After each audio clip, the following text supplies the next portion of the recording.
Last year, I saved this valley. This year, I'm going all in. It's expensive, it's risky, so this season, I'm laying the groundwork from scratch. New machines, new fields, and for the first time, I'm bringing someone in to help run it. Every decision matters, but if I get this right, this farm, it'll become an empire. August, a new season, and everything on this farm is about to change. For the first time since I took this place on, I'm not doing it alone. Today I'm heading over to see Ewan MacLeod. He's ready to get back to farming, and he's agreed to come and work with me on the farm. He's got his own tractor, he's keen to work, and having an extra set of hands right now couldn't come at a better time. This farm used to be his, now it's mine. But today isn't about the past. It's about getting back to work. Liam, good to see you. Good to see you on your feet, mate. Properly this time. Feels great just being home. Even better knowing I'm getting back to normal life. I know this place means a lot to you. I just want you to know, I'm genuinely glad to have you on board. You've built something solid here. I'm not here to look back. I'm here to work. That's all I could ask for. And that versatile of yours, we'll put it to good use. Been 5 years waiting to hear that. We'll get stuck in properly next week. I'll be there. Early. Welcome back to farming, Ewan. Great to be back. Having Ewan back changes everything. More work getting done, faster decisions, and finally, some breathing room. Because what's coming next on this farm is bigger than anything I've done before. Over the last few years, I fought to keep this place independent. The Kinlaig Trust is gone, and the pure water beneath this land is finally mine. Unlimited, clean. Goat yoga's thriving thanks to Julio. The farm is stable, and now it's time for the next chapter. Proper farming. New season, new plans, and for the first time in a long while, I've actually got help turning up the driveway. Right then, first day back. Fields 9 and 13 need mowing. Sounds perfect to me. I'll get onto that straight away. Good man, let's get to work. While Ewan gets cracking on the mowing, I've got a few changes to make. This old forage wagon's done its job, but it's too small now, and I'm moving away from grass and silage to focus on bigger projects this year. So it's time for it to go. Just checking. Radio's working all right on your end? Yep, loud and clear. You're good to go. Perfect. Thought I'd make sure before I disappeared for half the day. I'm heading down to Kilted Pistons to sell this forage wagon. You keep mowing 9 and 13. Once you're done, I'll grab the tedder and turn it all into hay. I'll get it rowed up and baled as well. I'm picking up a proper baler soon, so we can actually store hay properly this year instead of scrambling for space. Sounds like a step up already. I'll crack on. I'm also selling the bale wrapper and the grass roller. Don't need them anymore, and it'll bring in a bit of extra cash. And I might even move my own tractor on. There's a new Highland up for sale that's got my attention. Already spending money, and it's not even lunchtime. That's farming. Right, I'll catch up with you later. Get those fields knocked out. Will do. Right, time for change. A huge upgrade. A new Highland T7, 50% off in the sales section. £120,000. 244 horsepower, front linkage option included, so we can still run everything we need around the farm. It's bigger, stronger, better in every way. And for that price, it's an absolute bargain. New Holland Pro Belt baler, £65,000. Perfect for hay, reliable, and exactly what we need to keep the animals fed properly. New tractor, new baler, both New Holland. 60,000 left in the bank. Ewan's got his versatile, I've got this. What could possibly go wrong? Right, Let's get back to the farm and get into some proper work. Hey Liam, how are you? Hey, yeah, great, thanks. I've been shopping. New tractor, new baler, just the essentials. Of course they are. I suppose that means it's all going well? Really well, actually. I've hired Ewan. First proper day today. That's brilliant, Liam. Honestly, that's really good of you. It'll do him the world of good, getting back into normal farm life. Yeah, he's ready for it. Says he just wants to work and keep moving forward. After everything he went through, having something familiar again must help. Farming's all he's ever known. He's slotted straight back in. Knows the place inside out, which helps more than I realised. I can imagine. And having two of you working at once must make a massive difference. It really does. He's mowing while I'm tedding. We're flying through it compared to before. So this is what efficiency looks like. Exactly. Dangerous thing. You mentioned selling some animals soon. Yeah, I'm going to move on a few of the Highland cattle. Thin things out a bit and free up some cash. I can take those. They're in great shape. You'll get good money for them. Perfect. I'll give you a call before I load them up. And all this new gear. It feels like the farm's stepping into something bigger. That's the plan. Less scrambling, more control. Setting things up properly this time. I'm proud of you, you know. That means a lot. Just don't disappear into work completely. No promises. All right, I'll let you get back to it. Call me later. I will. Talk soon. All right, that's the tedding done for Field 13. Let's fold this thing up, head over to Field 9 and see how Ewan's getting on. Ewan, where are you at over there? Just finished mowing the second field. Putting the mower away now. Perfect timing. I'll grab the windrower next and start rowing both fields. Should be ready to bale by the time you're finished tedding over in 9.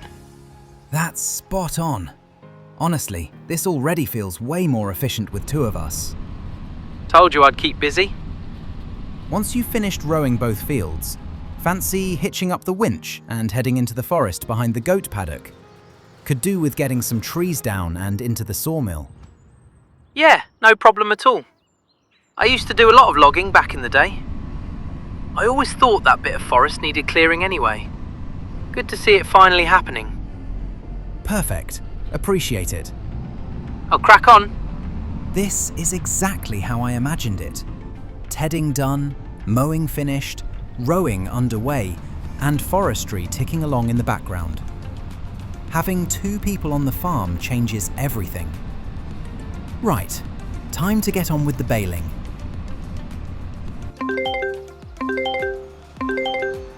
All right, lad, just checking in. Heard you've got some help on the farm now. Yeah, I hired Ewan. First proper day today. That's good to hear. How's it going with the two of you? Really well. We're getting twice as much done already. Feels like the farm's finally moving properly. That's what I like to hear. So tell me, now you've got two people and a bit of breathing room, what's the plan with the fields? I'm not entirely sure yet. I don't really want to stay stuck just doing grass, silage and hay forever. Feels like there's more potential here.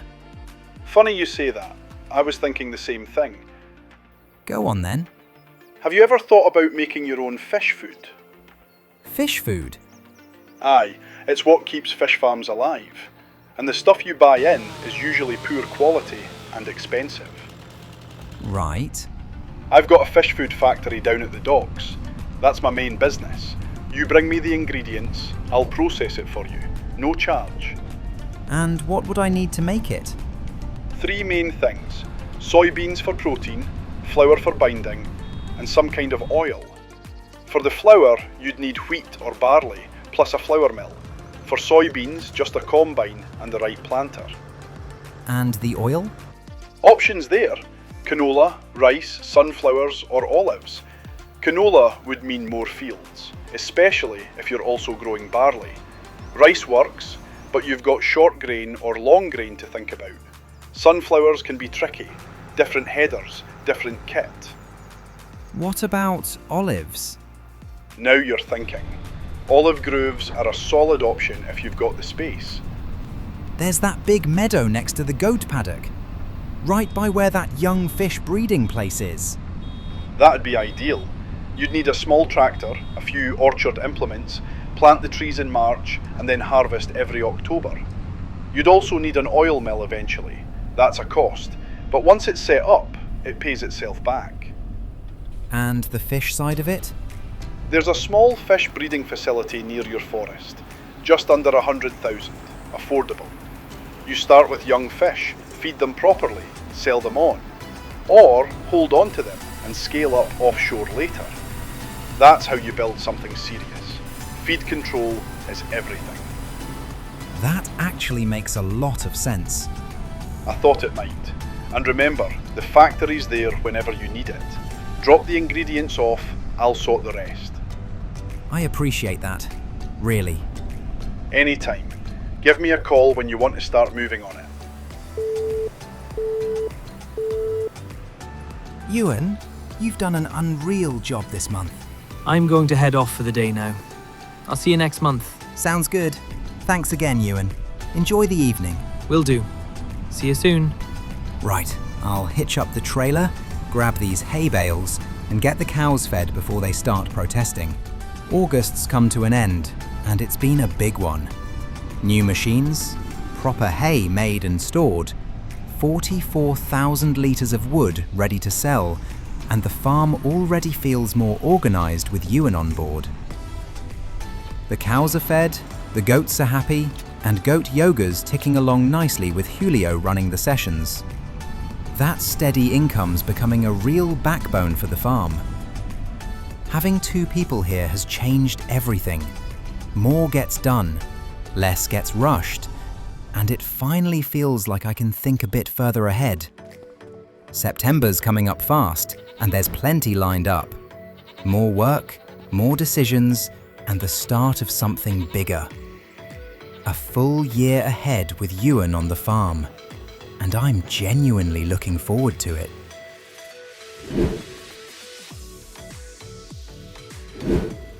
September's here. New month, new momentum, and things on the farm are already moving fast. Right, time to check on these cows.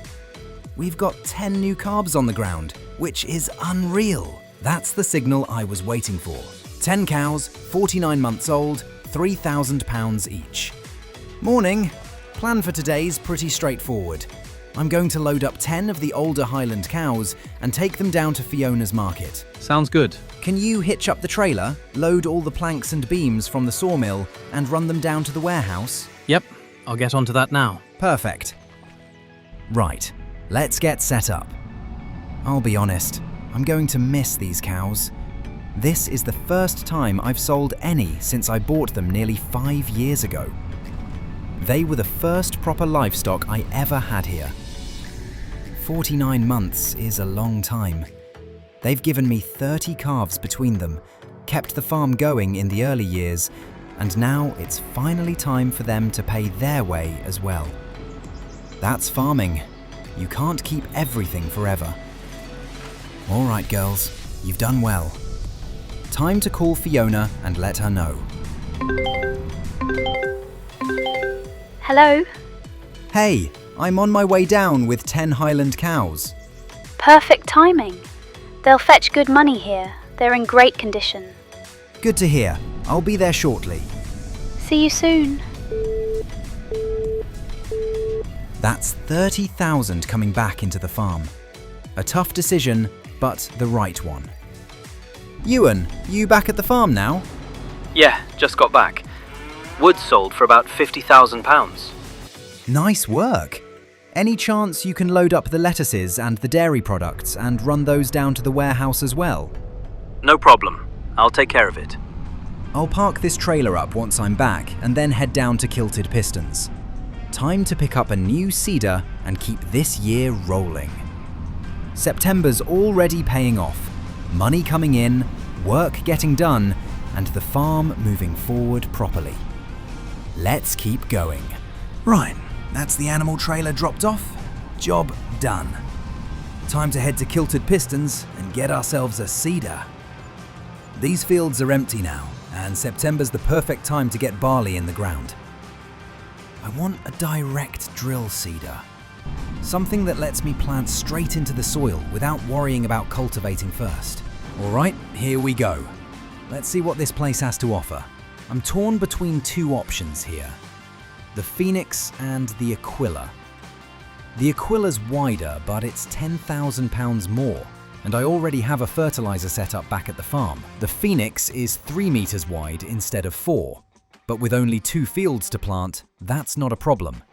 It'll direct drill barley, do the job properly, and save me money.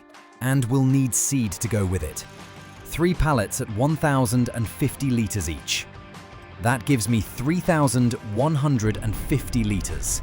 Plenty to fill the seeder and get both fields done. 107,000 left in the bank. Seeder's full. Let's head back to the farm and get planting. Field 9 first, then straight into field 13. Barley going in today.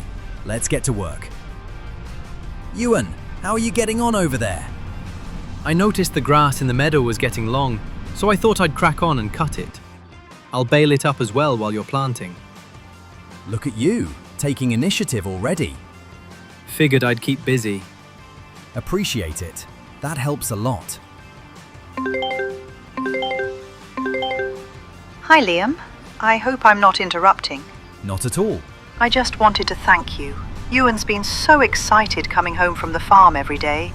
It's honestly done wonders for him after everything that happened. 5 years locked away like that. I still can't believe it sometimes. But seeing him back doing what he loves, it's like I've got my husband back. I'm really glad to hear that. He's been brilliant here. He does have moments where he seems a bit distant, but I think in time things will settle. We've moved into the new house near the farm, and between that and the payout from the government, things are finally starting to feel normal again. And I just want you to know, none of this would have happened without you.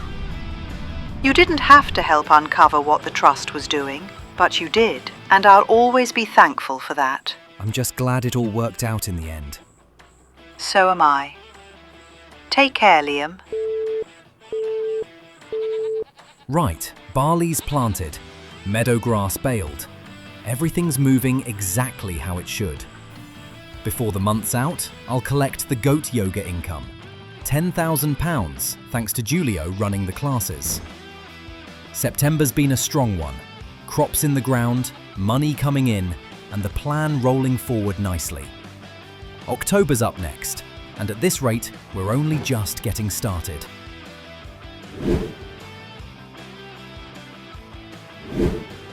October's here.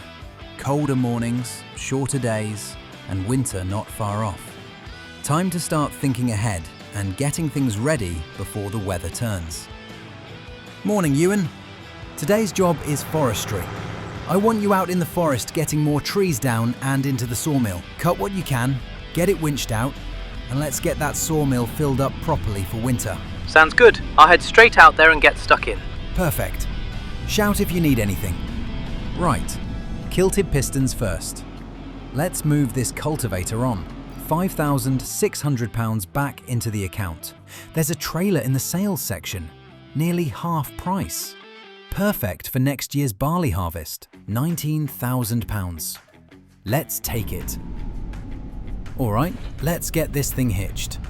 New trailer sorted, ready well ahead of time. Time to get it back to the farm. I'll park it under cover and keep it clean until harvest season rolls around.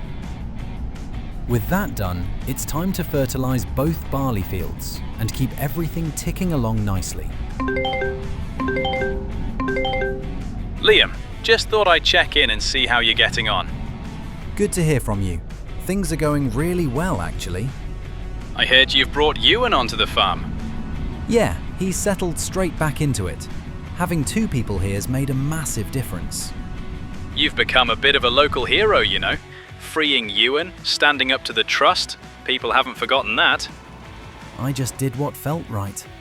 Well, if there's ever a statue going up in the village, I'll say I knew you first. I'll try not to let that go to my head.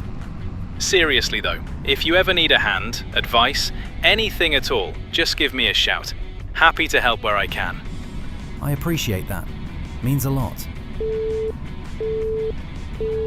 Still fertilising away here, getting the last of this field done. Jobs like this give you time to think, and my head keeps going back to that idea Alistair mentioned. If I'm going to do it properly, it needs planning. Crops, space, timing, and not rushing into anything half-baked. It's not something that happens overnight. It's a slow build. Laying foundations now so that in a year or two, this farm's doing something completely different to what it's done before. But first things first. Right, next job. We've got an excess of goat milk piling up. 5,000 litres loaded up. Not bad at all. The dairy's paying £3,000 per 1,000 litres. That's 20 grand back into the farm just like that. That's a very good day's work. Just pulled into the dairy in town. 5,000 litres dropped off without a hitch. Just over £20,000 back into the farm from that. That's a really strong return, and exactly the kind of steady income that keeps everything ticking along. Right, back to the farm. Ewan, how are you getting on? All done here. Got a fair bit of timber in, but I'm heading home now. Forgot how much that kind of work takes out of you. No worries at all. You've earned the rest. I'll head up and collect the goat yoga income. Might even sign you up for a session with Julio. Staff perk. I think I'll pass today. But never say never. Goat yoga income collected. Julio's still doing his thing, and it's quietly paying the bills. October's been all about preparation, feeding the animals, thinning numbers where needed, and keeping the sawmill stocked up for winter. November's next. More of the same. Steady work, smart decisions, and keeping this farm moving forward.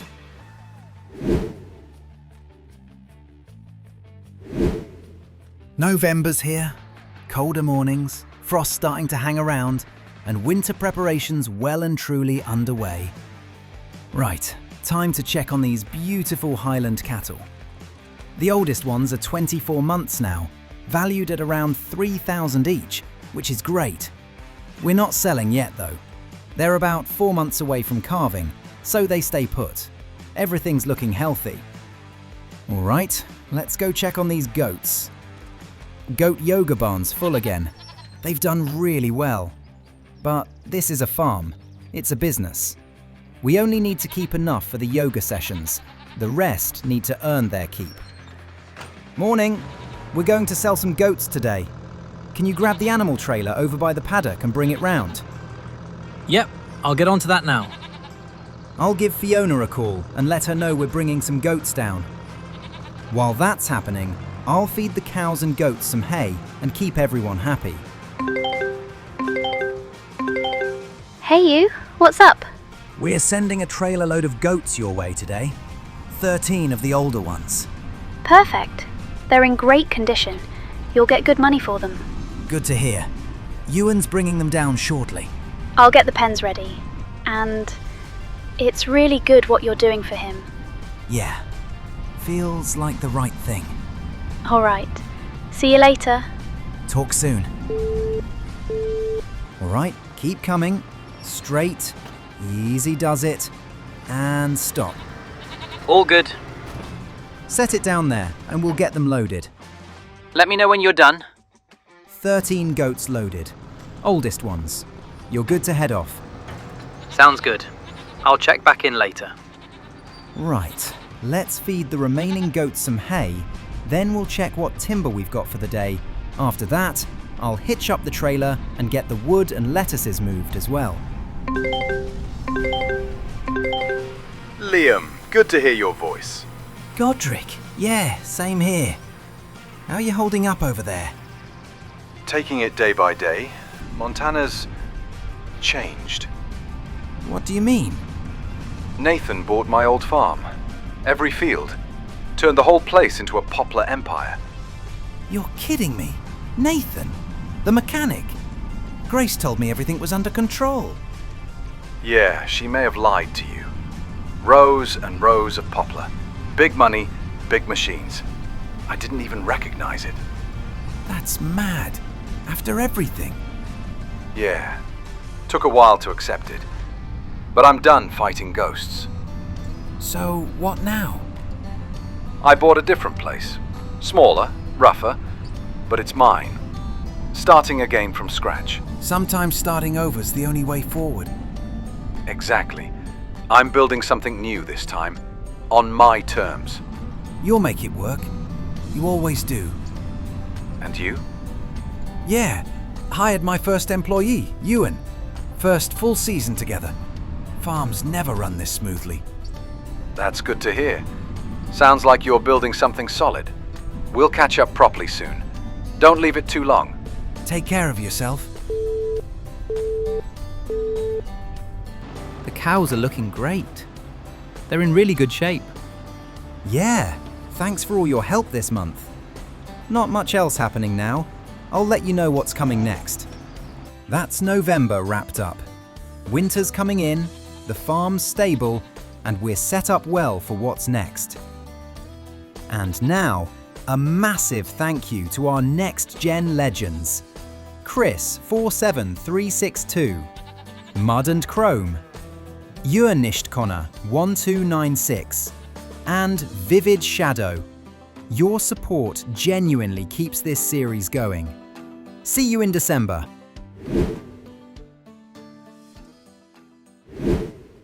December's here. Cold mornings, long nights, and winter properly settling in now. First job of the month is collecting the goat yoga income.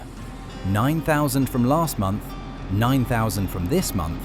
That's 18,000 straight into the account, putting us at 140,000 to start winter off. Ewan, you ready for the day? Yep. Just checking on the cows. All looking good. I'll be ready to go in a minute. Perfect. I need you to hitch up the trailer and head down to Kilted Pistons. We're going to need a lot of lime. Get as many as you can and bring it back to field 13. I'll get the lime spreader on and start there, then move over to field 9.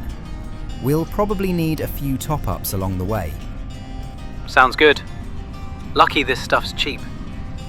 I'll bring a full trailer load back, drop it at the field, and whatever's left we'll stick in the shed for next time. Perfect. And once you've dropped the lime off, can you head back out to the forest and do some more cutting? We need to keep that sawmill stocked. Yep, I'll get straight onto it. Right. Lime spreader's on, and I'll start working over field 13 first. Then head across to field 9 once that's done. Both fields are in barley now, and the plan is to let them grow right through winter and into the new year, all the way through to harvest. The lime's important for keeping the pH right, and I've already done the nitrogen with fertilizer, so yield-wise, these fields should be in a really good place come spring. Once this is done, there shouldn't be much more to worry about on them for a while, which is a nice change. That does free up some headspace to think about what's coming next. For the bigger plan, we're going to need another field for soybeans. That means looking at land to buy, and it also means we'll need a planter as well. So that's another big purchase to think about, and something we'll need to make sure we've got money set aside for. There's a lot to think about over the next few months, but we'll take it one step at a time. Ewan, can I ask you something? You don't have to answer if you don't want to. All right. Have you ever really talked about what happened? Those 5 years in Morven's cellar? Not really. I'd rather leave that in the past. It's done. No point dragging it back up. Yeah, fair enough. I get that. Anyway, I finished bringing the wood in. Sawmill's full now. Should last us a couple of months. Perfect. That's ideal. I'm heading home. Margaret's got dinner waiting. Think it's stew tonight. Something warm for this weather. Sounds good. Thanks for today. Have a great Christmas, and I'll see you in the new year. Cheers. See you in January. Back to work now. Lime still going down, tractor ticking along. But it's hard not to think about what Ewan went through. Maybe some things are better left unspoken. What matters is he's here now, working, living, moving forward. That's December done. Short days, cold weather, but the lime's down and the fields are set. Time to head inside, warm up, and get ready for January.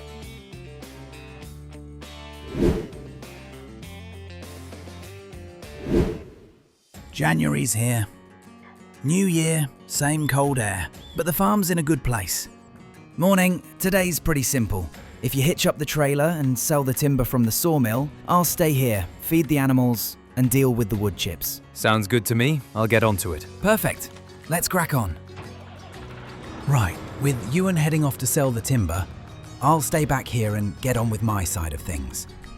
First job is feeding the animals and making sure everyone's sorted before the cold really settles in for the day. There's something reassuring about this part of winter farming. The cows take their time, the goats know the routine, and nothing feels rushed. It's quiet, steady work, but it matters. Once the animals are fed, the whole farm feels calmer. And in winter, that's half the battle.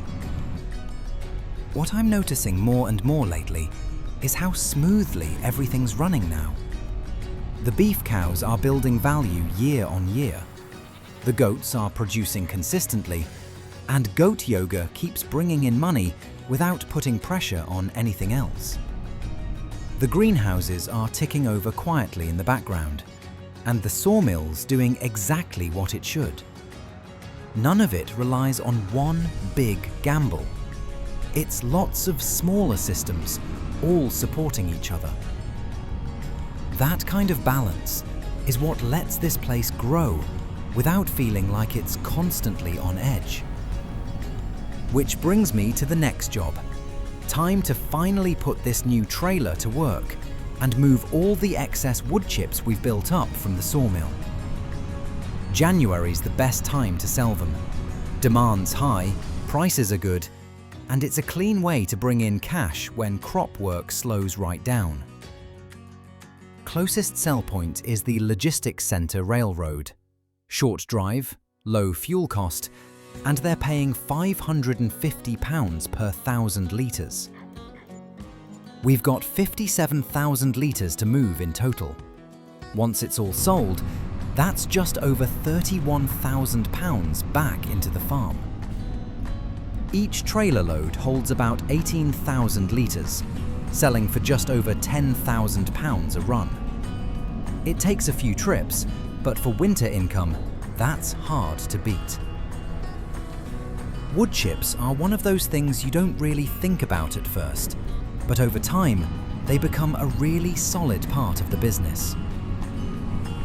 Trailer tipped, money in. That's gone exactly to plan. Hey, how's the farm holding up in this cold? Honestly, really well. Things feel settled for once. That makes me so glad to hear that. Hard to believe we've been together about 6 months now. I know. It feels like it's flown by, but also like we've been through a lot in that time. Everything with the trust, Ewan, uncovering all of that. I don't think either of us expected it to turn into this. No, but going through it together changed things. I think it brought us closer faster than normal. Having you there through all of that made a huge difference. More than I probably said at the time. Same here. It was a lot, but I wouldn't change it. It feels nice finally having a bit of normal life again. We've earned that. I'll see you later? Definitely. Stay warm. With that done, January's pretty much wrapped up. The animals are fed, the wood's sold, money's come in, and the farm's running exactly how it should be right now. There's something reassuring about months like this. Nothing flashy, no big surprises, just steady work paying off and keeping everything moving in the right direction. February's next, and the forecast says snow is on the way. That'll slow things down even more, but if January's anything to go by, we're in a good position to handle whatever winter throws at us.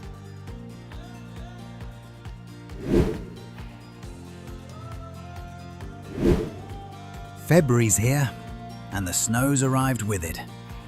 This month's a slow one. Ewan's taken the time off, so it's just me checking in and making sure everything's holding together. First stop, the Highland cattle.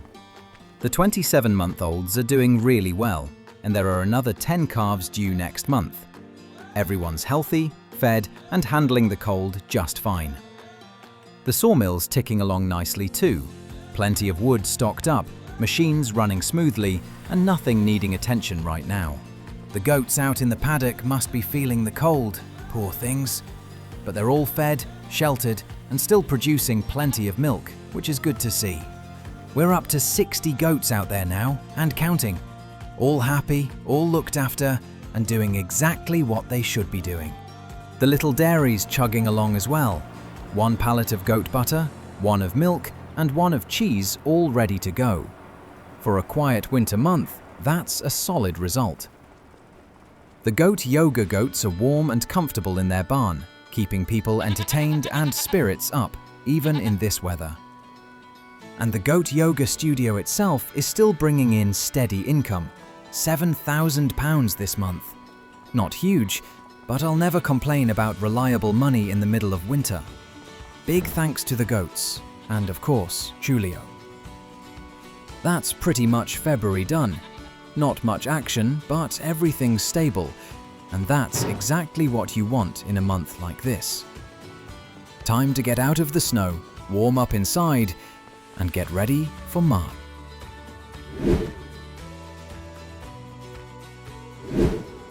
March is here. The snow's finally gone, the ground's thawing out, and it feels like the farm can breathe again. Spring's officially arrived. Morning, Liam. Just wanted to let you know I've got a doctor's appointment this morning, so I'll be a bit late coming in. No worries at all. That actually works out pretty well. Oh yeah? I've got a bunch of deliveries to do anyway. Lettuces, milk, goat products, all that sort of thing. So I'll stay busy. Good timing then. When you come in this afternoon, bring your car and pick me up. We'll head down to Kilter Pistons and grab the gear we need for the olives. Oh, olives. That's right. March already, is it? Time to plant them. Exactly. Trees should be arriving this afternoon, so it's perfect timing. Sounds good to me. I'll give Uncle Alistair a call and double check what gear we actually need. Then we'll grab it all in one go. Good plan. I'll see you this afternoon. Right, while Ewan's tied up, I'll crack on with the deliveries. First the lettuces, then the dairy products. Bottled goat milk, butter, cheese, and I'll grab all the excess milk from the goat pens as well. Once that's done, it's time to lock in exactly what we need to get these olives planted properly. Liam, good to hear from you. How's things looking? Pretty good. Just wanted to double check a few things. We've ordered the olive trees, and they should be arriving this afternoon. Ewan and I are heading to Kilter Pistons later to pick up the gear. That's smart. Best to get it right before the trees go in. What would you recommend we get? You'll want a small tractor, something like a Landini. Cheap, nimble, and small enough to fit between the rows once the trees are planted. You'll also need a small mulcher. The TPN140 should do the job, and a compact sprayer. The Hardy Mercury would be ideal. Big tractors won't fit once those trees are in. That makes sense. Small tractor, small gear, keep everything manageable. Exactly. Once March is gone, you've missed your planting window. And remember, October's the only month you'll be able to harvest. Got it. We'll make sure we get enough trees in to make it worthwhile. Good. Keep me posted and shout if you need anything. Will do. Thanks, Uncle. All right, delivery's done, trailer parked, and that's my cue. Right on time.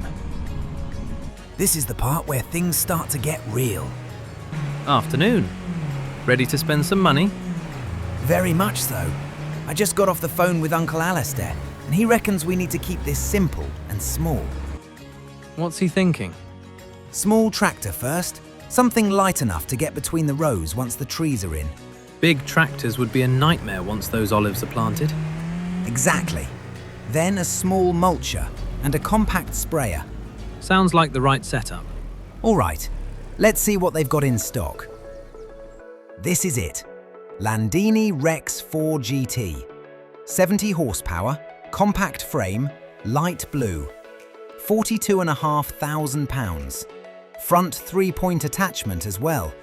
That's exactly what we need. TPN 140 mulcher.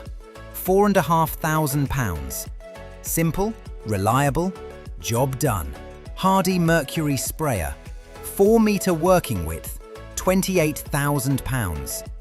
Small enough to fit the rows, big enough to be useful. This gear really is small, but that's the whole point. It'll get the job done without damaging the trees, and that's what matters. We better get this back to the farm. The olive trees should be arriving any minute now. Oh, before I forget, this sprayer's going to need liquid fertilizer. 2 pallets, 4,000 litres total. That should keep us going. Liam, I'm back at the farm. Trees are arriving now. You'll want to be here to tell them where to put them. On my way. Don't let them unload yet.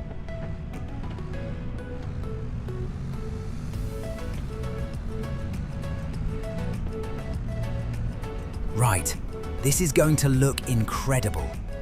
Straight rows, right here by the goat paddock, on that meadow you mowed a couple of months back. These trees are a big step. They'll need looking after, but once they're established, they'll pay off. Oil for the fish food, right? Exactly. Harvest in October, oil after that, and eventually feeding straight into the operation.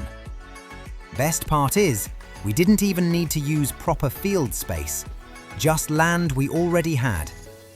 That's March wrapped up. The olives are in, the gear's bought, and the groundwork is finally laid. Before I head in for the day, I just want to say a massive thank you to some of our next-gen legends. Gelnar_88, Kickass Jake 88, Jasper Pinenberg, Jesus Olivar 8461, Farmer 8491, Albert Trenny 5585, Lindsay McGahey 2360, and Specials 2922. Your support genuinely makes projects like this possible. Bring on the rest of the year.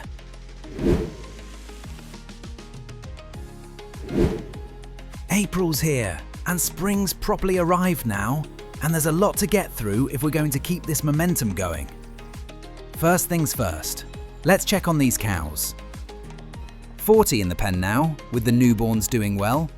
Always a good sight to start the month. Right, time to get to work. I'll get the tractor started, hook up the front attachment, and start loading up some hay bales. These girls are hungry, and there's no point standing around admiring them when they've got no food. Morning, Liam. I'm on today and ready to go. Perfect. I've been thinking, it's probably time we sold that old log trailer. Yeah, we haven't used it in ages. Exactly. No point keeping it around when we could use the money.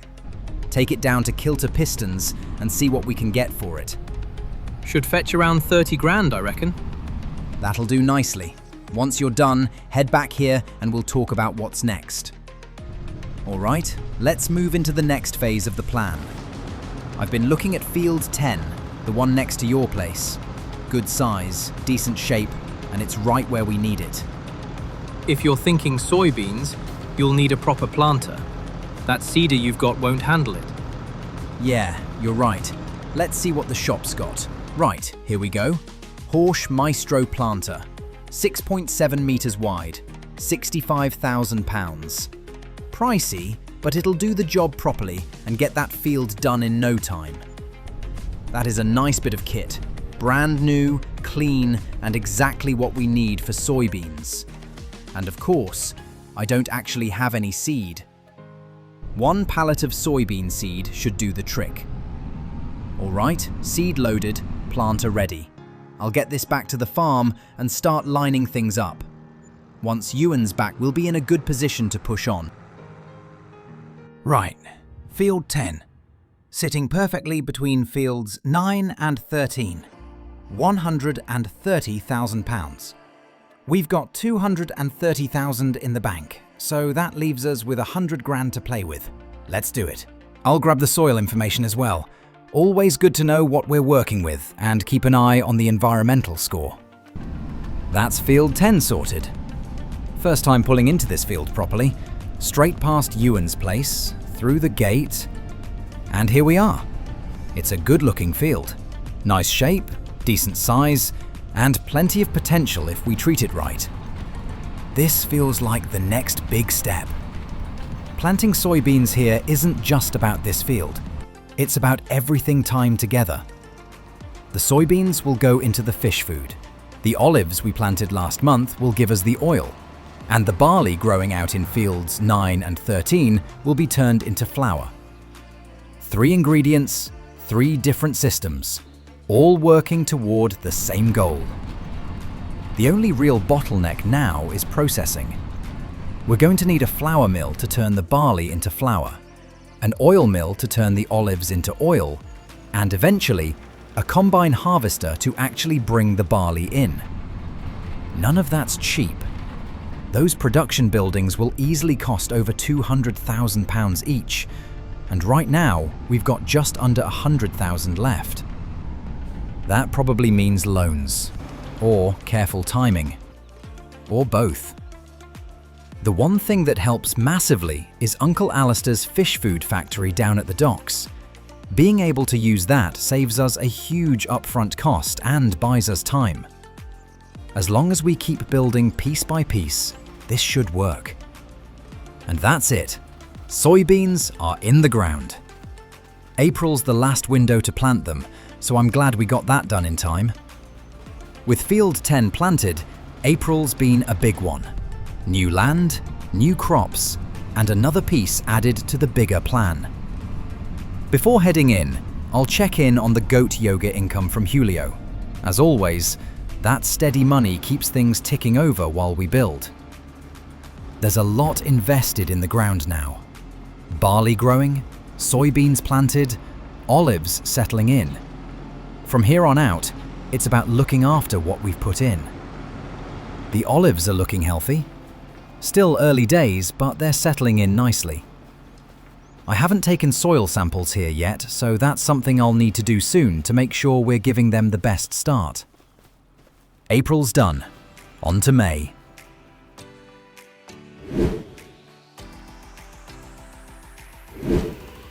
May's here, and the rain has turned up in full force. Not exactly ideal, but there's always work to do on a farm like this. It's absolutely pouring, but Ewan's rolling in, and we've got plenty to get through today, rain or not. Right, good morning. I'll hitch up the flatbed and start moving the lettuces and timber. There's a fair bit to deliver today. Sounds good. If you can grab the animal trailer and load up the oldest 10 cows, get them sold. They've had their calves now, so it's time to rotate them out. Should bring in about 30 grand. I'll get onto it now. Sounds good. See you out there. Liam! Blimey, mate. How are you? Giles, good to hear your voice. I'm doing well. Been a busy year. I bet. What have you been up to up there? Quite a bit, actually. Expanded the farm, brought in soybeans, planted an olive orchard, And I'm working toward producing my own inputs for the future. That sounds massive. Always knew you wouldn't sit still. It's been a long road, but things are starting to line up now. I'd love to come see it all one day. Just can't seem to get away from my own place at the moment. Same here. Always something needing attention. Still, good to catch up. Hopefully we'll manage a visit one day. Definitely. Take care, mate. Right, and that's all the deliveries done for today. A nice chunk added to the bank. Just over £50,000 in total once it's all tallied up. That's really helped us this month, no doubt about it. Last thing to do is grab this goat milk from the paddock and get it over to the little dairy. Got to keep this thing churning away. Goat butter, goat cheese, bottled goat milk, the whole lot. All right, that's the deliveries wrapped up. Let's get this trailer put away and move on to the next job. Right, one thing I haven't used at all this year is this silage pit. It's just taking up space. Space we could use far more efficiently. And just like that, gone. £25,000 back in the bank and a big open space in the yard. Just arrived at the animal dealer. Fiona's here helping get everything sorted. Perfect. How's it looking? 10 cows sold, £30,000. £3,000 ahead. Can't argue with that. Nice work. Before wrapping things up, a quick look at the goat yoga barn. Goat yoga's been solid once again. £8,000 this month, bringing the bank up to just over 208,000.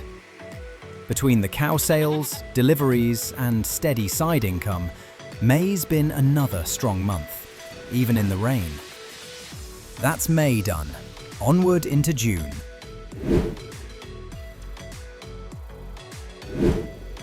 June's here. The rain's gone, the sun's out, and it's finally time to harvest this barley. Ewan, I'm jumping in the truck now. We've got barley ready and no harvester. I'm heading to yours, then we'll go to Kilter Pistons and sort it. About time. That's a great idea. I'll be ready. There he is. Perfect timing. Let's get moving. Feels good finally doing this. Yeah, finally ready to harvest. Always an exciting time of year. Time to actually get the crops in. Right, smallest combine makes the most sense. Massey Ferguson MF857T. We've only got 2 fields to harvest, so anything bigger would just be overkill. So I'll put it on hire purchase. 5,200 up front. Same story with the header. Full price 30 grand. I'll put 1,500 down and spread the rest. Header trailer's cheap enough. I'll just buy that outright. All right, Ewan, you take the combine and bring it home. This feels like progress. We're finally harvesting our own crops. Barley's ready, weather's perfect. Let's get this underway. Leaving Kilter Pistons now. Heading to field 9.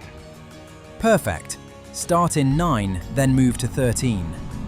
I'll grab the grain trailer, drop it in the field, then head back and start baling the straw. Sounds like a plan. Ideal weather for it.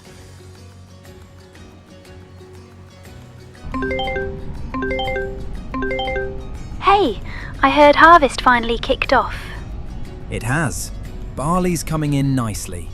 That's good to hear. And those cows you brought in earlier, absolutely top quality. Glad to hear it. They've been well looked after. Once you're done playing farmer, fancy doing something together? Definitely. After this harvest, though, it's full on right now. I figured. Sounds like a busy year ahead. It is. Between harvesting barley and baling straw, we're already stacking income. And that fish feed idea, it's not just an idea anymore. It's actually happening. That's huge. Having Uncle Alistair's factory makes all the difference. Saves us a fortune. You've really thought this through. Slowly, yeah. And Ewan, how's he doing with everything? Honestly, he seems good. Just taking things day by day, enjoying being busy. That's really nice to hear. We'll catch up properly after harvest.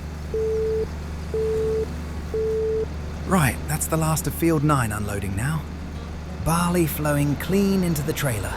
Good yields, nice and dry. Everything's baled up already, straw's out of the way, and that field's officially done. Let's get hitched up and move over to Field 13. Trailer's on. I'll take this first load back to the yard, get it unloaded. Then we'll finish the rest off.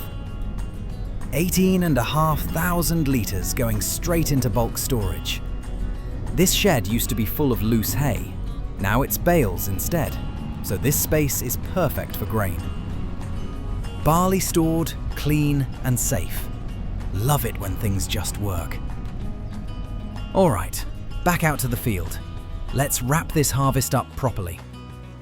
And while the machines are ticking away, I just want to take a moment to shout out some absolute legends supporting the channel.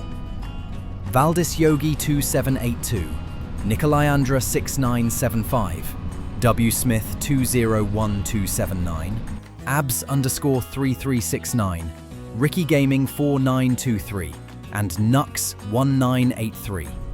Thank you all so much for the support. Honestly, this farm doesn't function without you lot. Harvesting our own crops, baling straw, planning production chains. It really feels like the farm's turned a corner this year. And this is just the beginning. Barley's in, straws sold, fish feed's coming, olives are growing, soybeans are planted. Ewan, once you've brought in that last load of straw, take it straight down to the warehouse and get it sold. Yep, no worries. Honestly, mate, we've smashed it today. Barley's all in, straw's baled, sold, the whole lot. I'll let you know once it's all dropped off. Perfect.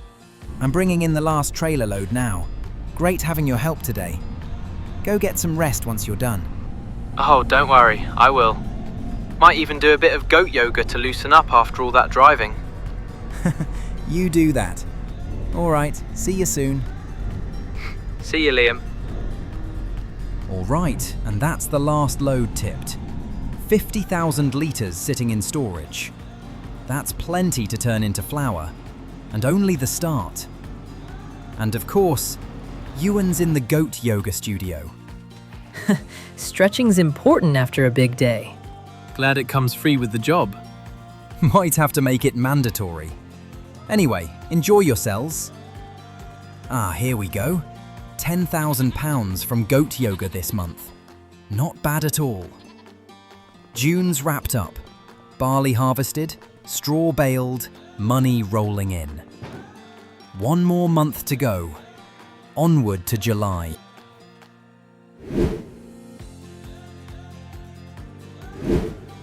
July's here.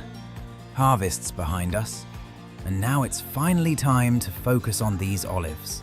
Ewan, I hear you're down at Kilter Pistons. Yep, just picking up a small cultivator. Shop reckons it's exactly what we need for the olives. Perfect. Bring it back to the yard and I'll get the Landini set up for you. I'll see you shortly. You take the Landini, I'll get everything hitched and ready for you. There you go, mate. All set. Have fun out there. Finally, now that harvest's done, we can give the olive grove the attention it deserves. What we're doing here is mulching and subsoiling between the rows. It clears out the overgrowth, opens the soil back up, and lets air and moisture get down to the roots. Olives hate compacted ground. If the soil can breathe, the trees thrive, and that's what sets us up for a good harvest later in the year. It's a slow job, but it's worth it. These rows are tight. Good thing we went with the small tractor, eh? No way the big gear would fit through here. Yeah, this would be impossible otherwise. Tight rows, but the Landini's handling it well. Nitrogen's looking a bit low though. Once you're finished here, we'll need to get fertilizer on these trees. Yeah, definitely. We'll get that sorted and push the yield as much as we can. Walter, how's things? Not bad at all. I hear you're up to something new over there. What's all this I'm hearing about olives?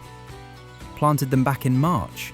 Now we're mulching, subsoiling and spraying to get them established properly. Oil's a key part of what we're building. Olives, eh? I'd have thought canola or sunflowers. Canola timing didn't line up, and sunflowers would have meant another header. Olives made sense. Different, but they use land we weren't really farming. Fair enough. Olives can be tricky though, and that harvester won't be cheap. Yeah, that's the next hurdle. Probably hire it this year, maybe hire purchase later on. Big move. Hope it pays off. Me too. Thanks, Walter. Right, back to work. Time to get some money flowing again. Lettuces first, then wood beams. We'll come back for the planks later. How are you getting on, Ewan? All done. Mulched, subsoiled, sprayed. Olives are looking good. I'm putting the gear away and heading off for some lunch. Cheers, mate. That's helped massively. Trees are looking spot on already. Good stuff. Catch you later. And that's the final load sold. £235,000 in the bank. What a way to end the season. 12 months ago, this farm was just about surviving, scraping by, doing whatever it could to stay afloat. Now, it's stable, it's profitable, and for the first time in a long time, it feels like it actually has direction. We've laid the groundwork this year. Barley in the ground, soybeans planted, olives growing strong. The ideas are no longer just ideas, they're systems waiting to be switched on. Next season's about turning all of this into something real. Flour mills, oil mills, fish feed production, harvesting the olives, connecting every piece into one operation that feeds itself and grows. The animals are thriving, the farm's running smoothly, Ewan's back where he belongs. And for the first time, I'm not doing this on my own anymore. Maybe it's time to start thinking about building more than just a business here. Maybe it's time to build a proper life around it too. This farm's ready for what comes next. And honestly, so am I.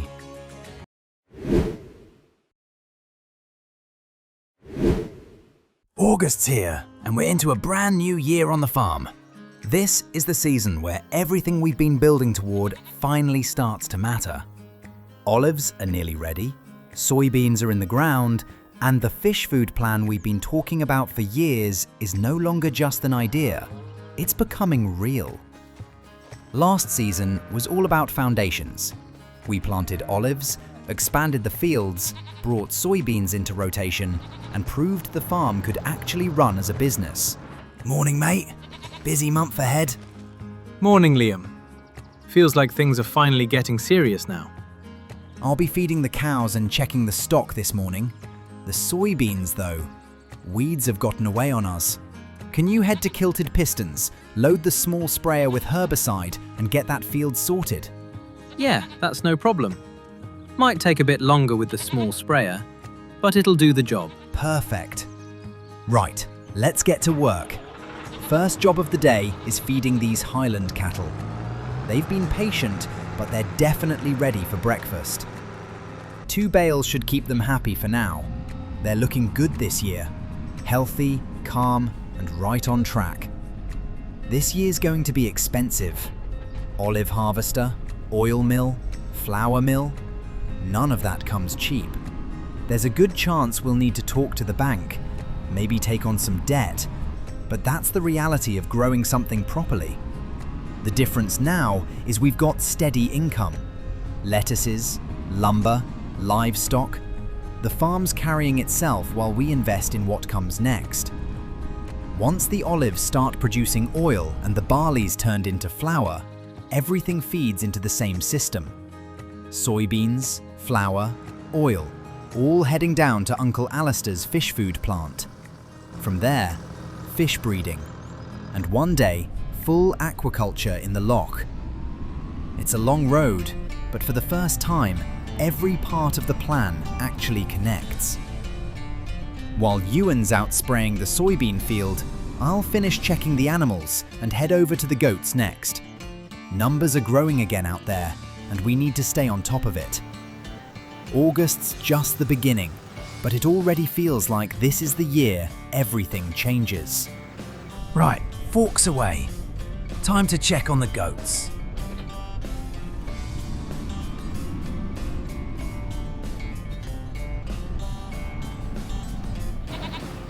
"127 goats in the paddock. Plenty of water from the underground supply and about 23,000 litres of hay left. They're in good shape for now. I'll shift the older goats out of the yoga barn and bring them over here. Keep the younger ones back for the classes. Makes life easier all round. Right then, let's get you lot moving. Just easing the gates open. Oldest ones first. Nice and steady. Hey you. Hey, how's your day going? Not bad at all. Just moving some goats out of the yoga barn into the paddock. Numbers were getting a bit silly in there. That sounds about right for your farm. After this, I'm going to check the barley in the bulk hall, see how it's drying. Then I need to lime the olives. Their pH is a bit low. That's exciting though. Olives are finally becoming a real thing.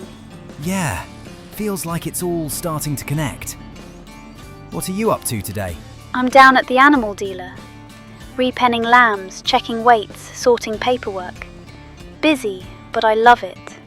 No 2 days are ever the same. That's what I love about you. You genuinely care about every animal that comes through. I couldn't imagine doing anything else. Even the messy days are worth it. Still thinking about the other night, by the way. Was nice doing some karaoke with you down at the pub. Yeah, it really was. And now I know you can't sing. We should do that more often, when you're not buried in farm work. And here was me thinking you enjoyed my rendition of Cotton Eye Joe. Never again. It was adorable. Yeah. Anyway, I'd better finish this up. Good luck with that. I'll see you later. Will do. Talk soon. You're still around out there? How's it going? Yeah, all good. This sprayer's tiny though. It's taking forever. I'm nearly done now. Yeah, probably should have bought a bigger one, but this'll do for now. We need to save every pound we can this year. Fair enough. Makes sense with everything you've got coming up. I'm just finishing liming the olives. Once you're done spraying, you can probably head home for the day. Yep, last couple of runs now. I'll head back once that's done. Sounds good. See you shortly. Right, that's August pretty much done. Last job of the month. Check on the goat yoga income. £8,000 this month. Can't complain about that at all. That's August wrapped. Good month. Let's see what September brings.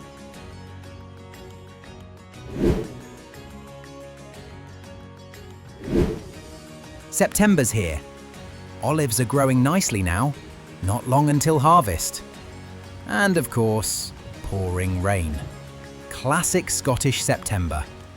Let's check on the cows. 30 of them in here now. All lying about like they're playing dead. Just warm, dry, and very comfortable by the looks of it. And that'll be Ewan, just in time.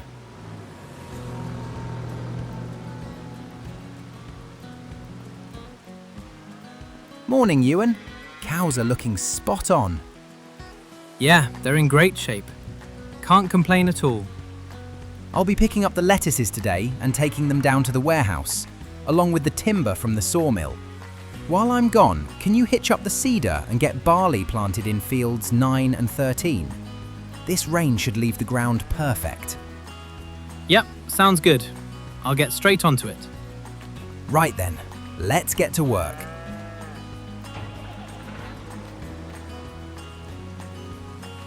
Right, I'll hitch this trailer up, get some deliveries done, and bring a bit of money in for September. Hey, Uncle Alistair. Morning, Liam. Thought I'd check in. How's that fish food project coming along? Busy. Soybeans are in the ground now. Barley's just been planted again last month. And the olives are nearly ready. Soybeans should be harvested around November. Olives next month. There's a lot happening all at once. Sounds like you've got the raw ingredients moving. But what's the plan for processing it all? Barley needs to become flour. Olives need to become oil. Yeah, that's the next big step. I've been thinking about it a lot. Where the old silage pit used to be, by the greenhouses, that space is free now. I've been talking to the builders about putting a flour mill and an oil mill there, if they'll fit. Good thinking. Planning ahead is half the battle. Construction should start over winter if everything lines up. Hopefully they'll be finished in time for when the olives and barley really start flowing. Just make sure you've got enough volume to keep those factories running. They're expensive bits of kit. That's the tricky part. I don't really know the yield requirements yet. We'll have to play it year by year, adjust acreage, watch the numbers, scale up or down depending on how the finances look. And don't forget, you'll need an olive harvester. Yeah, I know. Those aren't cheap either. I've got a feeling I'll be visiting the bank again before long. Just be careful with debt. It creeps up fast if the monthly income doesn't keep pace. Understood. It's a risk, but if we don't invest, we don't grow. And if this works, it all feeds back into the fish food operation. That's true. Expansion done right pays for itself, eventually. Listen, when you're free today, come down to the docks. I've got something I want to show you. Something you want to show me? What is it? Can't say over the phone. You'll have to come see for yourself. All right, you've got my attention. I'll finish up on the farm and head down later. Good man. See you soon. Catch you later. That should be the last of it for today. Field 9's looking good, barley's finally in the ground, and Ewan's making steady progress over in 13. Honestly, this is one of those days where everything's just ticking along how it should. It's funny. A year ago, half of this was still just ideas. Olives in the ground, soybeans coming along, barley going in on time. Even the animals feel settled. Right, tractor can stay here. I'll park this up and head into town. Uncle Alistair sounded serious on the phone. Didn't want to say anything outright. Said he had something to show me down at the docks. Could be paperwork, could be plans, could be nothing. But knowing him, it's probably something he's been sitting on for a while. Either way, I've got time. Let's go see what's got him thinking. I'm glad you came down, Liam. I didn't want to do this over the phone. Some things you need to see with your own eyes. You've got me curious now. What is it? This. Everything tied to the factory. The deeds, ownership records, the original purchase, the expansions, the dock access rights. All of it. You brought the deeds down here? Aye, because I'm starting to think seriously about the future. I won't be running that place forever, and lately I've had people knocking. Investors, big ones, plenty of money. And they're interested in the business? They say they are, but they don't talk about fish feed. They talk about land value, redevelopment, logistics hubs. Once it's sold, that's it. The place I built from scratch is gone. So, you'd rather sell it to someone who keeps it alive? Exactly. And that's why I'm showing you this. I'd rather see you own it one day than watch it torn apart by people who don't care what it does or why it exists. I won't lie to you. I don't have that kind of money right now. Not even close. Between the farm, the mills I still need to build, it's a lot. I know. I'm not asking for an answer today. I just wanted you to understand what's coming, and that if you ever wanted it, I'd give you the chance before anyone else. I appreciate that more than you know. I'll need time. Proper time to think. That's all I'm asking. Have a think. When the time comes, we'll talk again. So that's what this is about. Not today, not tomorrow, but soon enough. Big money sniffing around, looking at land instead of livelihoods. Hey Liam, just finishing up the second field now. Barley's in, nice and even. I'll be heading home shortly. Margaret's got soup on the go. Perfect timing then. Fields look great from my end. Thanks for cracking on with it today. Yep, hard not to rush when you know there's soup waiting. Can't argue with that. Have a good night. See you tomorrow. Right, last stop before calling it a day. Let's see how our four-legged entertainers have done. Another 8,000 coming in from the goat yoga. Not bad at all. These goats are quietly becoming one of the most reliable parts of the whole operation.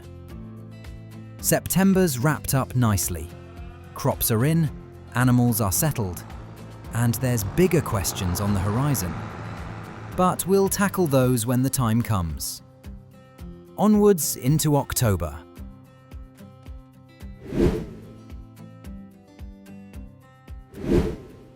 October's here. Autumn's properly set in now, and we're heading into one of the biggest months this farm's ever had. Let's check on the cows first. 7-month-olds looking good, 13-month-olds growing nicely, and the 24-month mums, 10 of them, all pregnant. About 4 months out from calving.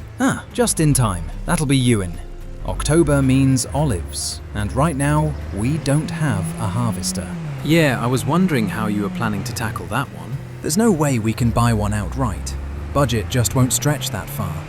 So it's hire purchase or nothing. Makes sense. Better to own it long term than rent one for a fortune every year. Exactly. If the olives do what we think they'll do, a couple of harvests should cover the cost, and once the oil's flowing, the whole production line starts making sense. Right, here we are. Kilted pistons. Time to see what they've got. 2 options. One cheaper brand, never heard of it, 253,000. Tempting.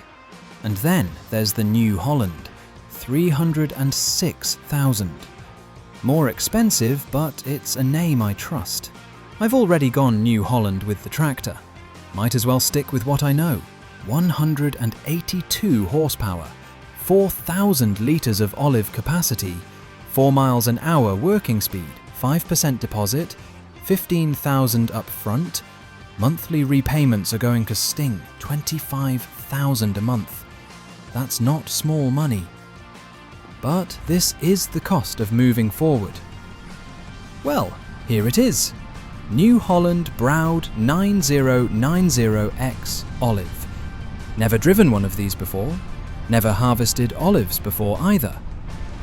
Looks complicated. Buttons everywhere. But honestly, it's kind of exciting. Let's get this back to the farm and figure it out. Straight to the grove. Right, controls everywhere. This is definitely a learning curve.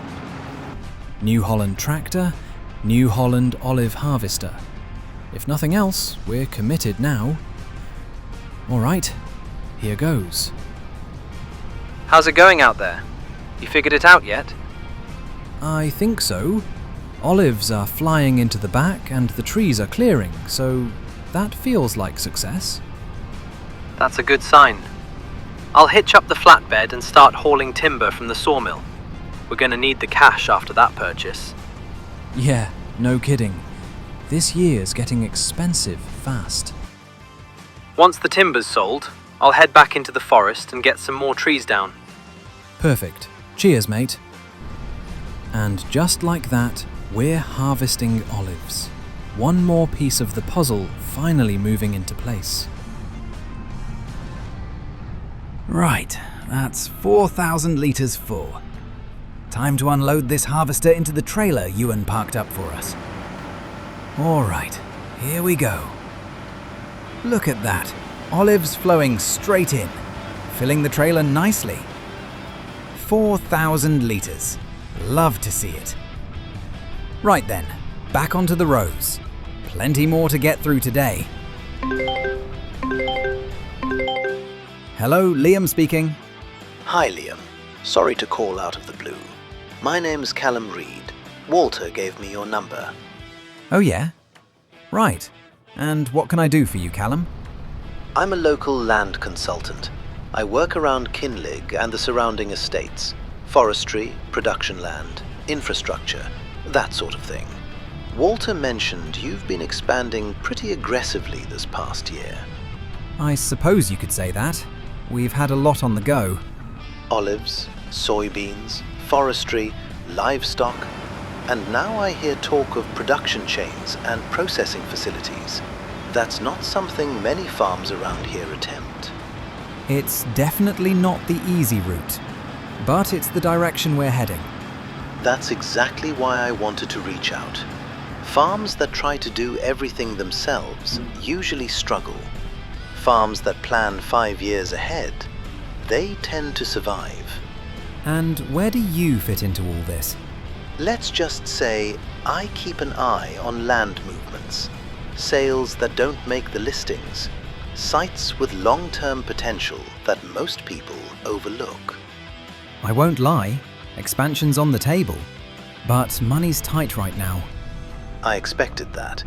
I'm not calling to sell you anything today, just to introduce myself, and to say that opportunities don't always wait for perfect timing. Fair enough. I'll be around. If you ever want to talk land, logistics, or risks that don't show up on spreadsheets, give me a call. All right, Callum. Appreciate the call. Good luck with the harvest. Sounds like you've got something interesting building out there. Huh. That's a new one. Walter doesn't usually pass my number around unless he thinks it's worth listening to. Now, slight problem. We've got a full trailer load of olives and absolutely nowhere to store them. Didn't really think this part through, did we? Not even a little bit. Good thing we cleared that space by the greenhouses. Can you grab the combine and get it out of the way? Maybe park it on the grass by the house. I'll talk to the builders and get this sorted. Sounds like a plan. I'll shift it now. Right then. This is the space. Big, open, right next to the greenhouses.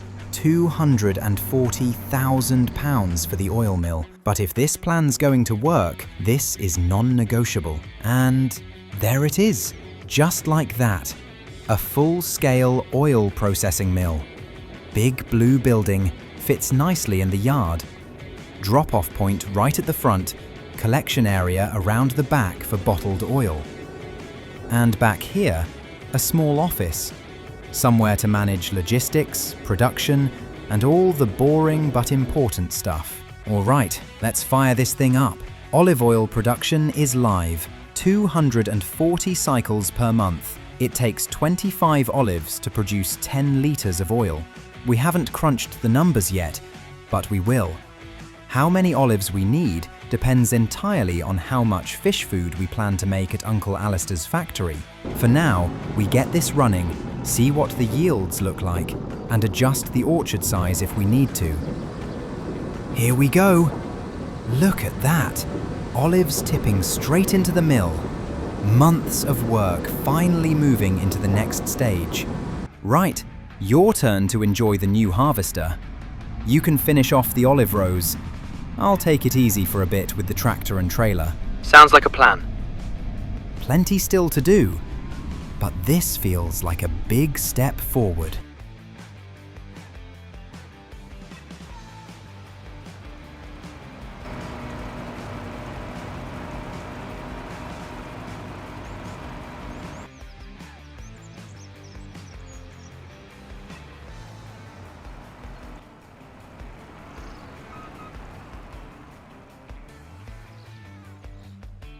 Second load coming through now. Hard to believe how quick this filled up. Olives are flowing nicely. Harvest's going better than I expected, honestly. Trees held up well. Rows were clean. Yields look decent. This trailer's sitting at about 8,000 litres now. And I've almost got another full tank here. Last row now. That'll put the whole grove around, what, 25,000 litres all up? Roughly, yeah. That's a good number to note down. Question is it enough? Hard to say until we run the numbers. Once we work out how much oil we actually need for a full year of fish food, we'll know. I'll head off home then. Margaret's got dinner waiting. Can't argue with that. Thanks for today. Big help. And just like that, the olive harvest is done. 25,000 litres from our first ever season. Not bad, but not definitive either. We've got oil going into production now, barley in the ground, soybeans on the way, but the real test is whether all of this actually lines up once the numbers are in front of us. For now though, the work's done. Olives are processed, machines are parked, and Ewan's clocked off for the day. Last job, like always, is sorting the books. Goat yoga's come through again. £8,000 straight into the account. We were sitting at 26,000. That bumps us up nicely. It's not much, but it matters. Every bit does. Let's see what November brings.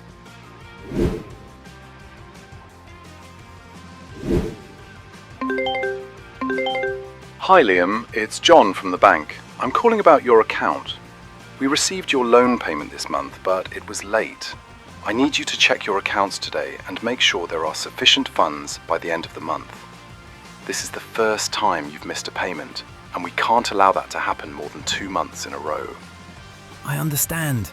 I'm sorry about that. I'll check the accounts right now and see what's going on. Thank you. Please get back to me if there are any issues. Right, let's see what's actually going on here. Blimey! Higher purchase payments. Almost 36,000 a month. Minus £12,000. We finished last month with 36,000 in the bank. Add the loan repayment on top, another 9,000. That's nearly £45,000 leaving the account every single month. Alistair warned me this could happen. We cannot let this happen again. 50,000 in the bank at the end of every month, minimum. Otherwise the bank's going to shut us down. Morning, Ewan. We've got a problem. Doesn't sound good. What's going on? Bank rang this morning. We missed a payment last month. First time, but still, it's not good. We're paying nearly 45 grand a month in loans and hire purchase.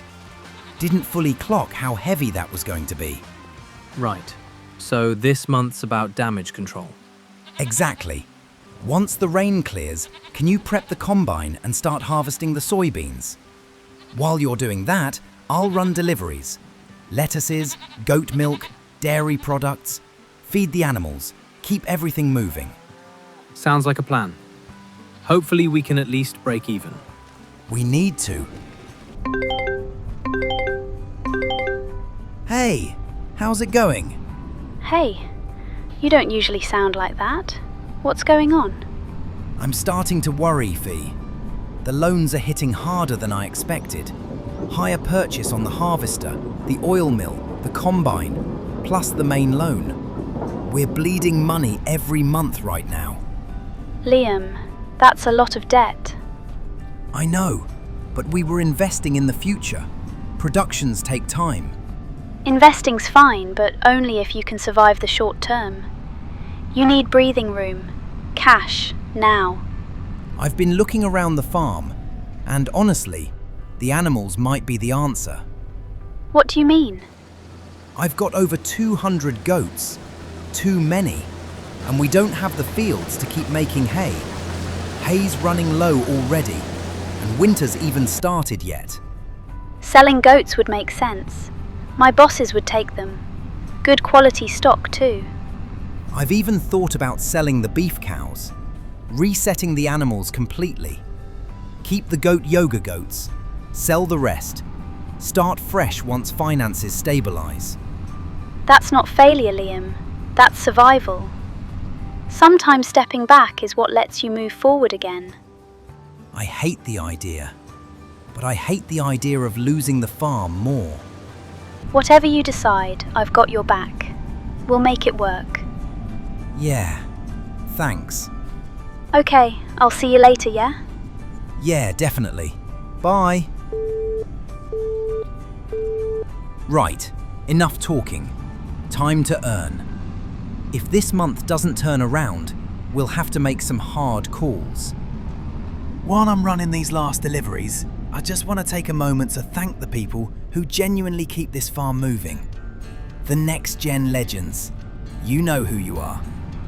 Chunk Chew, Chicken with Gun, Mega Lucario 4455, Anthony Richardson, Florian Riedel 1669, Kai Yatsi. Your support means more than you probably realise. Through the good months and the tough ones, you're always there. This farm doesn't just run on crops and machines. It runs on people backing the journey. So thank you, truly. Right, trailer's ready. Time to head out and give Ewan a hand with this soybean harvest. Ewan, give me a moment away. How are you getting on out there? Just filling up my first tank now. Nearly full. Already? That's only the first one. Yep, I've cleared over half the field already. Yield doesn't look amazing from here. That's soybeans for you. They never look impressive, but it adds up in the end. I'll unload this into your trailer, then I'll finish off the rest of the field. Fingers crossed it's enough for what we need.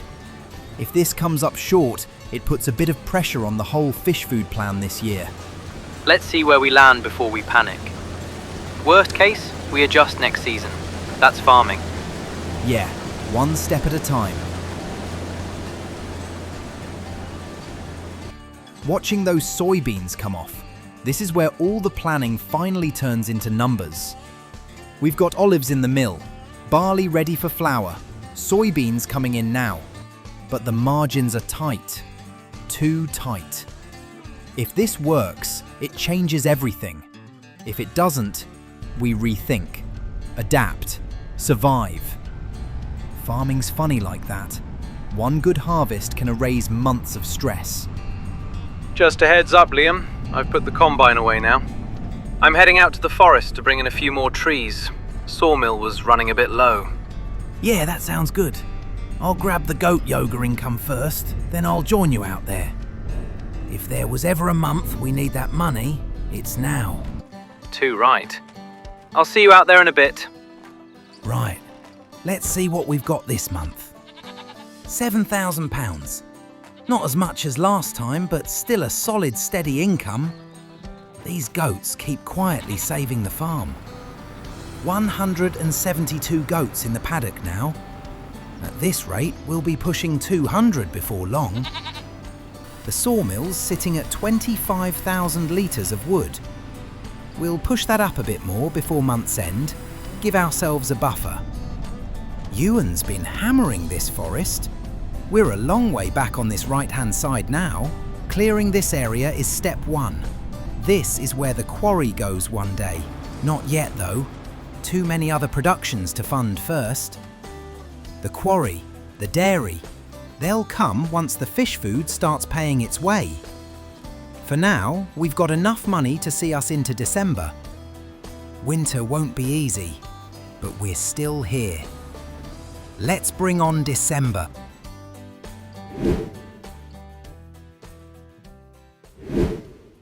December's here. Winter's set in, the days are short, and the real test begins. Only £22,000 left in the bank. Cows are looking good, production's ticking along, but we've got no room for mistakes now. First job of the day is feeding these cows, and honestly, it's starting to worry me. We're running out of hay fast, and with the herd growing every month, they're eating more than I planned for. No grass fields left, no silage this year. Once this hay's gone, we're either buying feed or we're in trouble. Ewan's away for the next couple of months. He and Margaret have escaped to Spain, chasing the sun, while I hold the fort through winter.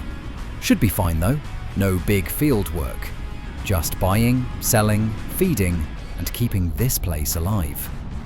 Right, cows are fed. Time to hitch up the flatbed and get this wood sold. We need money. Fast. Every load counts right now. Selling the wood brings some cash in, but it's nowhere near enough for what's coming. If this plan is going to work, I need a flour mill, and that means a visit to the bank. Here's the problem. We've got olives turning into oil, soybeans coming in soon, but the barley, it's useless unless we can turn it into flour. Without a flour mill on the farm, the entire fish food plan falls apart. Everything needs to feed into Uncle Alistair's factory, and right now, we're one production short, which means debt. Again. Hey John, I would like to get another farm loan, please. Liam, I'll be straight with you. You're already carrying a fair bit of debt. Higher purchase on the olive harvester, higher purchase on the combine, and you've still got nearly a year left on that £300,000 loan. I know, but this next step is critical. Without the flour mill, the whole production chain stops before it starts. How much are you asking for? 300,000, 3 years. This isn't about surviving winter. It's about making this farm sustainable. All right, we can approve it, but it won't be cheap. 4% interest. Monthly repayments just over £9,000. That works. It has to. Then it's approved. But Liam, you're walking a fine line now. Miss payments again, and we'll be having a very different conversation. Thanks, John. Have a good day. Right, that's the loan approved. And more debt. But now, at least the plan can move forward. Leaving town now. Loan approved, 300,000 in the bank. That puts us at just over £380,000 total. A scary number, but also a huge opportunity if we get this right. Back home. Right, this is the spot.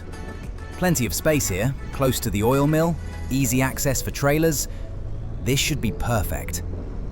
First though, this combine's in the way. Let's get you moved. That'll do nicely. Parked up on the lawn by the house. Out of the way, but still easy to grab when we need it. Alright, time to get this mill built and finally turn that barley into flour. And just like that, wow, look at that. £290,000 well spent.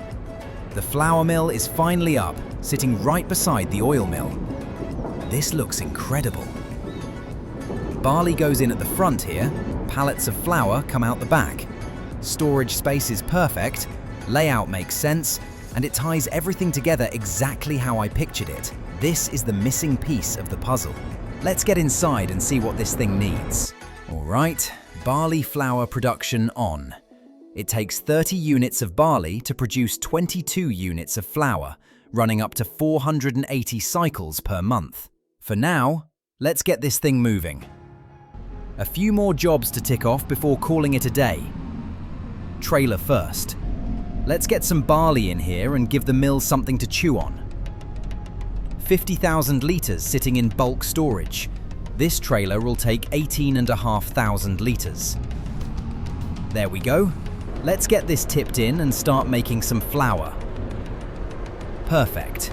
We'll start with one trailer for now, see how it goes, and feed it more as we need to. You can already see it ticking away. Flour pallets starting to build up straight away. Over at the oil mill, still around 15,000 litres of olives inside, steadily producing bottled oil. That won't last forever, but with the extra trees we planted this year, next season should be far stronger. Last job of the month, and my favourite. £8,000 from the goat yoga for December. Steady, reliable, and honestly keeping us afloat more than I ever expected. New year next, new challenges. January, and the snow hasn't stopped falling for days. First stop, the cows. And yeah, I've done it again. Feed's running low. 30 cows in this pen now, and they're absolutely hammering through the hay. Wow, look at that. 8 full pallets of flour already sitting there, ready to go. The barley's been working overtime. There's still about 6,500 litres of barley left inside the mill as well, so we've got more flour coming yet. All right, time to brave the snow and get a few jobs done. We won't be doing anything major this month, but there's still plenty that needs ticking off. First priority, feed. Every bale counts right now. With these on the trailer, the cows will be sorted for a bit longer, but I can't ignore this anymore. We're running out of feed faster than I planned for. Grass is months away. Even when spring comes, I still need a field, seed, time, and money. I really didn't think this part through properly. The soybeans might be the answer. If I can harvest them earlier this year, maybe October instead of November, I could plant grass straight after. That would at least give me one cut by March or April, just enough to keep the animals going. Then I replant soybeans again later, rotate the field, crops and grass working together. It's risky, but at the moment, feed is the biggest ticking clock on this farm. Right, next job, wood chips. We've got 53,000 litres sitting in the sawmill. January's the best time to sell, and at £545 per 1,000 litres, this should bring in a decent chunk. Let's get this loaded, get it sold, and get back inside before my hands freeze solid. Hey, how's things holding up out there? Cold, busy, and if I'm being straight, a bit stressful. I had to take out another loan to get the flour mill built, but it's running now. The oil mill's bottling oil, the flour's stacking up, and the soybeans are ready to go once Ewan's back. I just worry about the debt, Liam. It's a lot to carry. I know. We're still bringing money in every month. Once the fish food starts moving, that's when this all pays off. At least, that's the hope. Just promise me you'll be careful. I promise. All right, see you tonight, honey. Yeah, see you then. Can't wait. All right, last job of the month. Goat yoga income. £5,000. Not massive, but steady. That leaves us with around 80,000 in the bank heading into February. But the systems are running. The plan is finally moving. Let's see what February brings.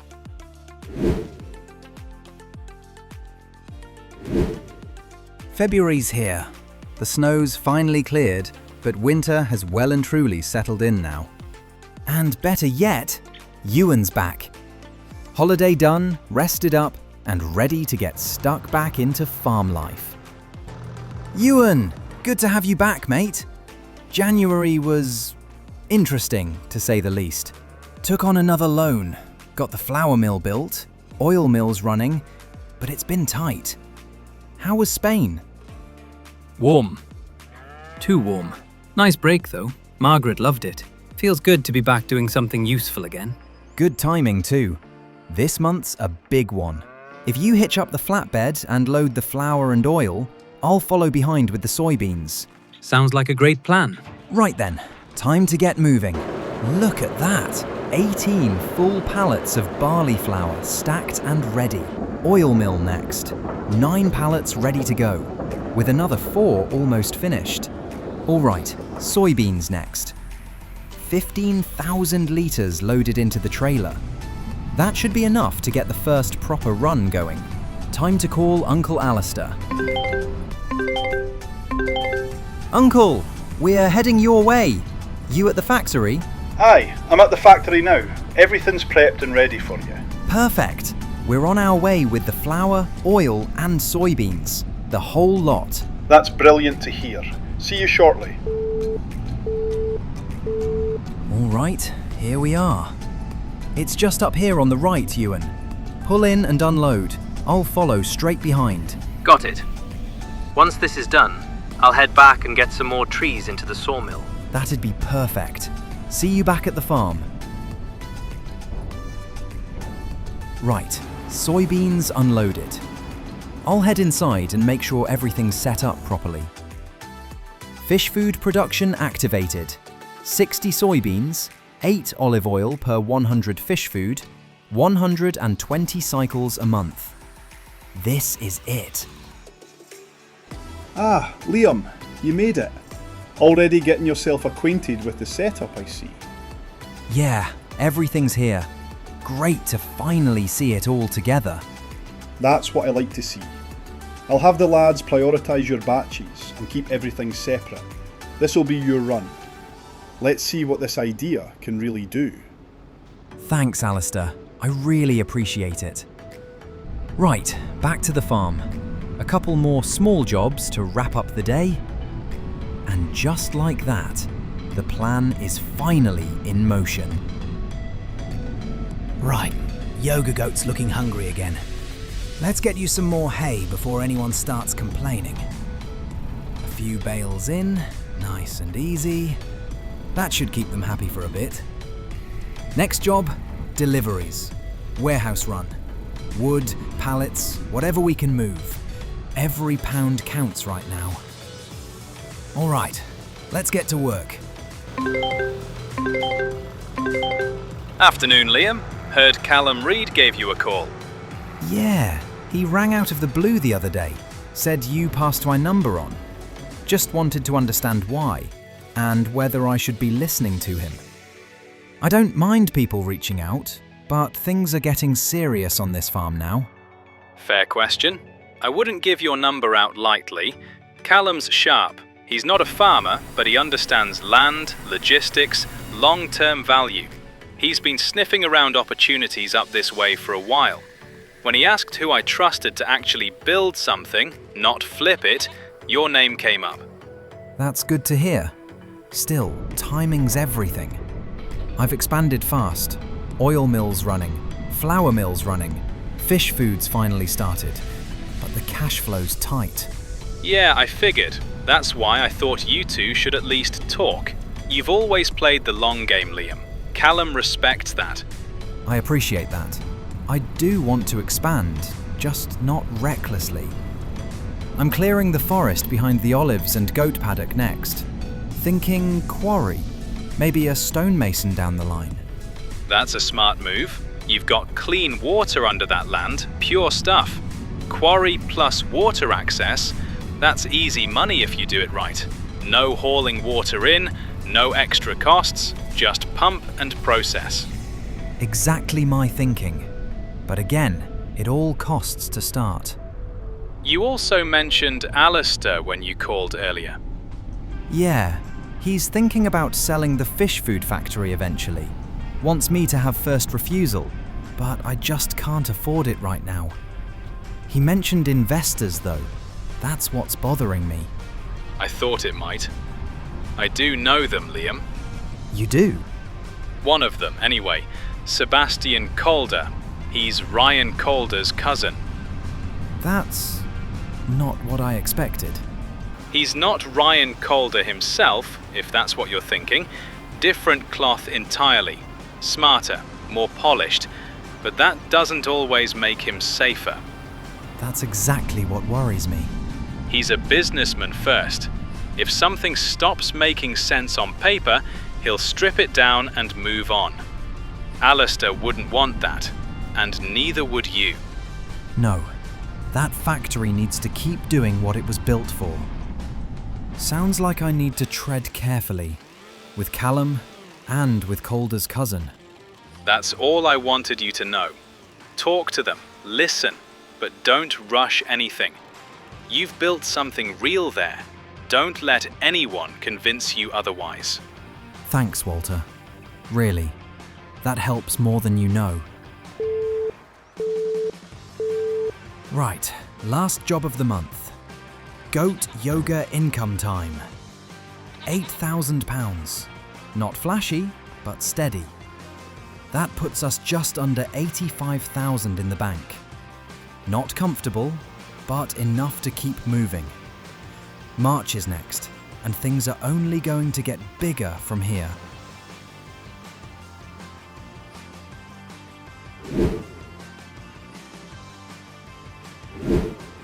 March is here. Winter's finally starting to loosen its grip. And for the first time in a while, it actually feels like things might be moving forward again. The Highland cattle are doing well. 40 in the pen now, with 10 new calves just born. A quick look at the goats too. 30 out of 32 in the goat yoga pen. Plenty of food left, plenty of milk coming in. And here comes Ewan now. Morning, Liam. Looks like a decent day for it, at least. Morning. The olive guys are due shortly. We're expanding the grove today. Once the trees are in, can you load up the sawmill output and run it down to the warehouse? I'll head to the fish food factory and make sure everything's ready to go. When you're done, come grab me and we'll get it all shifted. Sounds good. I'll see you down there once the trees are sorted. Right then, let's get this done. Heading down to the olive grove now. It's actually pretty satisfying seeing this place grow. A few months ago, this was just grass. They're here now. Just let them know where you want the rows and they'll crack on. Perfect. Thanks, Ewan. I'll meet you down at the fish food factory. Well, look at that. 5 new rows along this side and 1 more on the far end to balance it out. That's exactly what we needed. This grove's finally starting to look like a proper operation. Right, let's get moving.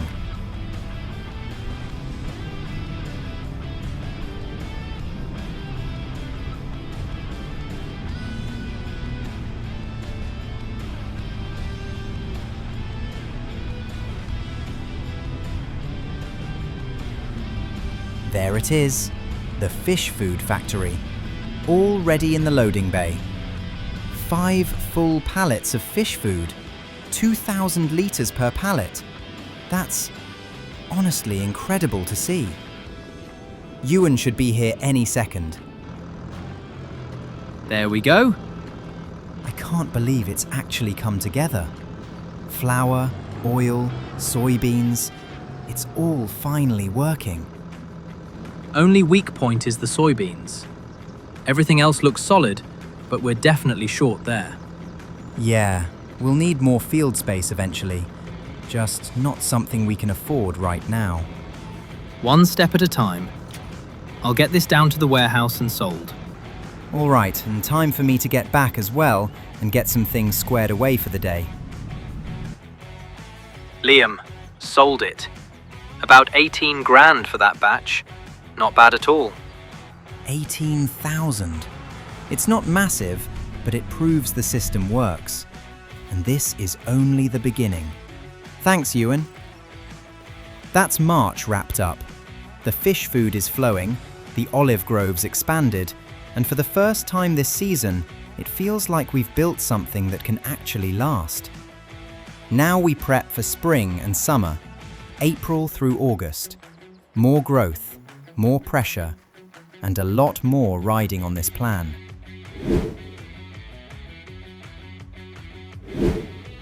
April already. Just like that, we're into the next phase of the year. The plan is set, the investments are locked in, and now it's time to actually see if this all works.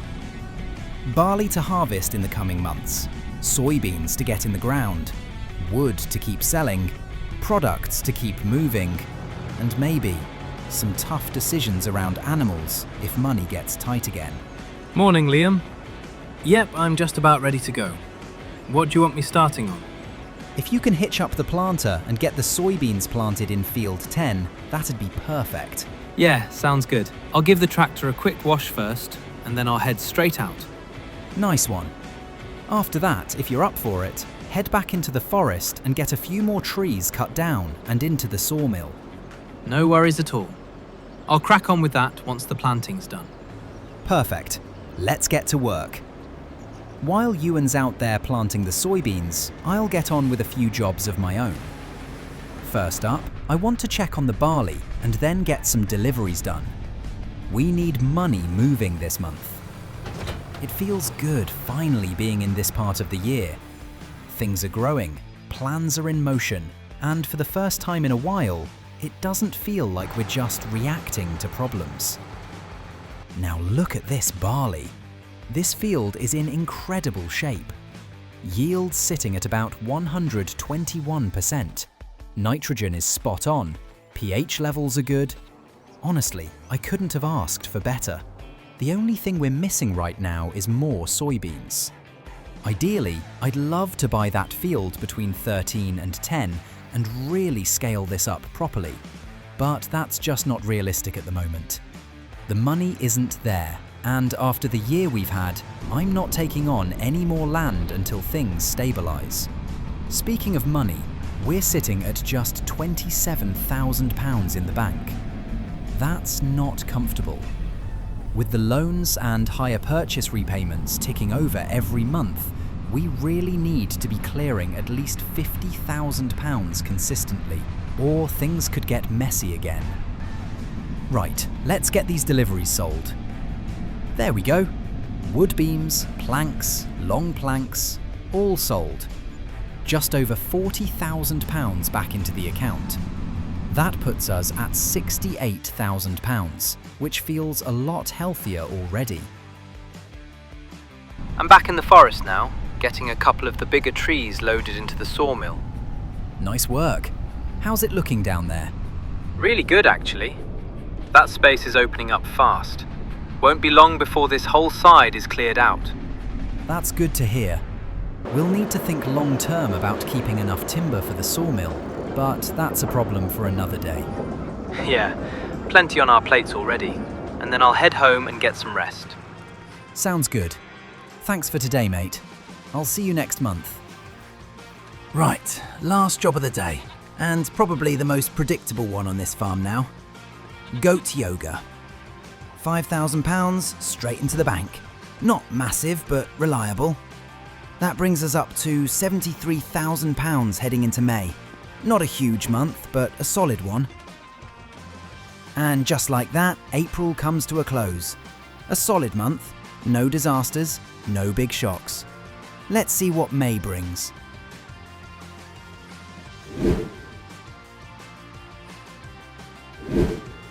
May already. Spring's finally starting to show up properly now.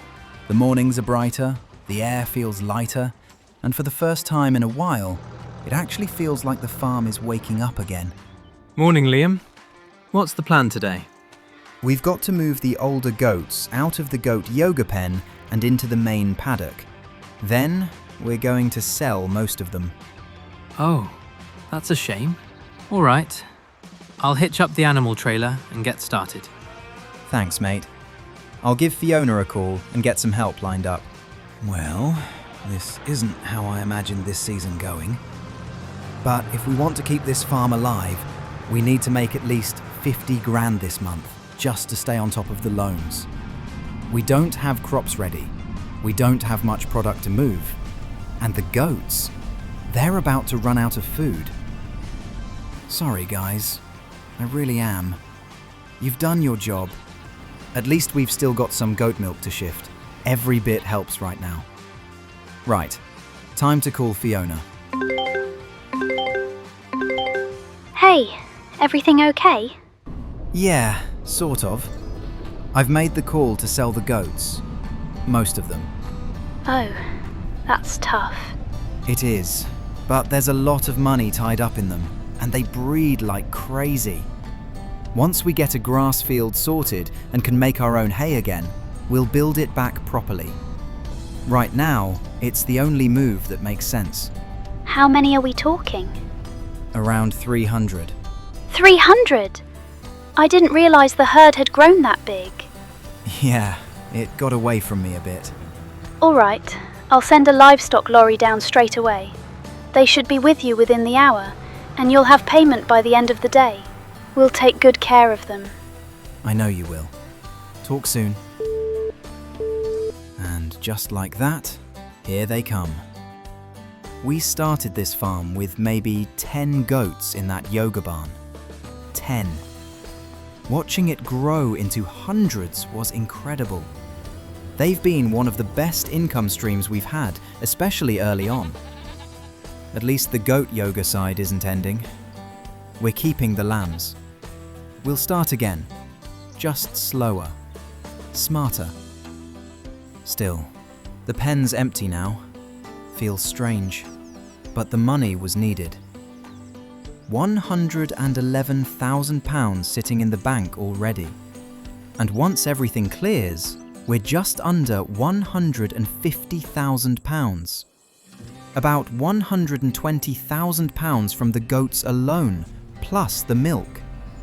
That's massive. That gives us breathing room. Now, onto the cows. We'll sell the 3 older groups first. 30 head over the next few months once feed gets tight. Keep 10 calves growing on. Reset the cycle.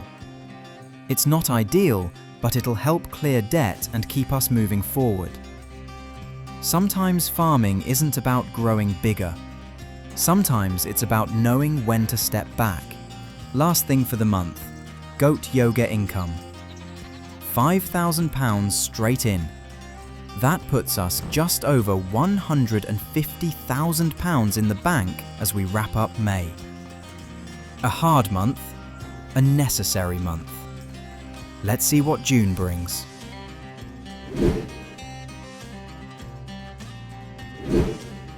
June. This is going to be a big one. Barley harvest, cows to sell, straw to bale, products to move. Let's start with the livestock.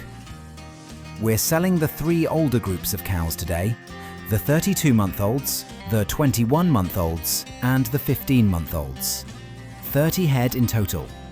We'll keep the 10 youngest calves. They'll get fed, they'll grow on slowly, and they'll buy us time until we can finally sort a grass field properly. Fiona already knows. She's sending the livestock lorry back again today to pick them up as they're ready. Ewan, are you able to hop in the combine and head out to field 13 first, then field 9? Barley's ready to come off. Yep, I'll get onto that right now. Perfect. I'll bring a trailer up and leave it there for you to load while I get stuck into deliveries. Once you're finished, I'll come back, move the trailer, and we'll start baling all the straw. Sounds like a good plan. I'll see you out there. All right, let's make some money.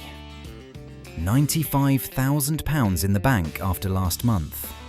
That's not terrible, but with the loans we've got, it's not comfortable either. I'm straight into deliveries. Wood from the sawmill, lettuce runs, livestock sales. Then back to help in the fields and start baling straw. No wasted time today. Liam, just thought I'd give you a call. How's the barley harvest looking? Good. Really good, actually. Ewan's out there now getting it off. I'm juggling deliveries at the same time, trying to keep cash flowing. That's good to hear. And I wanted to say, the fish food we've been producing from your ingredients has been outstanding. Best quality we've had coming through the factory in years. That's great to hear. Makes all the stress worth it. It really does. You're doing something right, Liam. I wanted to raise something with you again, about the factory. Yeah? I've had another conversation with the investor, Sebastian Calder, Ryan Calder's cousin. Right. He's put in a strong offer. On paper, it's very tempting, but I know his type. He won't keep the place running. He'll tear it down, turn the docks into an import-export hub, and this business, it'll be gone. I don't want that, Liam. This factory is my life's work. I get that. I'd much rather sell it to you, keep it local, keep it alive. But I can't just give it away. I need to sell it properly. I'm planning to retire in about 3 years. If you could get the money together by then, I'd feel a lot better handing it over to you. I'd love that. Truly. Right now, I'm just trying to keep my head above water with the loans and the machines. But give me a year or two. Once the flour, oil, soybeans and fish food are all flowing properly. Once we've got aquaculture running. Maybe even the quarry and stonemason. And a proper dairy set up. This place could really work. That's exactly why I want you to have it. No pressure. Just think about it. I will. I promise. Good lad. Now go get that barley in. That's a lot to think about. But first, I've got work to do. June's not going to wait for anyone. All right, Ewan, I'm just grabbing the trailer for the barley now. I'll drop it off at the mill, bring it straight back out to the field, then we can unload the combine, and I'll park it up on the far side for you. Yep, sounds good. I'm nearly full on this pass anyway. After that, I'll head into Kilted Pistons and pick up a stack of hay bales for the calves and the lambs.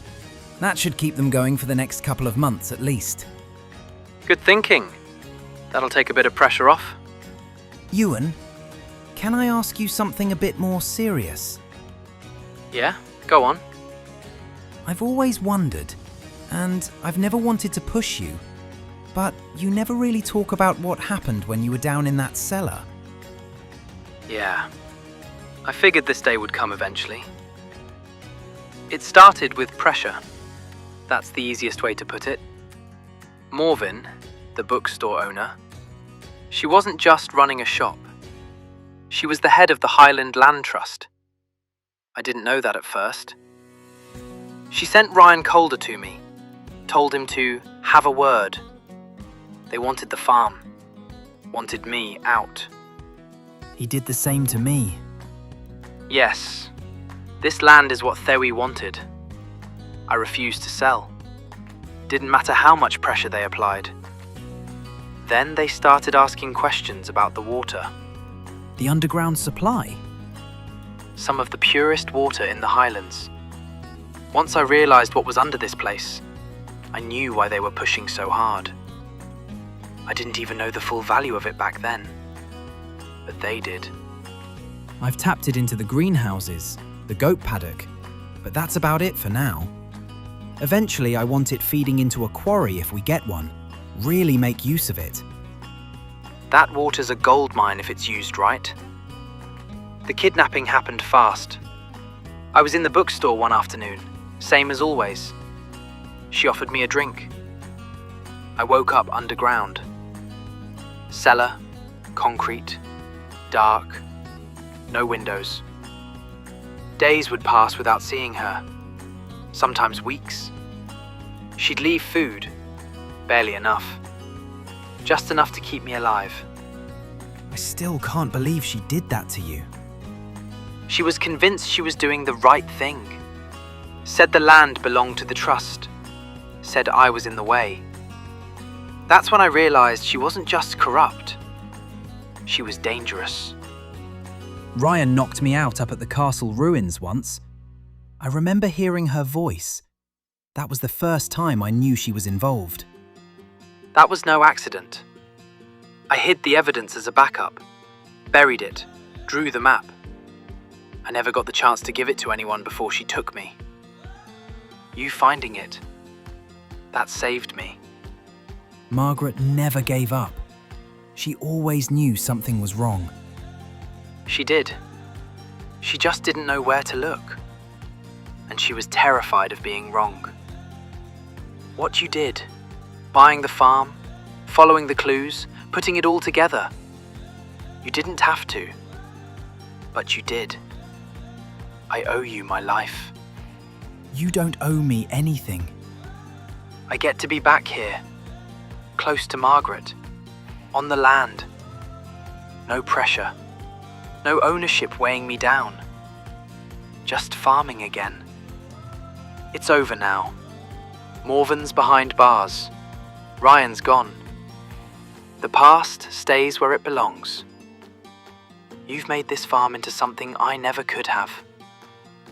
Working here with you, these last couple of years, it's been the best part of getting my life back. I hope we keep doing this for a long time yet. Me too, Ewan. Me too. All right, back to work, yeah? Yeah, back to work.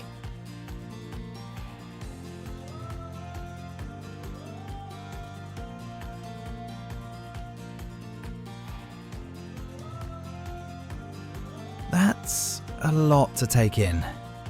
Hearing Ewan say it out loud like that really puts it into perspective. 3 years of his life stolen, locked away.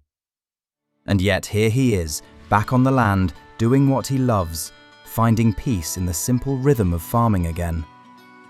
I don't think I'll ever fully understand what that must have been like for him, but I'm glad he's here. I'm glad he's enjoying this place again. And speaking of Ewan, looks like he's just finished up with the combining over in Field 9. He's loading up that final full trailer now. He'll take that back to the yard, get it parked up, and then head home for the day. I'll stay out here and finish baling what's left. We've both earned a breather after today. That pretty much wraps up this month. Barley's in, straws baled, big decisions made, even bigger truths uncovered. And honestly, it's been a heavy one, emotionally and financially.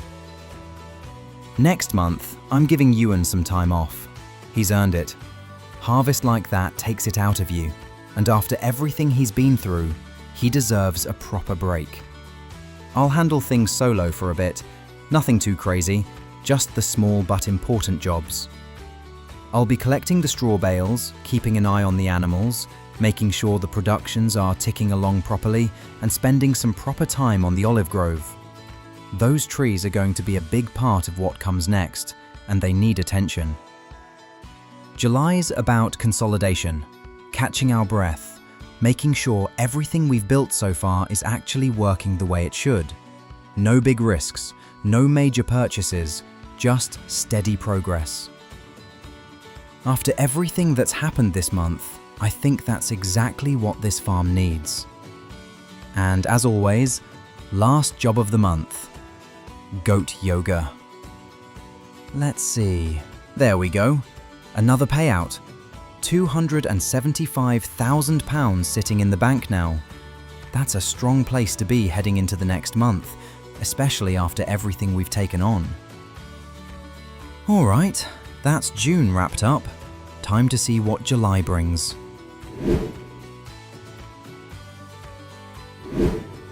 July, final month of the season. Standing in the yard for a moment, just taking it all in. £230,000 in the bank, the farm quiet, and Ewan finally taking some well-earned time off after the harvest. It feels strange without him here, but he's earned the break. First stop, the flour mill. 54,000 litres of barley sitting in the system, 8 pallets of flour ready to go, but production's paused. That won't do. Quick trip into the office, switch it back on, and we'll let this thing run non-stop for the next couple of months. Over at the oil mill now, only 2 pallets of olive oil produced, and no olives left in storage. Over by the goat yoga pen now, 19 goats left. These are the ones that'll rebuild the herd properly, slowly this time. Once the pen fills again, we'll rotate older goats back out like before. No rushing it. Right, time to move. Flatbed's hooked up, heading out to collect the straw bales. Easy money, clean job. As I'm loading these up, it's hard not to think about how much this farm's been through already this year. We started the season buried under loans, juggling productions, selling animals we didn't want to sell. Decisions that honestly could have sunk the whole place. But step by step, things started to line up. The oil mill's running, the flour mill's running. Fish food isn't just an idea anymore.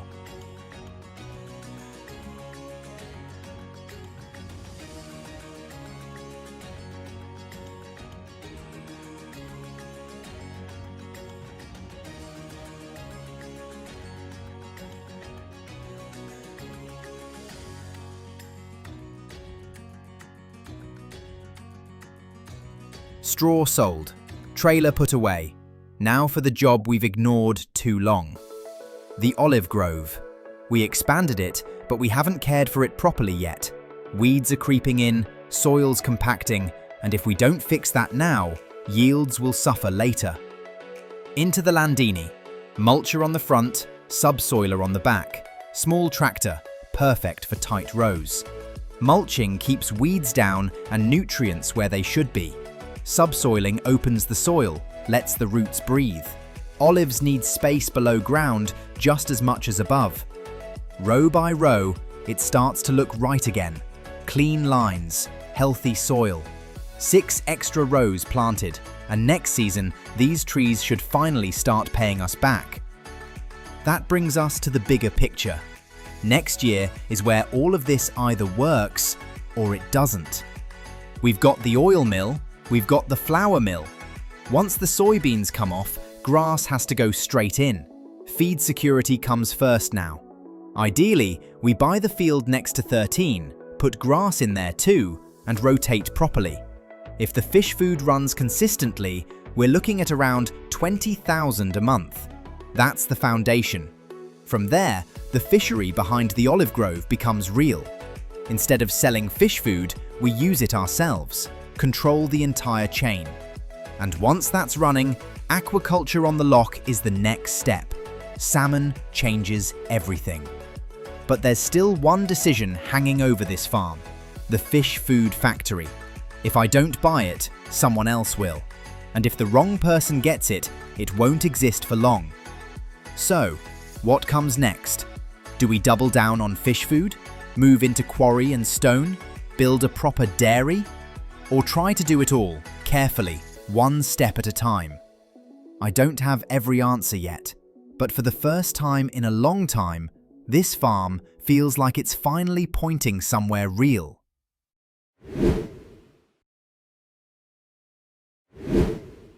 There's a lot to be excited about this year. Big plans, big investments, and hopefully, big returns. We've stabilised the farm. We've survived the rough years, and now it's time to push forward. There's a lot to do, and a lot of money to make if this all works the way it should. Right, better check in with Ewan and see if he's about today. Yeah, I'm around. What do you need me on? I'll be hitching up the flatbed and getting some deliveries done. If you could head out to the forest and start clearing trees along that rock face, that'd be perfect. We need to open that area up so we can eventually get the quarry built. That water supply under the land is too good not to use. Yeah, that sounds like a great idea. I'll get onto that now. Anything else you want done this month? Just keep the lumber mill topped up. And later on, we'll head down to Uncle Alistair's fish food factory together. I want to collect the fish feed and take a proper look at buying the young fish breeding facility behind the olive grove. Sounds good. I'll see you later on. Right then, let's see what this lot brings in. That's just over £26,000. Not bad at all. Solid start. The only thing left is about 3,000 litres of goat milk, so we'll run that down to the dairy and get everything cleared for August. It still feels strange not having the full herds anymore, but it was the right call. We've kept 10 of the younger Highland cattle, and the goat yoga herd is still ticking along nicely.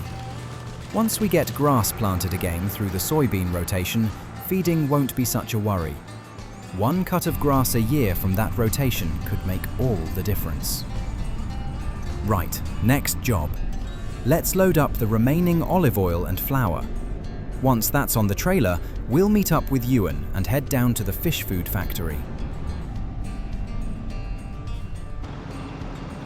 I've got the oil and flour loaded, heading down to the fish factory now. If you can follow me and help load the fish feed, we'll head straight to the young fish breeding site after. No worries, I'm right behind you. Every time I come down here, it feels more real. This place has produced 7 full pallets of fish feed already. 2,000 litres per pallet.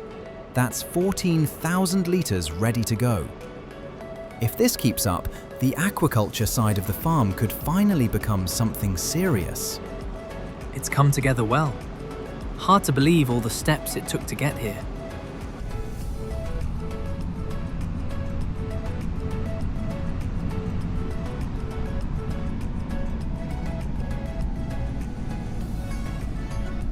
Right, here we are. The young fish breeding facility. £95,000 to purchase. And just like that, it's ours. £141,000 left in the bank. Plenty of breathing room. This place looks incredible. No fish in here yet, but as soon as we turn the production on and drop the feed in, we'll start breeding young salmon straight away. They'll grow steadily over the next few months. The production uses 71 fish feed to produce 78 young salmon, running 168 cycles per month. That's a solid output. Not instant money, but long-term value. Exactly what this farm needs. Olives into oil, barley into flour, soybeans from the fields. All of it feeding into this one system. The only thing we're missing now is more soybeans. And that's going to be a big focus this year. Watching those first young salmon swimming around, it really does feel like all the risk was worth it. Right, let's head home. Ewan's off for the day, and that's August just about wrapped up. Last job as always, goat yoga income. £12,000 this month. That's massive. £153,000 in the bank, aquaculture underway, production's running, and momentum finally on our side. A strong start to Season 8. Let's see what September brings.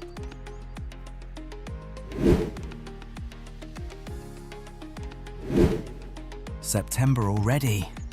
Autumn's pushing through. The days are getting shorter, and there's plenty to keep us busy this month. Morning, Ewan. You around today? Yeah, I'm on my way in now. Perfect. I'm going to hitch up the cedar and get out sowing the barley. If you could hook up the fertilizer and head over to the olive grove, that'd be great. Those trees need a bit of love. No worries. I'll get onto that now. Once that's done, can you head back into the forest and clear a bit more out toward that rock face? We're getting close now, and it'd be great to have that opened up by the end of the year. Yeah, sounds good. See you out there. Have a good one.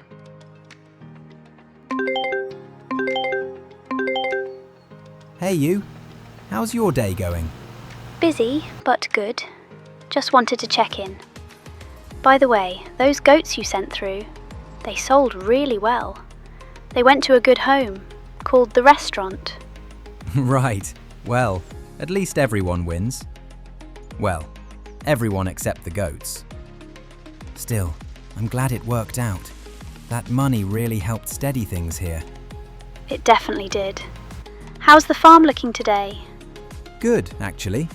I'm out sowing barley at the moment. Ewan's fertilizing the olives and clearing trees. Everything's ticking along nicely. Sounds like he's really settled in there now. Yeah, he really has. Feels like the farm's finally running as a team again. Hard to believe we've been together nearly 2 years now. I know. Time flies when you're juggling farms and animals. Yeah, it really does. All right, well, have fun out there. I'll see you tonight.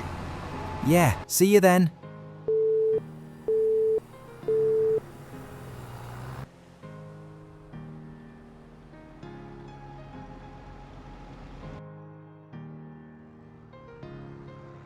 Right, let's see what else needs doing today. The young Highland cattle are looking great. 10 of them now, growing steadily.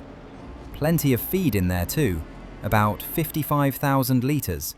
They're well sorted for now. Over at the goat yoga pen, 19 goats left, plenty of milk pallets ready to go, which is great. But feed's getting low. About 400 litres left, so we'll need to top that up soon. Right, time to hitch up the flatbed. I'll grab the milk from the goat yoga pen and take it down to the dairy behind the yard. Milk's in, and that's a nice surprise. Goat butter and bottled goat milk ready to go as well. That little dairy just keeps quietly doing its thing. Now that the trailer's empty, let's swing by the sawmill. It's absolutely packed. 8,000 litres of wood beams, 13,000 litres of planks, 9,000 litres of long planks. £106,000 in the bank right now. And Sold. Just over £80,000 from that lot. That's huge. Puts us right up around £190,000. Wood really does pay when you stay on top of it. Right, next job. The goats need food. Let's head to Kilted Pistons and grab 4 big square bales of hay. £6,000 spent, worth every penny. Loaded up and heading home. Goat yoga's too valuable to let it stall out over something simple like feed. All in all, a solid month. Barley's in, olives are fed, forests clearing nicely, and the cash flow feels healthy again. Let's finish September the usual way. Goat yoga income, £10,000. Beautiful. That puts us at £193,000 in the bank. A strong position heading into October. Time to call it a day, get some rest, and get ready for what's coming next.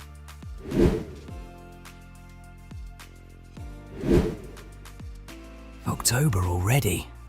Autumn's properly set in now. We're down in the yard this morning with £148,000 in the bank, and this month's a big one. Soybeans are ready, olives are ready, and both of them are critical if we want to keep this whole fish food operation moving forward. Morning, Ewan. Glad you're in. It's harvest month. Soybeans are ready, and the olives are ready too. If you could hop straight into the olive harvester and head over to the grove, that'd be perfect. I'll grab the combine and get started on the soybeans. Yeah, sounds good to me. I'll get straight out there. Brilliant. Radio me once you're nearly done and we'll sort anything else we need to knock over this month. Will do. See you out there. Right, that's my job sorted then. Soybeans first. Field 10's been waiting for this, and it feels good knowing this harvest feeds straight into the fish food again. Second batch already. This whole system is finally starting to loop the way it was meant to. Hey, Alistair, it's me. Thought I'd give you a call while I'm out harvesting. Good timing. I was actually thinking about you this morning. That first batch of fish feed you sent through last year did really well. Quality was excellent. Only issue was volume. Soybeans especially. Yeah, that's exactly what we're fixing now. Soybeans are coming in today, olives as well. I'll be dropping the soybeans straight down once they're ready, and we'll keep feeding flour and olive oil through the winter. We've already got the second batch lining up properly this time. That's good to hear. Consistency is everything with feed. And there's more. I went ahead and bought a young fish breeding facility right next to the olive grove. It's up and running now. That's a big step, Liam. A very big step. That's the idea. Let the fish food feed straight into the young salmon, let them grow over winter, and then early next year we do one proper push. You're thinking the right way. And when you're ready for aquaculture out on the loch, I've got a boat you can use to move stock out there. That would be huge. Thank you. If this second batch grows well, we might finally be in a position to build aquaculture early next year. I'll speak to a few people I know. There's been talk of putting new cages out there for years. It's about time someone did it properly and maintained it properly. That's the goal. Do it right or not at all. Keep doing what you're doing. I like where this is heading. Right, while the combine's ticking away and these soybeans are coming in, this is the part of the year where you really start thinking ahead. What's worked and what clearly hasn't. Soybeans have done their job this year, but it's obvious now they're not enough on their own. Not for fish food. Not if we want this whole production chain running year-round without stress. If we're serious about scaling this up, we're going to need another field. No way around it. Ideally, we buy another field this winter, one that we can rotate properly. The plan would be simple but effective. Harvest soybeans, then straight after that, plant grass. Let it establish through winter, take a single cut in March or April, and turn that straight into hay before the next soybean cycle goes in. That one cut alone could change everything. Enough hay to feed the cows, enough to support the goat yoga herd as it grows back, and finally get us out of this constant panic about running out of feed halfway through the year. And if we get to the point where we're producing more hay than we actually need, well, then things get interesting. That's when silage becomes an option. Proper buffer feed. Proper security. We'd probably need a bale wrapper to do it right, but that's a future investment I'd actually feel good about. None of this happens overnight though. It all comes back to cash flow. We need to survive winter first, and make smart decisions instead of rushed ones. Right, here we are. 15,000 litres of soybeans. Trailer's about 81% full, but that's more than enough to get production rolling again. Let's get these unloaded.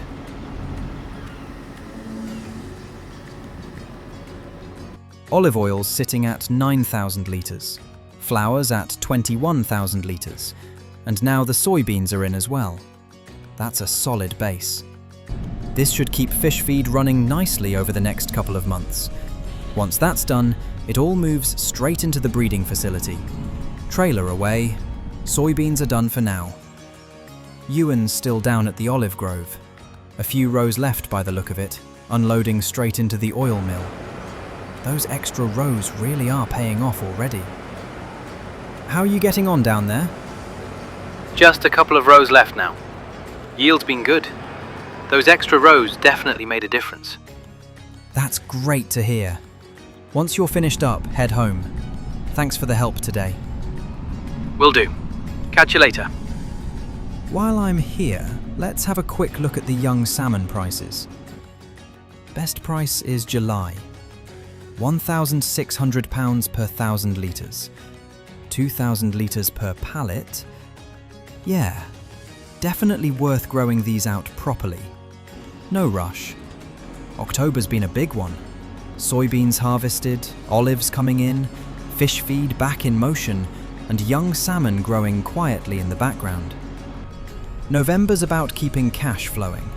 More deliveries, more planning, and we seriously need to think about another soybean field. What we've got just isn't enough long term. And to finish the month the only way we know how. Goat yoga income, £8,000. That puts us at £156,000 in the bank. A solid position heading into November. Time to call it a day.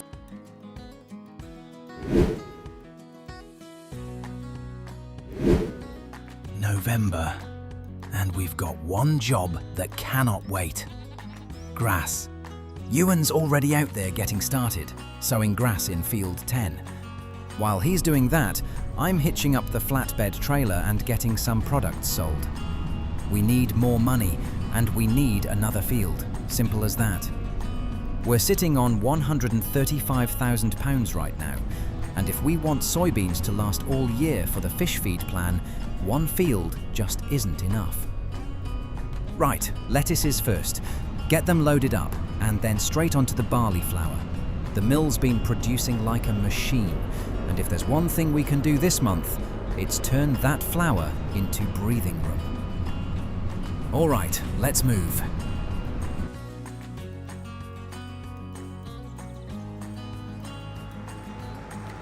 Here we are at the warehouse. Come on, big numbers.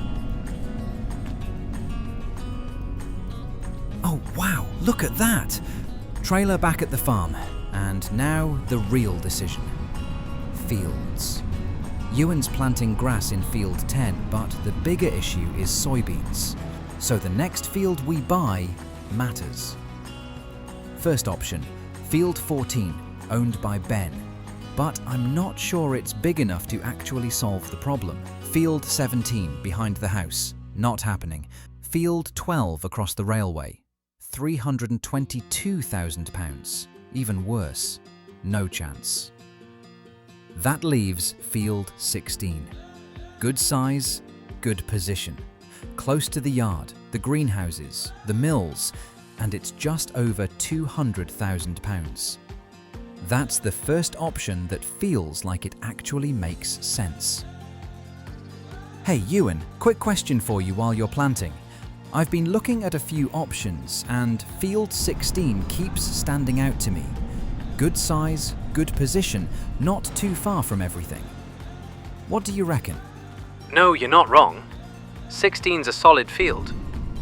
It's big enough to matter, but not so big it'll cripple you financially. And being that close to the yard will save a lot of time over the years. That's good to hear. I didn't want to jump into something like that without checking with you first. Okay, decision made. Time to make the call. Hi Katie, it's Liam Fraser. I was wondering if you'd be open to selling Field 16. Field 16? Oh wow, yeah. I completely forgot I even owned that one. I'd be happy to sell it. Perfect. I'll transfer the money shortly and we can make it official. All right, Ewan, she's agreed. Field 16 is available. I'm going to buy it now.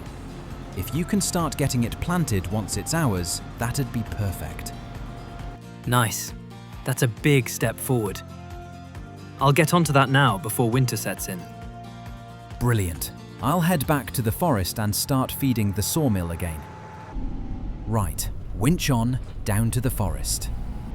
First tree, cut clean and... Oh no, that's landed right on the cab. I can see you from here. You've got a full tree riding your tractor like a hat. Yeah, cheers mate. Very helpful. All right, winch attached. Easing forward and... There we go. Sliding off, minimal damage. We'll pretend that didn't happen. Tree into the sawmill and look at that. 30,000 litres of wood stored up. That's a solid buffer. The mill stays fed, we stay paid. So, November. We planted grass in field 10. We bought field 16 for the future soybeans and feed rotation. For once, heading into winter, I don't feel like we're hanging on by a thread. December next. Let's see if winter treats us kindly.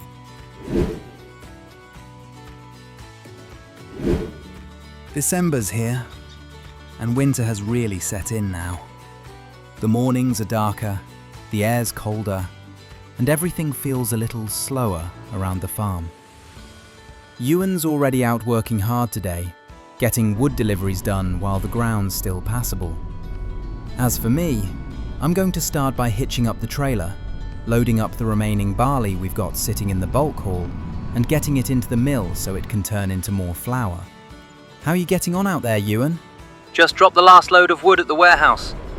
Before you head back, could you swing past the fish food factory and see how much feed is sitting there? Load up whatever you can find and meet me at the fish breeding place. Yeah, no worries. I can already see there's plenty of fish food here. I'll load it up and bring it round to the breeding facility. Perfect. I'll jump in the truck and meet you there. Right, let's head over to the aqua farm and see how things are looking.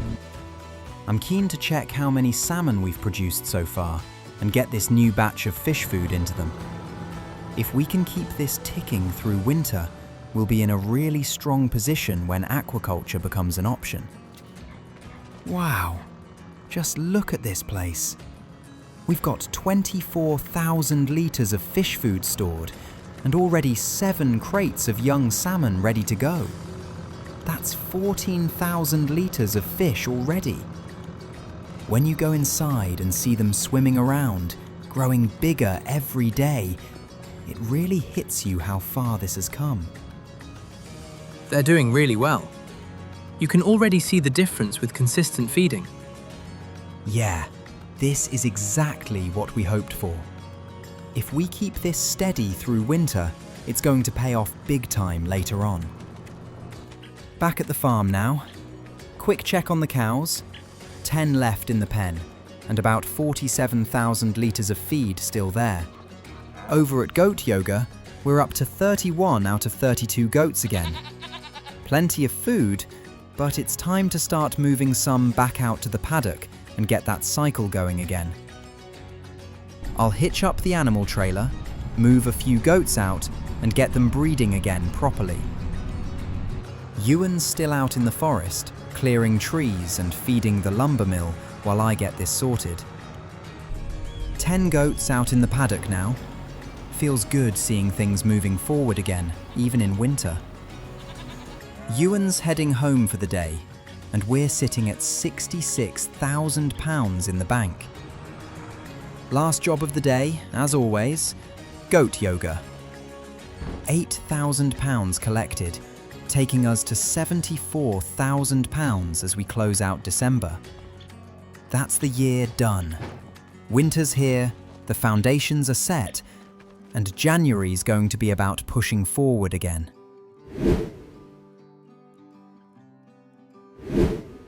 January's here. New year, deep winter, everything slowed right down. The good news is, the productions are ticking along nicely in the background. Ewan's only got one job this month, and that's wood chips. January is prime time for selling them, so he's running 54,000 litres down to the sell point. As for me, I'll just be doing a couple of deliveries with the flatbed trailer. Nothing fancy, just keeping the cash flowing. First up, lettuces. And then I'll load up some flour as well. Combined with the wood chips, this should push us along nicely. We're sitting at £62,000 right now, and the goal is simple. Get that number up, because in February, we're aiming to buy that aquaculture for £125,000. That's the next big step. Ewan, I'm just doing a few deliveries today. You just focus on the wood chips. Once you're done, head home and enjoy the new year with Margaret. Over at the warehouse now, that lot sells for £23,000, which isn't bad at all. That puts us up to £136,000. Tractor parked up, trailer away, and Ewan's already heading home. That's pretty much it for January. Last job of the month, Goat Yoga. £6,000 collected, taking us to £153,000 to finish January. February's where things really kick off with aquaculture. Let's get into it.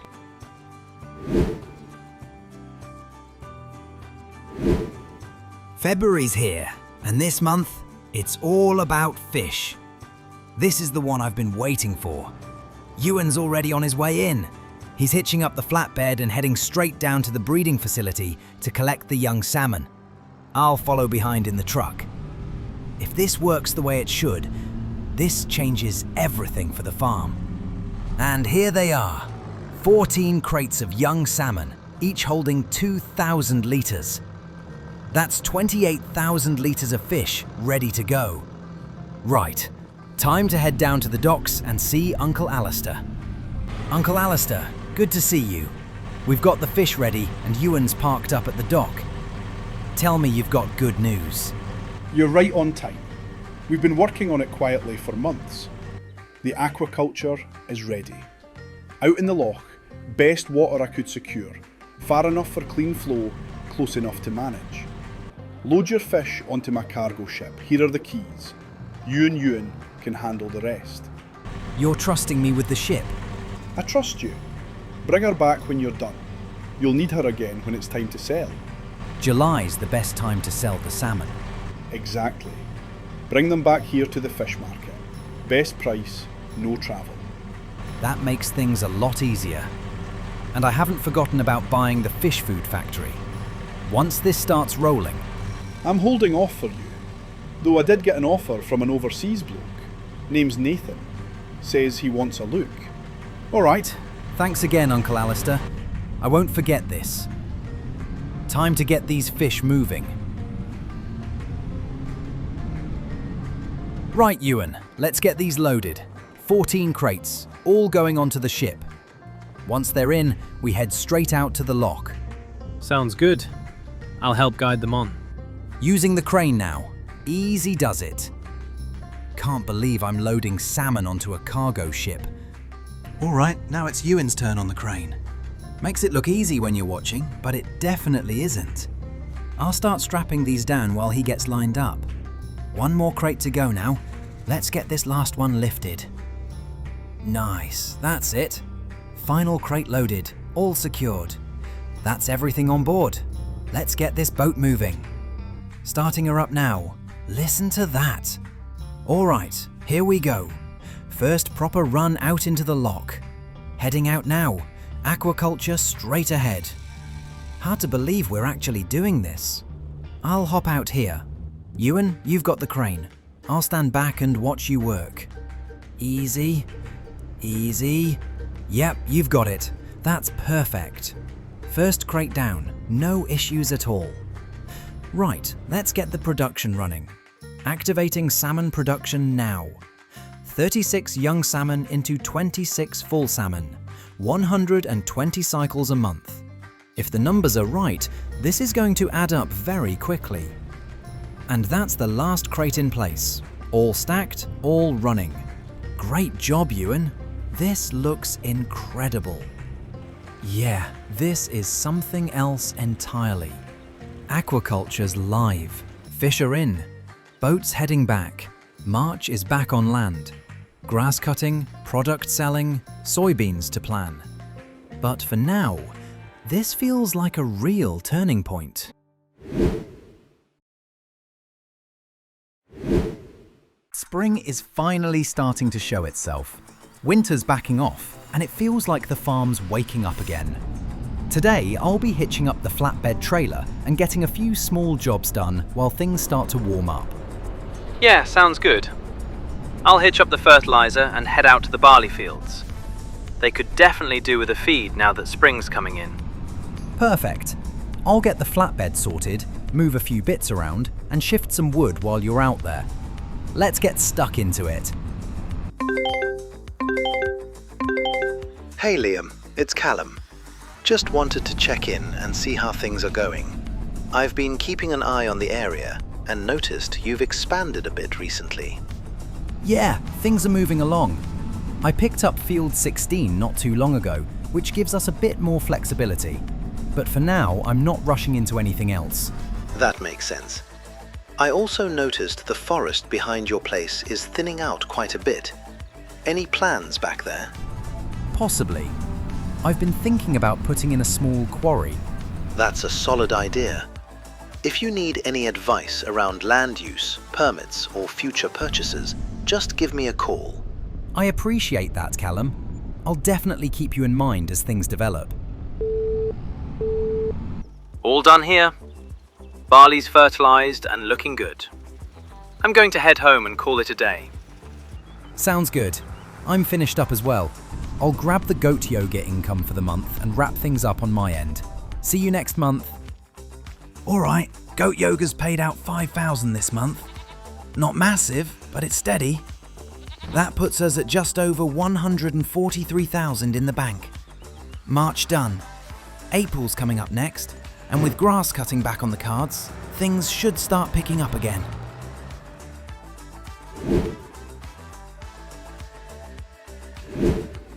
April's here. Winter's properly behind us now, and it finally feels like spring has arrived. Today's all about grass. Ewan's heading out first with the front and rear mowers, starting on Field 16, our new grass field, then moving over to Field 10. I'll be following along behind him with the tedder so we can get this grass dried out properly and turned into hay for the animals. Once this grass is tedded, we'll get it rowed up and baled into hay. That should give us more than enough feed to keep the cows and goats going for a long time. All right, let's get to work. Hey Uncle, thought I'd just call to check in on how the aquaculture is looking. Good to hear from you, Liam. I've been keeping an eye on the aquaculture for you while you've been busy back on the farm. The salmon are doing really well. They're feeding properly, growing steadily, and everything's ticking along exactly how it should be. That's great to hear. It's a relief knowing they're being looked after while we get on top of everything back here. At the moment, we're cutting grass and getting hay sorted. Then next month, we'll be planting soybeans again to make sure the fish food production keeps flowing. That's exactly what you should be doing. Just make sure you set aside some time in July. That's when you'll want to come out on the boat, pick up the salmon and bring them back to shore. The fish market will pay good money for them if you time it right. Yeah, July's locked in already. By then, we should have a solid batch ready to sell.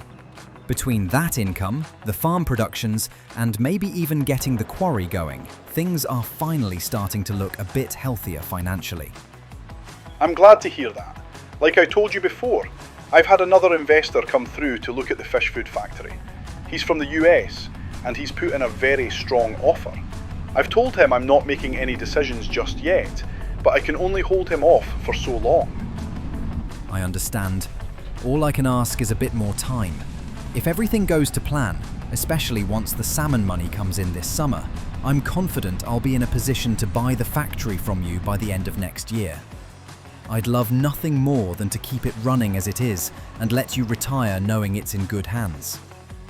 That means a lot to me, Liam. This place has been my life's work, and knowing someone like you wants to carry it on properly gives me peace of mind.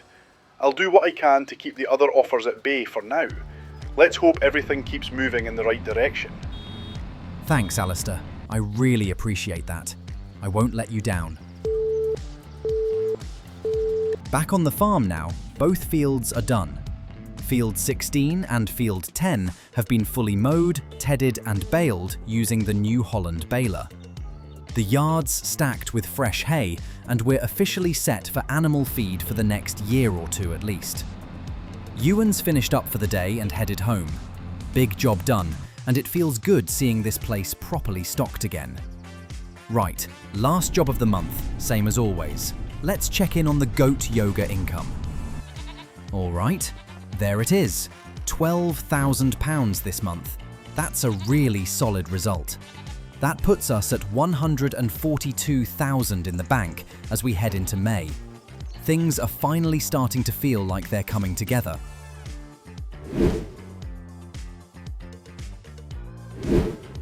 May's here. Spring's in full swing now, and today's all about clearing fields and getting ready for soybeans. Hey Ewan, you good to go today? Yeah, going well. What do you need me to do? Can you head out with the flatbed trailer and start collecting all the hay bales from the fields? Once those are cleared, I need to get in there and cultivate so we can plant soybeans straight after. Yep, no problem at all. I'm already heading out now. I'll drop a few bales off at the animal pens and store the rest out the back of the bulk haul. Perfect. I'm going to head down to Kilted Pistons and pick up a new cultivator. I've been looking at the Dalbo Powerchain 800 and it's £43,000. Should be spot on for the size of the fields we've got. That's a great bit of kit. That'll do us well for years. I'll crack on with the bales and see you out there later. Sounds good. Thanks for that. I'll see you out in the field. So far this year's been massive. We've got the flour mill running, oil production sorted, fish food flowing, and now we've even stepped into fish farming. It still feels strange saying that out loud. June's going to be busy but straightforward. Barley harvest, baling straw to sell. July's the really exciting one though. That's when we go and collect the adult salmon and finally see if all this effort actually pays off. Alright, I'm all done with the bales now. Fields are cleared and everything's dropped off where it needs to be. Perfect timing. Can you hitch up the cultivator and head into Field 10 first? I'll start sowing soybeans in Field 16 now, and once you're finished over there, I'll come across and finish Field 10 myself. Yep, that sounds good to me. I'll get straight onto it. Once that's done, I'll head home and let you finish off for the day. Nice one. Thanks for that. I'll see you later. That's May wrapped up. Fields are cleared, new cultivators ready, and soybeans are finally going in the ground. Everything's lined up nicely as we head into June. Barley harvest's coming, straw money's on the way, and things are starting to feel properly under control again.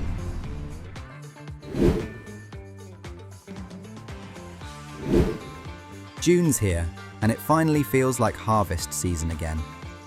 The soybeans are looking fantastic over in field 16, nice and healthy in their new home. Liam! Looks like harvest time at last.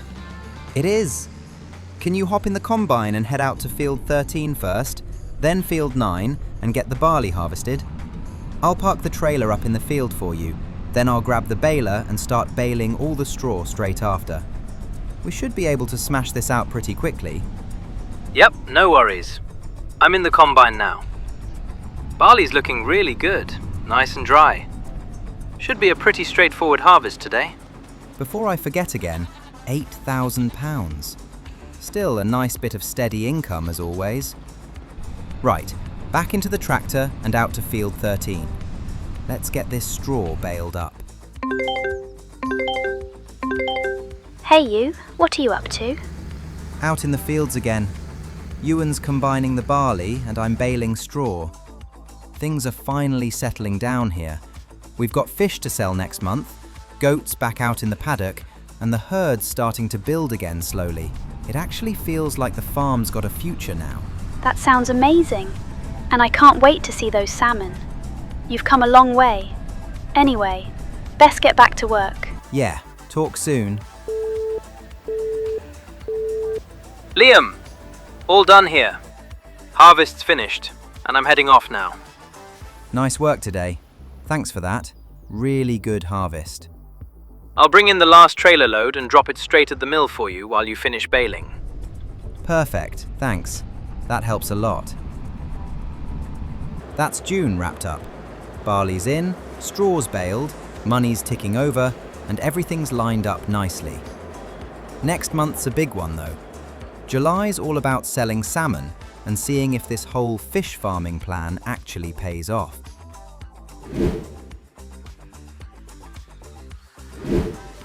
July. Rain pouring down, grey skies, but today's a big one.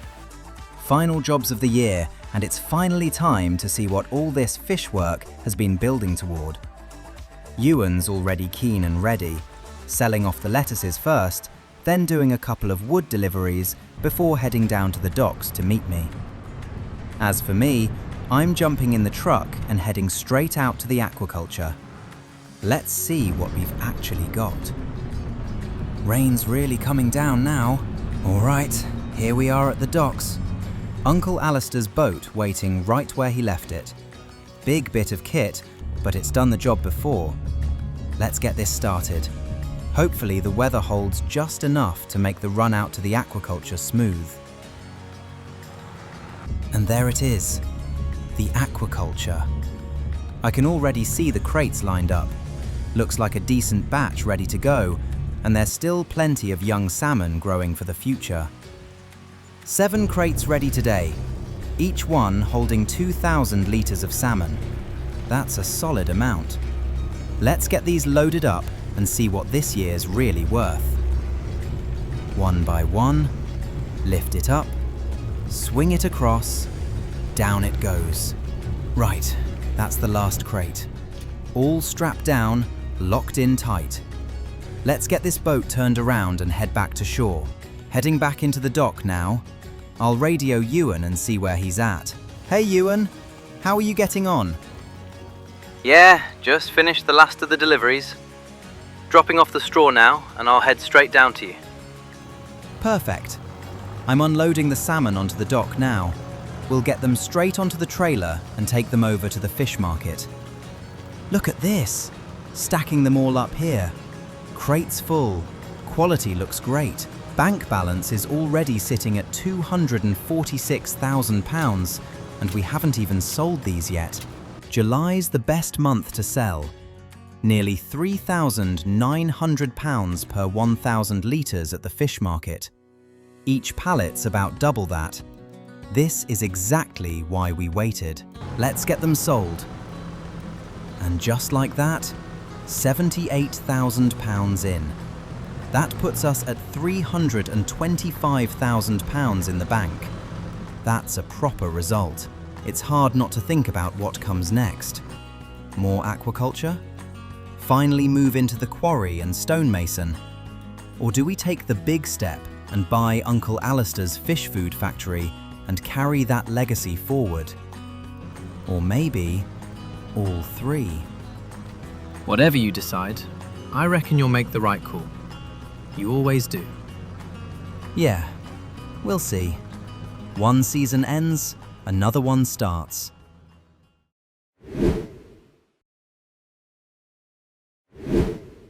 August already. A brand new season, and a big one at that. There's a lot riding on this year. The fish food factory decision is hanging over everything. The farm's bigger than it's ever been, and we're sitting at just over 312,000 in the bank. Ewan's not around this month. He's taken a bit of time away helping family up north, which means it's just me on the farm to kick things off. First job this morning is the olive grove. I'm hopping into the Landini, hitching up the mulcher on the front and the subsoiler on the back, and heading straight over. It's not glamorous work, but it's absolutely essential if we want those trees healthy and productive later in the year. Running through the olive rows now, mulching everything down and opening up the soil underneath. This grove has really come into its own since we added those extra rows, and this year I want to make sure we do it properly. There's a lot planned. Ideally, we pick up another field, maybe even two. A dairy is still on the table. The quarry's becoming more realistic now that we understand the underground water supply better. But all of that depends on one thing, and that's keeping the core productions profitable. We've got liquid fertilizer loaded up, so it's straight back to the olive grove to give these trees exactly what they need heading into October. Spraying the olives now, and they're looking fantastic. Healthy, evenly spaced, and producing exactly how we hoped they would. The oil mill has been one of the quiet success stories of this farm. Olive oil flows straight into the fish food chain, and it's doing its job perfectly. The weak link is still soybeans. We simply don't grow enough. That's why another field is non-negotiable this year. Without it, fish food production just won't last the full cycle. I'll park this up and call the olives finished for August. Next stop, the animals. The Highland cattle are doing great. 10 in the pen, plenty of food, full health, and we should start seeing calves in the coming months. No rush there. Over to the goat yoga barn now. 32 out of 32 in here, all healthy, all well fed. But it's time to make some space. The younger goats need room, and the older ones are better off out in the paddock. So let's get the animal trailer hooked up and get that sorted. Loading up the oldest 13 goats and taking them across to the paddock. Plenty of grass out here, plenty of space, and this is exactly how we want the herd expanding naturally. Goat yoga keeps ticking along, the breeding stays sustainable, and we don't overstretch feed costs. It's a simple system, but it works. Trailers back in the yard and put away. There's wood to sell soon, lettuces stacking up, and plenty of product moving through the system over the next few months. But for now, we'll finish the day the same way we always do. One last stop at the goat yoga pen. 12,000 in income this month, which is a fantastic return for something that quietly runs in the background. And things are about to ramp up quickly. For now though, it's a solid start.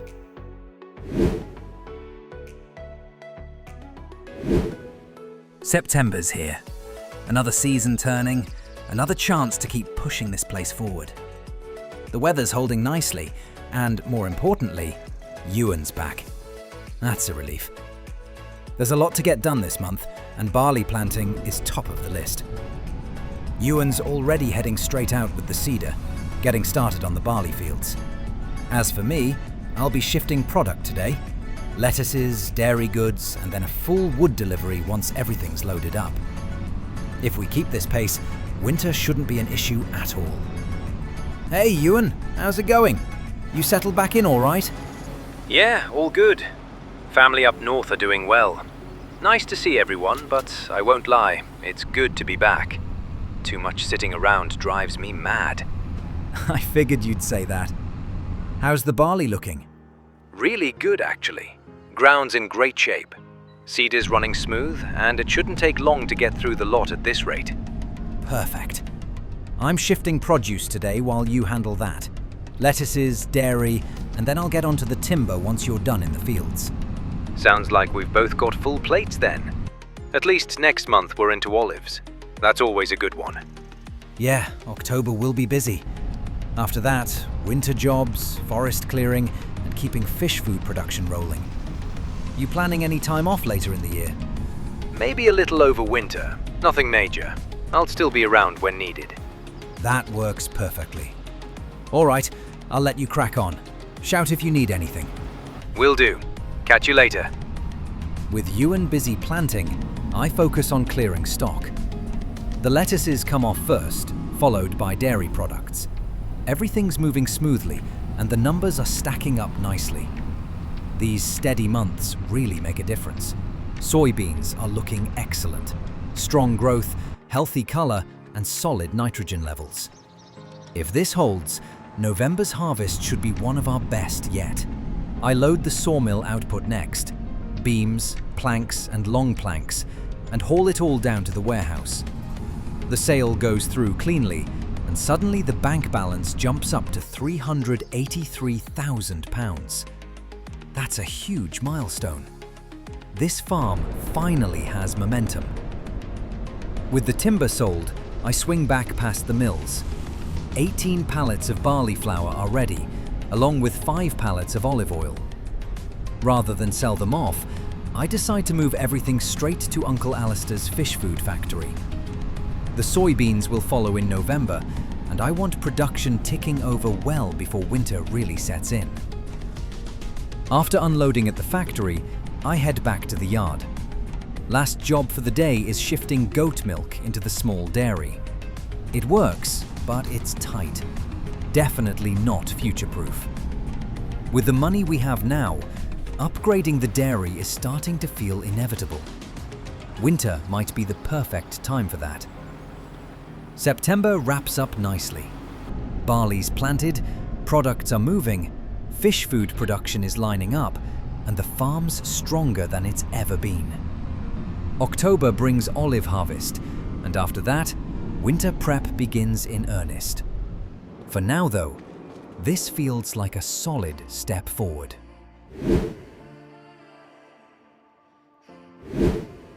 October's here, and that means one thing: olive harvest time. Ewan's already out heading to the fields with the fertilizer today, keeping our crops healthy while I get on with the harvesting. And I'm not going to lie, I've been waiting to use this New Holland olive harvester again. Big machine, big job, big results. We've got £370,000 in the bank, and I want this harvest to be clean and efficient. And look at that! The first olives are already flying in and rattling into the tank. That sound is basically money.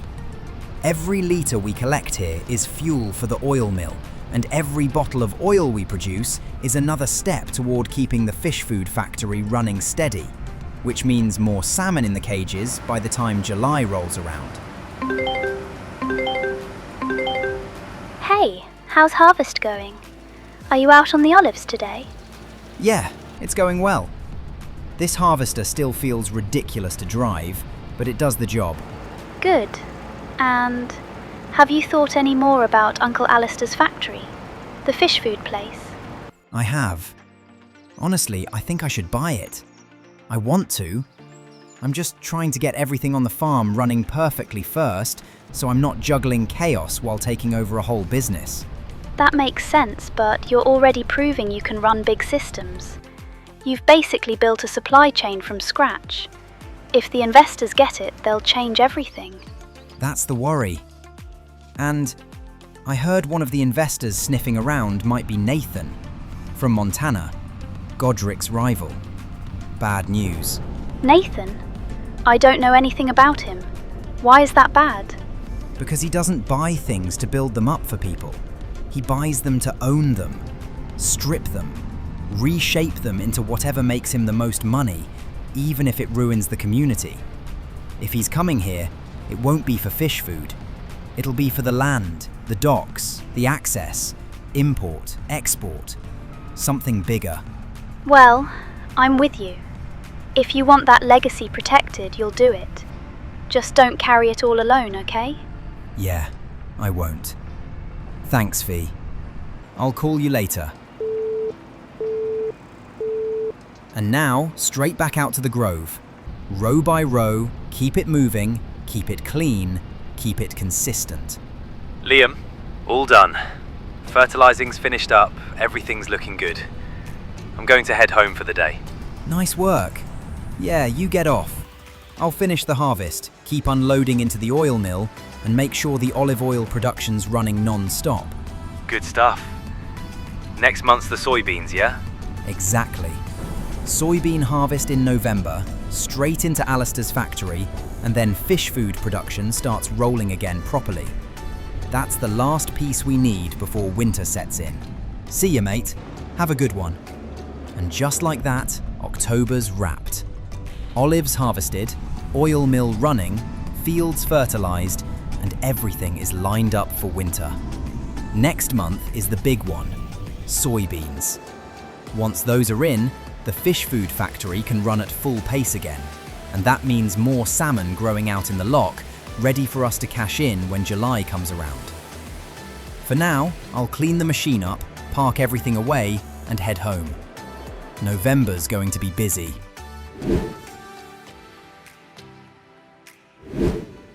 November's here. Winter is knocking on the door, and this month is all about timing. Ewan's already out this morning, straight into the combine. He's started in field 12, harvesting the soybeans. That's the most important crop we've got right now, because without soybeans, the whole fish food chain stalls. Oil and flour mean nothing if we can't keep that factory fed. The big thing this year is simple. Once these soybeans are harvested, we must get grass planted immediately. Now, while Ewan's harvesting, I'll get on with some work around the farm that's been overdue. First stop, goats. 56 in the pen right now. All healthy, all fed, plenty of hay, and constant clean water from the underground supply. They're in a good place, which is exactly how I want them going into winter. Next job. This one's been coming for a while. It's time to build a proper dairy. And just like that, it's done. £210,000 spent. A big number, but a smart one. This dairy changes everything. No more bottleneck with that tiny setup. Now we can properly process goat milk into bottled milk, butter, and cheese at scale. Look at this place. Storage tanks, processing lines, proper throughput. This is what turning farming into a business actually looks like. Goat milk in, multiple products out, steady income every single month. Right, let's fill it up. All the milk we've been sitting on goes straight in. This should give the dairy enough to run consistently while we get through winter. By the time spring comes, this place should be ticking over nicely. Production's on. Bottled goat milk, goat butter, goat cheese. Everything enabled. This alone will make a massive difference over the next year. Liam, I needed to speak to you. Things have moved faster than I expected. I had a feeling. Is this about the factory? It is. Nathan's made an offer, a serious one. Nearly double what I ever thought I'd get for the place. He's been down, walked the site, talked numbers. It would set me up for life. Proper retirement. Alistair, I won't lie to you.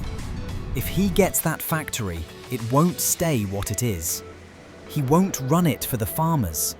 He'll gut it, rebrand it, or tear it down entirely. I know, and that's what's tearing me apart. This place is my life's work. My father's before me. Selling it like that feels wrong. But that money... Give me time. I'm asking you to trust me. I'm building everything right now to support that factory long term. The oil, the flour, the soybeans, the salmon, it's all coming together. I want to buy it from you properly. Keep it local. Keep it alive. You're asking me to turn down a fortune. I know, but I'm not asking for charity. I'm asking for time. I'll pay you, fairly, and I'll protect what you built. I want that. I truly do. Then let me prove it to you. This next year will show you I can carry it. Alright, I won't sign anything yet, but the pressure's not going away, Liam. Thank you. That's all I'm asking for. Don't make me regret it. November's almost done now. The soybeans are finally in, the grass is planted straight behind them, and that alone makes this month a success. Timing was everything here, and we got it right. The dairy's built, production's running, and for the first time in a long while, it feels like the foundations of this farm are actually solid. There's still pressure, especially with the fish food factory and investors circling, but that's the cost of building something that matters. Winter's about to settle in properly. The fields are done, the animals are secure, and most of the big jobs are behind us for now. The next few months are about holding steady, keeping production moving, and making sure everything we've built actually carries us through to next year. No panic, no rushing, just keeping the wheels turning. Last job of the month, as always. Let's check in on the goat yoga. There it is, £10,000 for November. Not flashy, but reliable. That brings us a little more breathing room heading into winter, and that steady income is exactly what keeps everything else moving.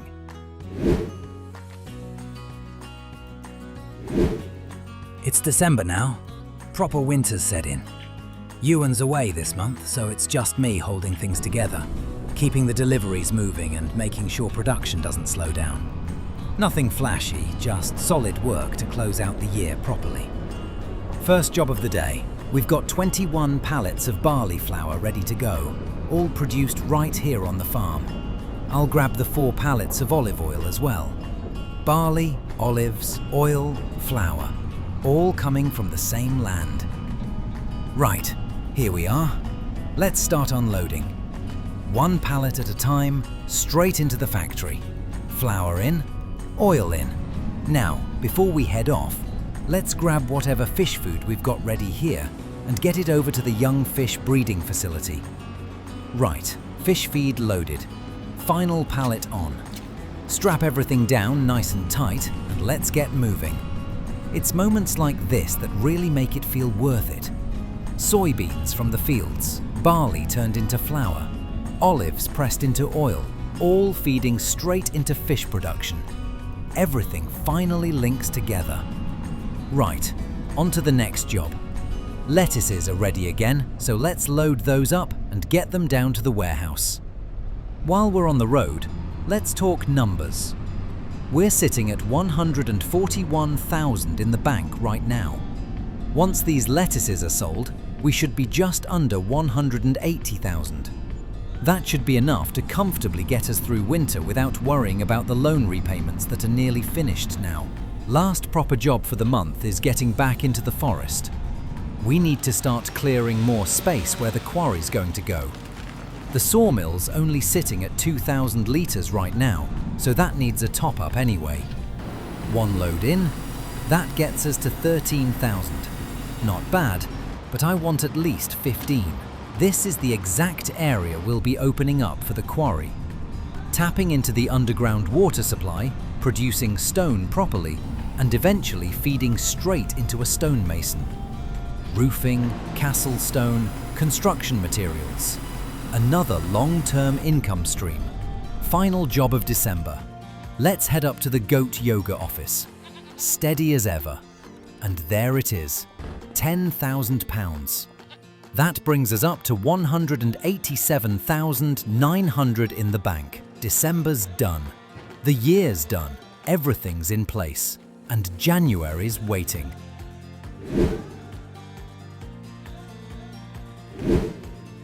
It's January. Ewan's still away with Margaret, enjoying a well-earned break, so it's just me holding things together this month. First job of the day is dealing with this old small dairy, and just like that, it's gone. £15,000 back into the account. Not bad for something that's basically been retired. Now let's get these dairy products moved properly. Over to the main dairy. And look at this. Goat cheese, bottled goat milk, goat butter. This place is already doing exactly what we hoped it would. Let's get all of this loaded up and down to the warehouse. Right now, we're sitting at 190,000 in the bank. There we go. 213,000. Not bad at all. Time to head down to the fish breeding facility and get these young salmon moved into the aquaculture in the lock. Before I do anything though, I better give Uncle Alistair a quick call and make sure it's all right to use his cargo ship again.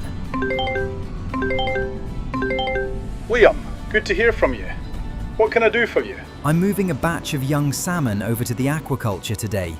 Is it all right if I use the cargo ship again? Of course it is. Keys are in the cab like last time. Help yourself. Perfect, thanks. The fish breeding's gone really well. I've got 7 full pallets of young salmon ready to move right now. That's fantastic. Honestly, hearing that makes me even more confident about you taking over the fish food factory one day. You're not just buying product, you're building the whole system properly. That's the goal. Sounds good. Take care.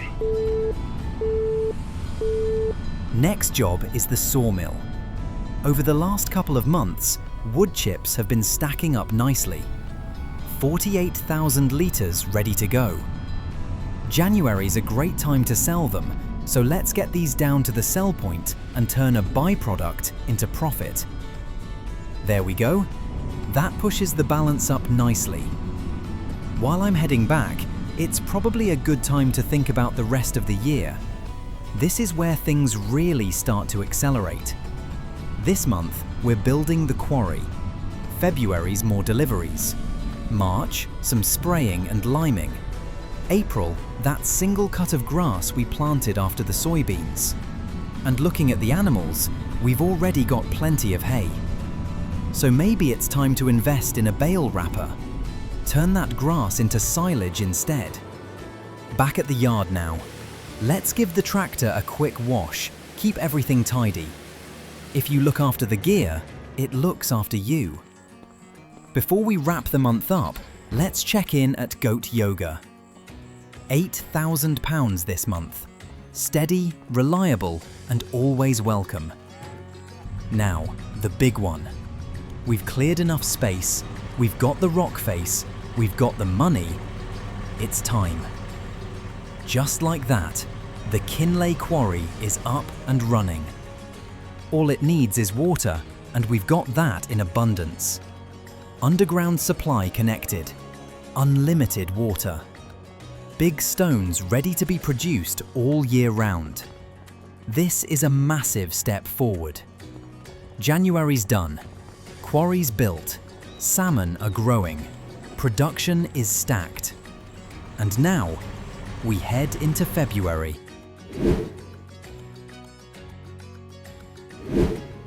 February's here, and Ewan's back from his break straight into the deep end, liming every field on the farm. Good timing too, because after building the quarry and paying this month's loan, I'm officially broke. In fact, I'm £5,000 in the red. Not exactly how you want to start a month. So first things first, we need money moving quickly. Lettuces are the obvious place to start. They've been sitting ready and they always sell well. Watching that balance climb back out of the negative is a relief. It's amazing how fast things can swing on this farm. One big investment and suddenly you're scrambling again. With that sorted, it's over to the sawmill. This is where things really start to turn around. We've got 10,000 long planks, 15,000 regular planks, and another 10,000 wood beams ready to go. Months of forestry finally paying off. Get it all loaded, get it sold, and just like that, the balance jumps up to £117,000. That feels a lot better. Meanwhile, Ewan's still out there, steadily liming field after field, setting us up properly for spring. Next stop is the fish food factory. This whole system only works if the fish are fed properly. So today, we're delivering a big load. 13 pallets, 26,000 litres of fish food, straight to the breeding facility. Watching it all unload and knowing it's going directly into growing the next generation of salmon is incredibly satisfying. Strong feed now means strong fish later. With deliveries done, it's time to check in on the quarry. A couple of pallets of big stones already produced, and all it needs is water and time. On their own, big stones aren't worth much. Best price is around £280 per pallet in summer. But that's not the plan. The real value is in processing. Castle stones sell for around £1,300 a pallet, roof shingles closer to £1,800. The problem is the stonemason. £310,000. Massive investment. Too much right now, but it's definitely on the roadmap. This quarry isn't about quick money, it's about building something long-term. Before wrapping the month up, there's one more job to finish: dairy products. Load them up, head to the warehouse, and sell the lot. That pushes us up to £131,000 in the bank. Solid recovery from where we started. Last stop of the month, as always, goat yoga. £8,000 collected, steady and reliable. That brings the total to £140,000 to end February. March is going to be busy.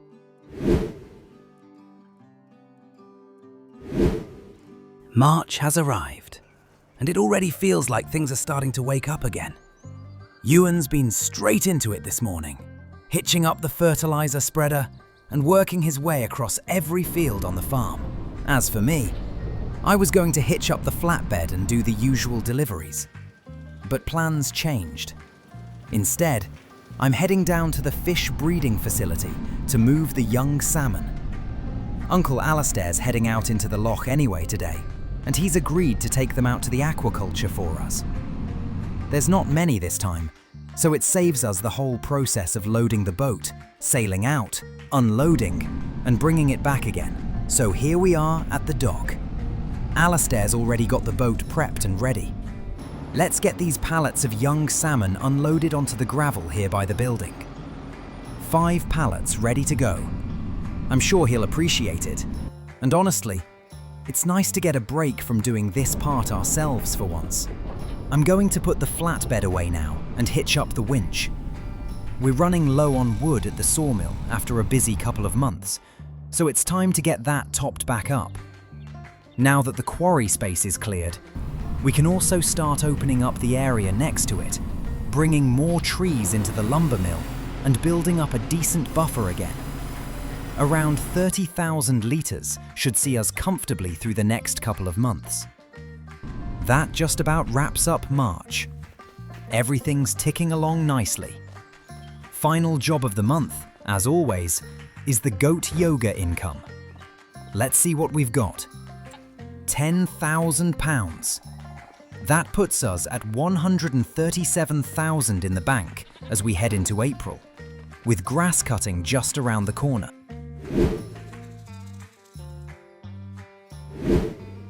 April's here. The grass is finally green again, and it feels like the farm's properly waking up after winter. Morning, Liam. I've hitched up the mowers already. I'm heading straight out to field 10 to get started. Then I'll roll on to field 12 once that's done. Yeah, sounds perfect. While you're mowing, we're going to do something a little different this time. Instead of turning this cut into hay, we're going to make silage. Oh yeah? That means you'll need a wrapper then. Exactly. I'm heading down to the shop now to pick up a Gervile G5020 wrapper. About 28 grand, but it'll pay for itself pretty quickly. Once you've got the grass down, I'll come through with the rower, get everything lined up nicely, you can bale it, and then I'll follow behind, wrapping it all. That sounds like a solid plan. I'll keep mowing then. Perfect, I'll see you out there. With that sorted, I'm out in field 10 now with the rower unfolded, Ewan still cutting away beside me. I'm running the grass into clean, straight rows, setting everything up so baling and wrapping goes smoothly. This should give us a really tidy silage operation and a good new income stream instead of just feed. Hi Liam. I know you're probably busy, but I just wanted to check in. It feels like ages since we last spoke. Hey Margaret, it really does. Things have been good here. Busy as always, but good. I just wanted to say thank you again. Truly. Since Ewan came back and started working on the farm, everything's changed for the better.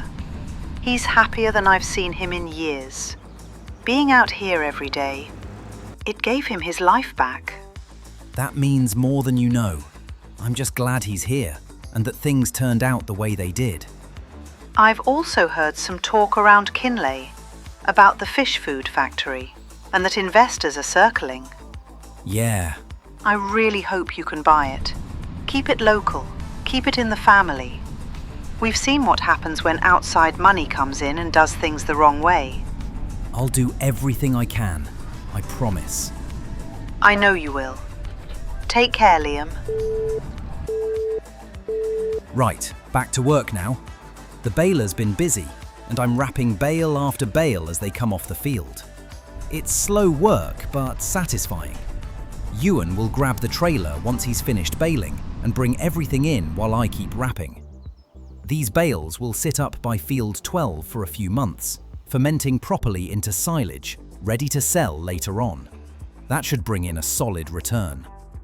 Next month, it's all about cultivation and planting soybeans again. If we can scrape together enough money, I'd really like to buy another field. Soybeans are still the bottleneck for fish feed production, and one more field could make all the difference.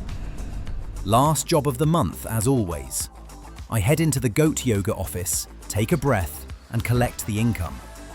£12,000.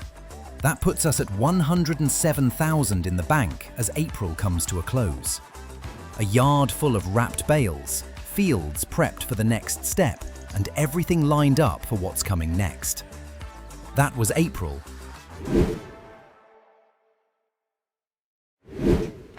May's here, and this month is all about soybeans. Before we can get anything planted though, there are a few jobs to take care of first. I radio Ewan early and let him know the plan. He's going to hitch up the cultivator and start working through field 12, then field 10, getting everything ready so I can follow straight behind with the planter once I'm done with deliveries. He's happy with that and already heading out. As for me, I load up the trailer with lettuces and dairy products. I pull into the sell point and unload the lot. Lettuce is gone, dairy products sold, and just like that, we've brought in £55,000. That pushes the balance to £149,457. I turn toward field 14. I stop at the gate and take a proper look at it. Just over 100% yield potential. Loam mixed with silty clay and already ploughed. If we buy this now, we can plant soybeans immediately. And just like that, field 14 is ours. Back at the yard, I hitch up the planter, realise instantly there's no seed left in it at all, swing past the barn to fill it up, and then head straight out. 3 fields to plant. Field 14 first, while it's perfectly prepped, then field 12 and field 10 once Ewan finishes cultivating ahead of me. Hey, I heard you were busy today. How's the farm going? Busy's an understatement.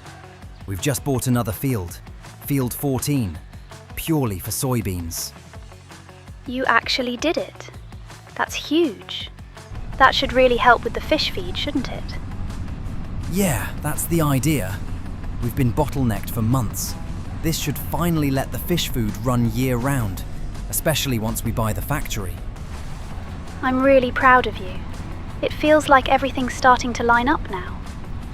It does. And while I've got you, those silage bales fermenting over by field 12. Would the animal dealer be interested once they're ready? Absolutely. Good quality silage is always in demand. If it's coming from you, we'll pay well for it. The animals will love it. That's perfect.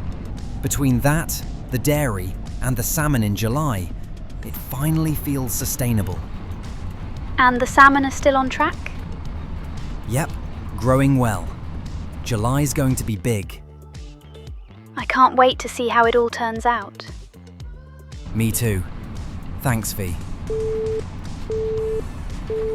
Field after field goes in clean and straight. Soybeans planted. Exactly what we needed. I park the planter back at the yard just as Ewan finishes up his own work. He's been quietly selling wood alongside everything else, and by the time we're done for the day, we're sitting at £75,000 in the bank. Final stop, as always, is the Goat Yoga office. I step inside and collect the income. £14,000 this month. That pushes us up to £88,000 as May comes to a close. New field secured, soybeans planted. The fish feed problem finally has a solution. May's done.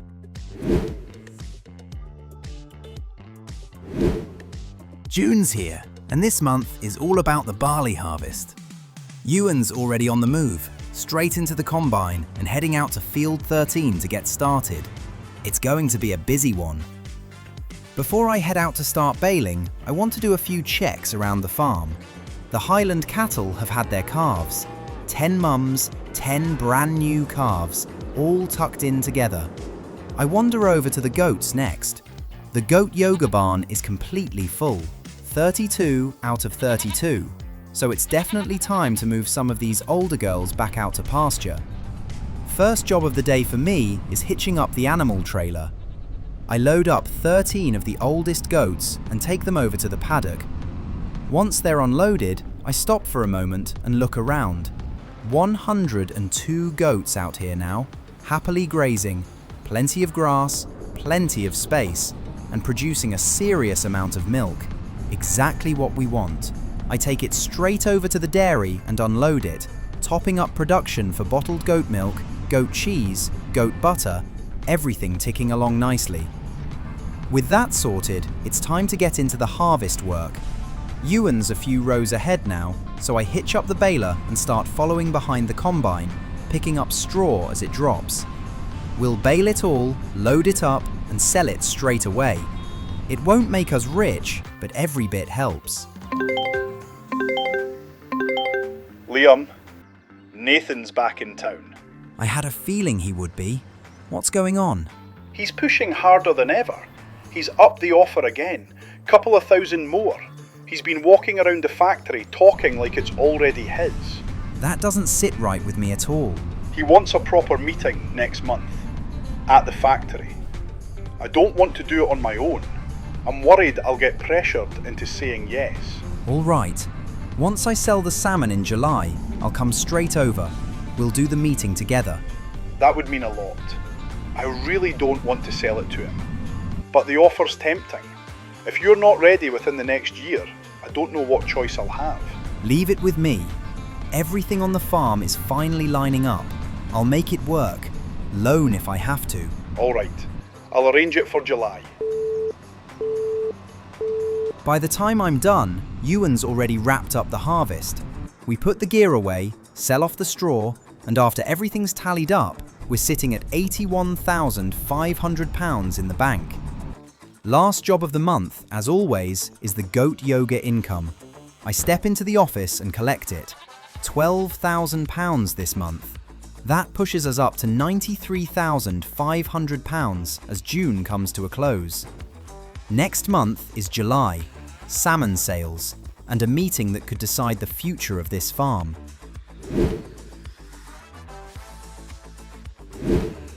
July's here.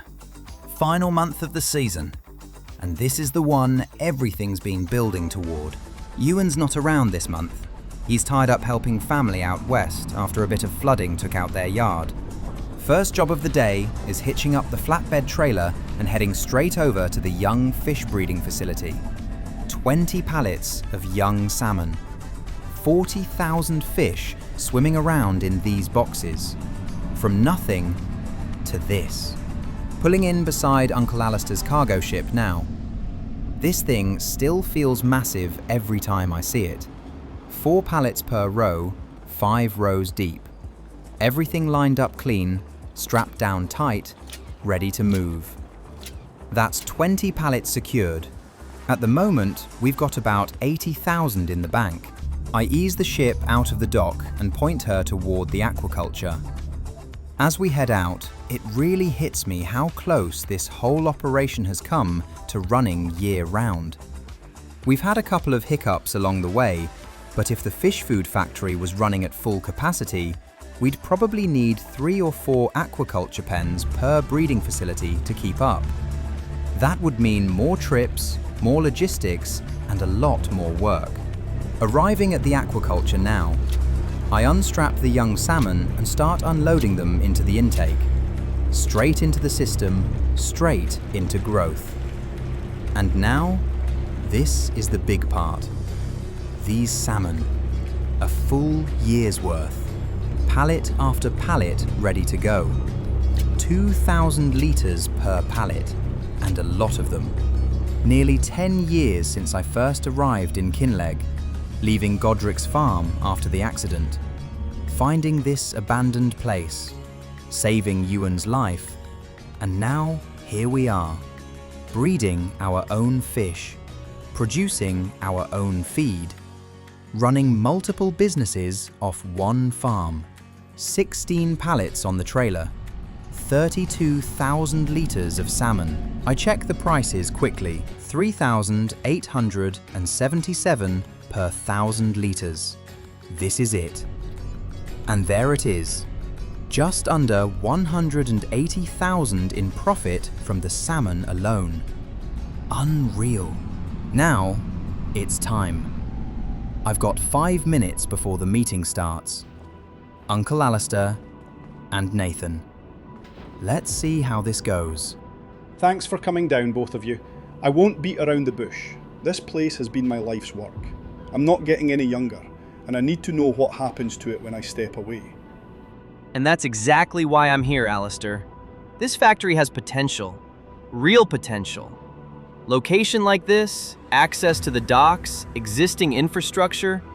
You don't get opportunities like this often. Potential's one thing, legacy's another. Legacy doesn't pay retirement bills, Liam. Efficiency does. Scale does. This place could be 10 times what it is now. That's what worries me. You talk about scale, but you haven't said a word about the people here, or the waters, or why this factory exists in the first place. I'm not here to run a museum. I'm here to run a business.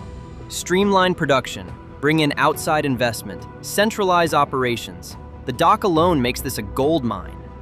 By demolishing half of it and rebuilding something bigger, right? If that's what makes sense, yes. You don't grow by clinging to the past. This factory feeds the farms around here. It feeds the fish. It feeds families. It wasn't built to be stripped and flipped. And yet you're considering my offer, because you know it's a good one. It's more than good. It's hard to ignore. I won't pretend I can match it, not today. But I will say this. I've built my entire operation around this place. The fish, the feed, the dock. Everything you see working out there only works because this factory exists as it is. For now. For the long term. Because I'm not looking to gut it.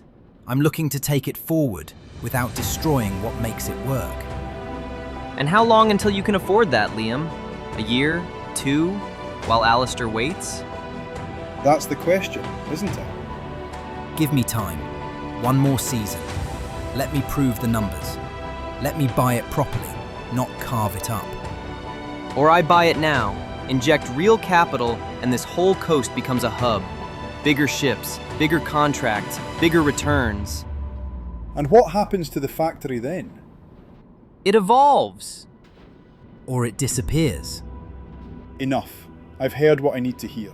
From both of you. My offer stands, but not forever. So does mine, even if it takes everything I've got. Then here's how this ends for now. I'm not signing anything today. I'll think on it. But understand this. Whoever takes this place decides the future of this coast.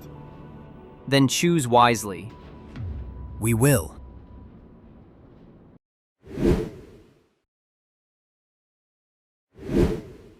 This year feels important. Not just another season. This one decides how everything ends. And here comes Ewan now, right on time. Morning, Liam. Big year ahead. Quarry, productions, factory talks, lots to get done. Good. I like busy. What's my job today? Small tractor for you. Get out to the olive grove with the mulcher. Clear out those weeds before they start robbing nutrients. After that, give them a spray and we'll keep everything tidy. Right. With Ewan heading off toward the olives, I'll get the trailer hitched up. 10 years in Kinlaig. From abandoned sheds to full production chains. It still doesn't quite feel real. Before I even think about buying Uncle Alistair's fish food factory, I want this farm fully functioning. That means finally committing to the stonemason beside the quarry. £350,000 is not a small decision. But we've got free underground water. We've got big stones producing constantly. And raw stone isn't where the money is. Castle stones and roof shingles are. This farm needs to run like a machine before I take on anything bigger. I roll into the warehouse with 22 pallets of lettuce stacked high. Off they go, £30,000 just like that. That pushes us up to £278,000. Not bad for the first run of the season. Back at the farm, the sawmill is absolutely stacked. Wood beams, planks, long planks, months of steady work paying off. I load the trailer to the brim and haul it down. When the sale hits, £95,000. That's a serious jump.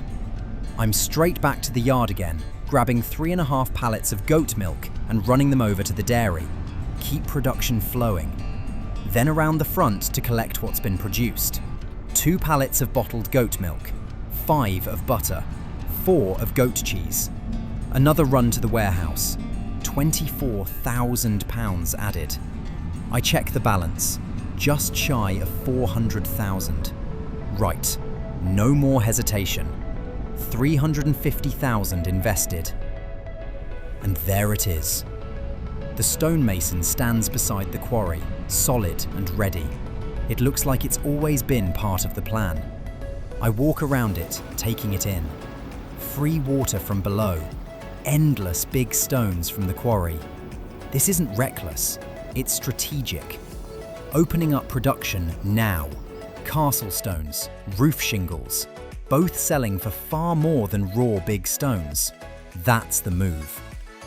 I start hauling. Trailer load after trailer load of big stones from the quarry into the stonemason. The machines fire up. By the time I'm done, there's nearly 60,000 litres stocked inside. It processes 9,000 a month. We're covered for months already. And look at that.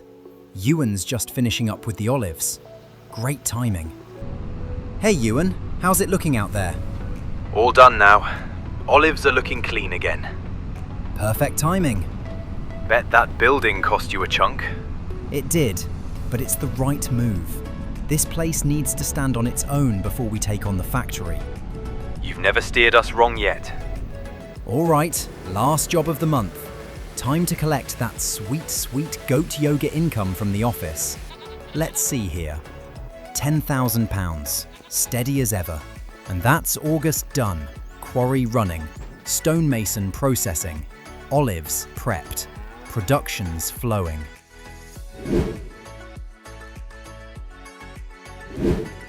September's here already.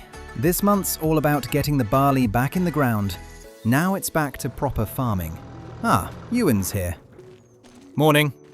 What's the plan today? Barley month. I'll get the seeder on and start sowing fields 9 and 13. Can you get the lime spreader hitched up and head out first? Already thinking the same thing. I'll start on 13. Perfect. Right, that's him off with the lime spreader heading out to field 13. Good to see those spreader arms out again. Proper farming job today. Now for me, into the New Holland, hitch up the seeder, get this loaded with barley seed and head out. Field 9 first. Nice straight passes, get this in clean. Ewan's liming one field while I start sowing the other, and then we'll swap around and finish both properly. Fresh barley going in. Nothing flashy about this job, just steady groundwork that keeps everything else moving. Hey, how's it going out there? Barley going in as we speak. Ewan's liming the other field. Proper farming month. Good. I've been thinking about the factory again. Yeah, so have I. Nathan's been back in town. People are talking. He's serious about buying it. I know. Uncle Alistair told me. He's increasing the offer again. Keeps trying to pressure him. Are you going to try match it? I might have to. Or at least get close. I can't let that place go to him. Everything we've built runs off that factory plan. Then go for it. You've never built anything halfway. If you want it, you'll find a way. That's September's main job wrapped up nicely. Last job of the month, time to head into the goat yoga office and see what we've got. £10,000. Steady as always, and just like that, September's done.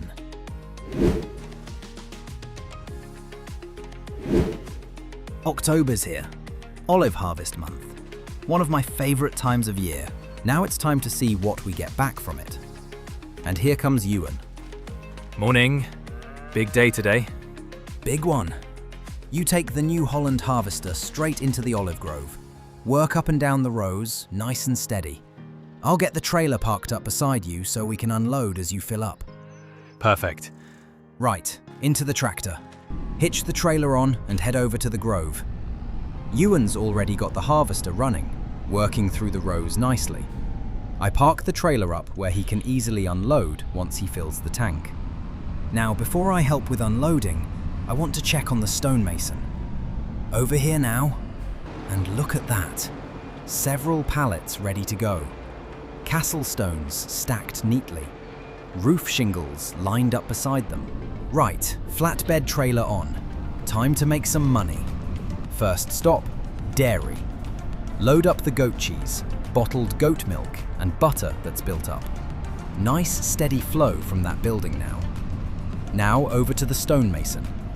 4 pallets of roof shingles, 6 pallets of castle stones. Get them loaded up carefully. That's a proper mixed haul right there. Before I sell, let's check the prices. Roof shingles at £1,500 per pallet. Castle stones at £1,100 per pallet. That's miles better than selling raw big stones ever would have been. This is exactly why we built this place. Into the warehouse we go. Everything sold. £45,000 added.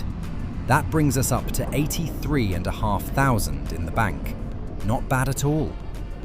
Back to the farm, park the trailer up, unhitch, and head back toward the olive grove to give Ewan a hand. Ewan, how's it looking out there? Steady. Yield's decent. Trees are healthy. Good. While we're at it, I've been thinking about the factory situation. Go on. If I pull the trigger on buying it, it'll stretch things. I've been thinking about bringing you in properly. 50-50 ownership of the farm. Make it official.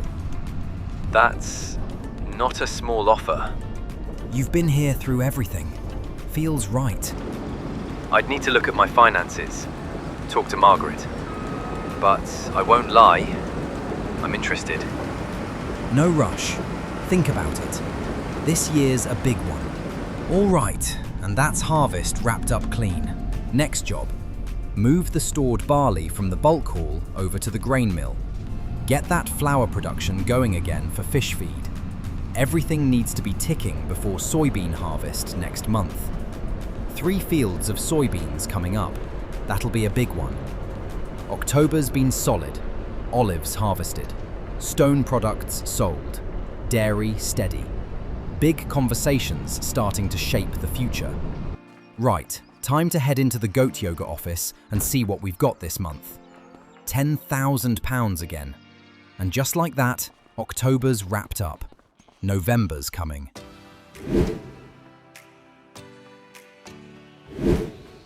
November's here. Soybean harvest month. One of the most important harvests of the year for us now. Right, before we get started, let's give this combine a quick wash.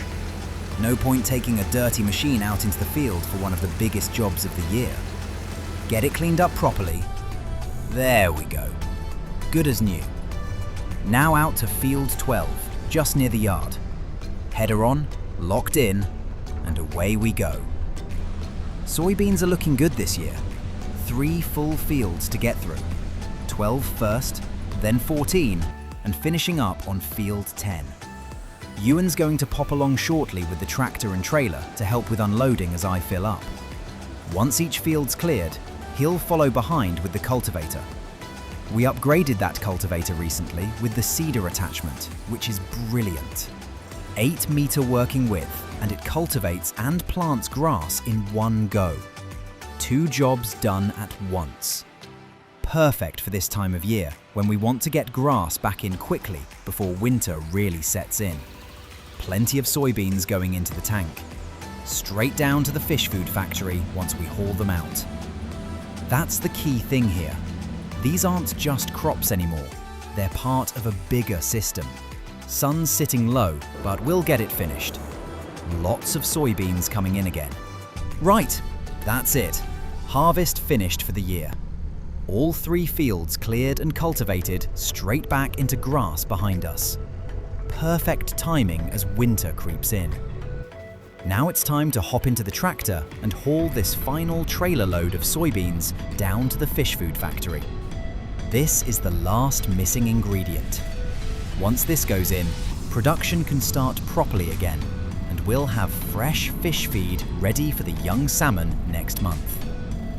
Arriving at the factory now. Tip the soybeans in. And there we go. Production active. Flour's ready. Olive oil's ready. Now the soybeans are back in supply. Fish food rolling again. That's a good feeling. Back to the farm to wrap things up before winter fully hits. Pulling into the yard now. Tractor parked up beside the goat yoga office. Everything's tidy. Fields done. Production running. Factory supplied. Final job of the month. Head into the goat yoga office and collect this month's income. £10,000. Steady as ever. November's wrapped up. Soybeans harvested. Fish food production running again. Winter's on the doorstep. December next.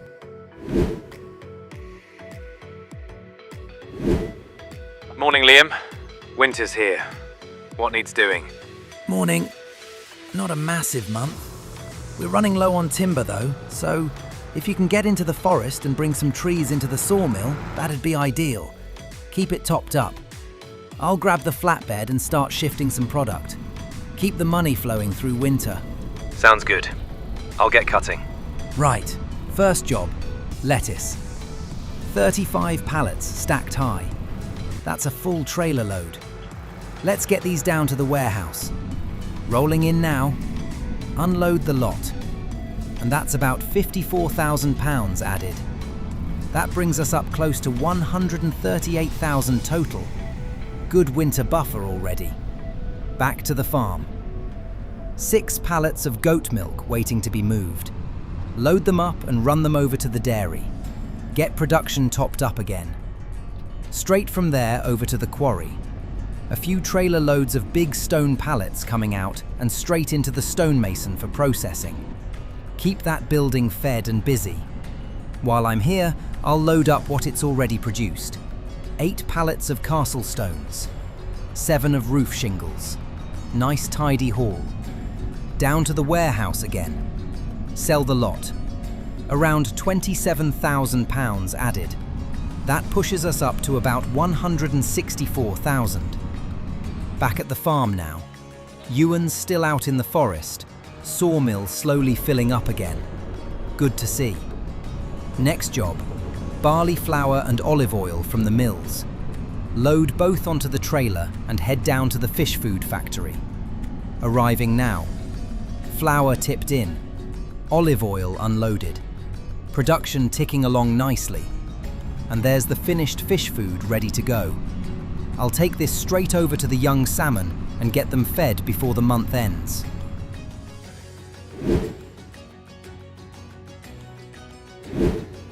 January. New year. Final year. And look at that snow coming down. Proper winter in Kinlaig now.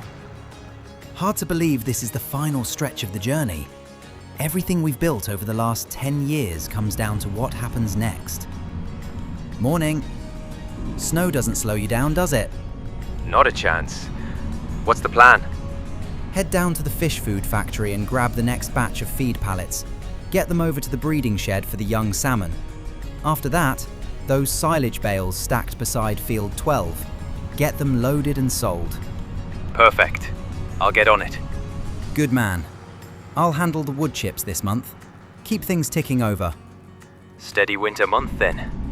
Exactly. Always good having byproducts to sell alongside the main productions. Nothing wasted on this farm. First load tipped. Back for the second. Snow's still falling heavy, but the yard's running smoothly. You need to back off. Excuse me? Nathan? Why are you calling? The fish food factory. Leave it alone. You're out of your depth. It's not yours. Not yet. But it will be if you keep dragging this out. Alistair's holding off because of you. That land could be used for something far bigger. Bigger doesn't mean better. You're thinking small. Import, export, expansion. That dock is wasted on feed production. It's not wasted. It feeds the farms here. It feeds the fish. It keeps things local. Local doesn't scale. Maybe I'm not looking to scale the way you are. You don't have the capital to compete with me. Then I'll find it. You really want to go head-to-head? If that's what it takes. You're making a mistake. I'm protecting what we've built. This isn't over. I know. Well, that was unexpected. This really seems to be getting to him, and he is very impatient. Right, back to work. That's January's jobs wrapped up. Ewan's shifted the fish feed and sold the silage. Wood chips are done. Bank's sitting at 256,000. Not bad for a winter month. Last job of January. Head into the goat yoga office. £10,000. Snow's thick. Tensions rising. And this final year is only just getting started.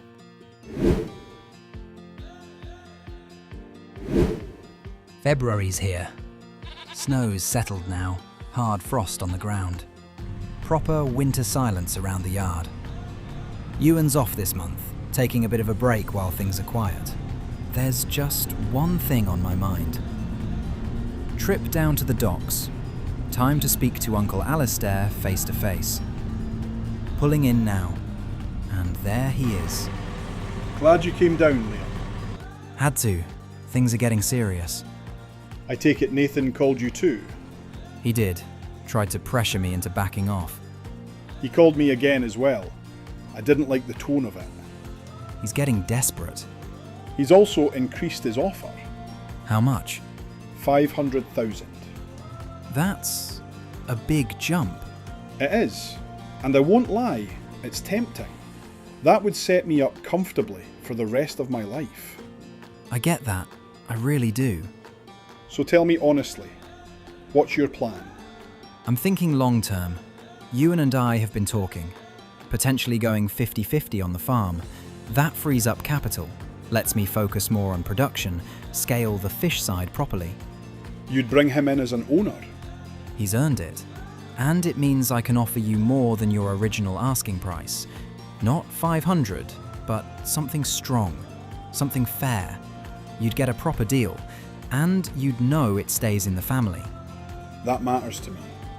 Nathan doesn't want the factory, he wants the dock. Import, export, expansion. The feed side would disappear. That's what worries me. This place wasn't built for that. Give me a few more months. Let me structure it properly. I'll make you a serious offer. You won't regret choosing me. And if you can't match him? Then I'll get close enough that you don't have to choose the highest number. Just the right one. I'll hold him off, but not for long. I'll be retiring in a few months, and this will be your last chance, Liam. That's all I'm asking. Right, back in the truck now. Snow crunching under the tyres as I pull away from the docks. February's quiet, but it doesn't feel calm. 500,000. That's the number now. Am I going to be able to match Nathan's offer? That's the real question.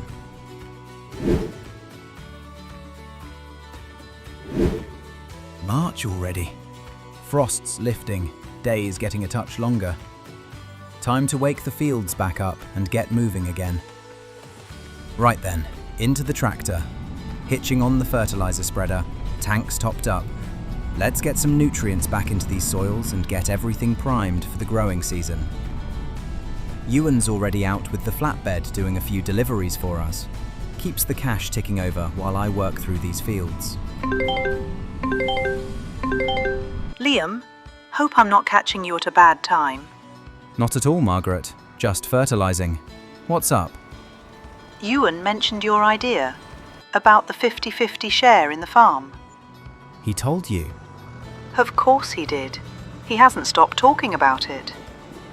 That's good, I hope? More than good.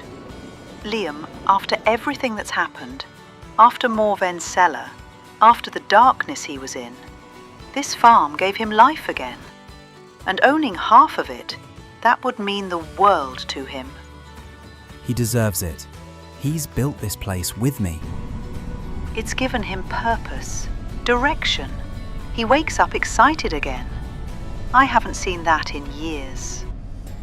I wouldn't offer it if I didn't mean it. Then I truly hope it happens. We'll sort the finances. We'll make it work. Thank you, Margaret. That means a lot. Just don't let that man from Montana push you around. I won't. Back to work. Field after field, spreading fertilizer evenly, watching those nitrogen levels climb. Ewan's out making sales, keeping the balance steady while I prep the land. Works well like this. Proper partnership. Liam, how's it looking out there? Slow but steady. Getting the field fertilized one by one. You? Busy morning. Dropped supplies at the fish food factory. Picked up some excess olive oil. And getting that sold too. Should bring in a tidy bit. Good man. After that, I'll swing back, grab the fish feed pallets and move them where they need to go. Perfect. Fertilizing's taking a while. Might need a bigger spreader soon. Ha! Add it to the list. When you're done, could you top up the sawmill? We're dipping again. Already planned on it. I'll haul a few trees in before dark. Legend. Back near the yard now. Just field 12 left. Convenient one to finish on. Spread pattern locked in, covering the last strips while Ewan starts hauling timber in from the forest. Teamwork in motion. And just like that, March is nearly wrapped. Fertilizer down. Deliveries done. Sawmill filling up again. Things feel steady. Strong. Final job of the month. Heading over to the goat yoga office now. Julio's done his magic again. £10,000 waiting. That puts us in a solid position heading into April, grass cutting month. And things are about to get busy again.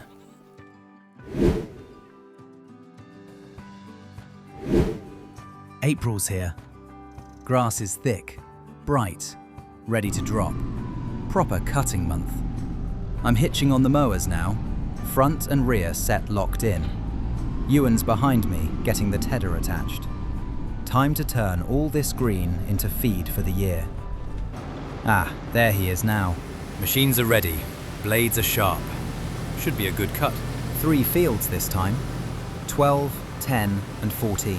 Big job. You mow, I'll follow with the tedder. Let it dry properly. Simple plan. Big workload though. Wouldn't want it any other way. Right then, field 12 first. I'll cut, Ewan follows with the tedder, fluffing it up so it dries evenly. Once it's ready, I'll grab the rower and line it all up neat and tidy.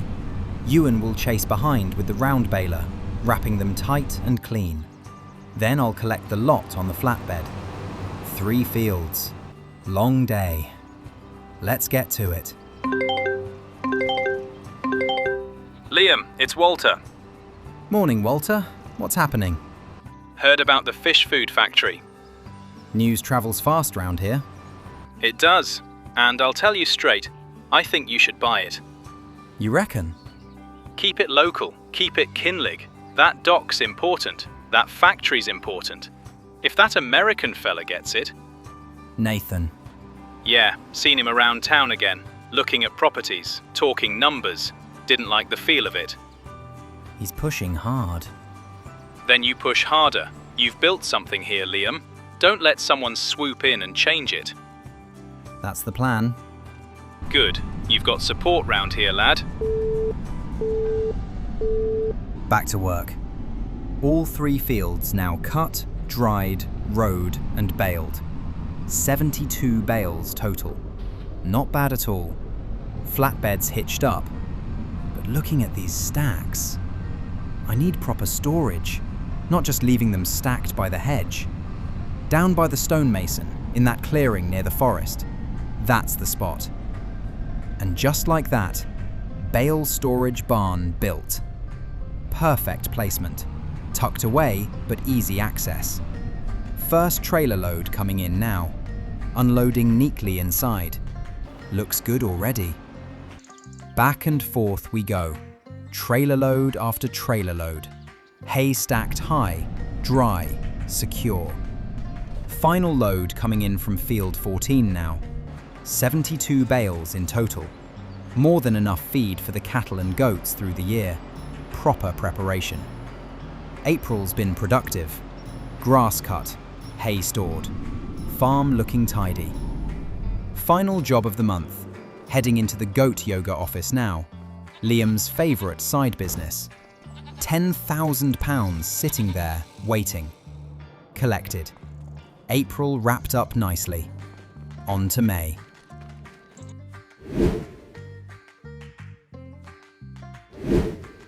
May's here, and it's absolutely hammering down. Proper sideways rain. Good for getting these soybeans in, though. Quick rundown for the month.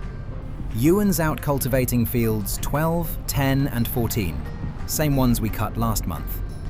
I'll follow straight behind with the planter and get the soybeans drilled in while the ground's fresh. Nice clean operation if we stay in sync. Seeder's full. Let's get rolling. Godric, everything all right? You heard about Nathan? What's happened? Tornado tore through his farm in Montana. Proper devastation. Buildings flattened. You're joking. Wish I was. It's bad. I wouldn't wish that on anyone. Was he there? Not sure. No one's seen him much. Funny you say that. Folks round Kinlaig have been seeing him here, scoping places out. Docks, land. So he might not even have been at the farm when it hit. If that's the case, that's a relief at least. Still, losing a farm like that, brutal. Keep your guard up. If he's circling you, there's a reason. I will, and I'll keep you posted if he makes a move. Thanks, Liam. That sure is concerning about Nathan's farm. Who knows how he will react? 3 fields planted clean, rain settling it in nicely. Strange timing though. His farm destroyed, and he's been hanging around here. Makes you think. Final job, as always. Heading into the goat yoga office now. Another £10,000 sitting there waiting. Collected. May's done.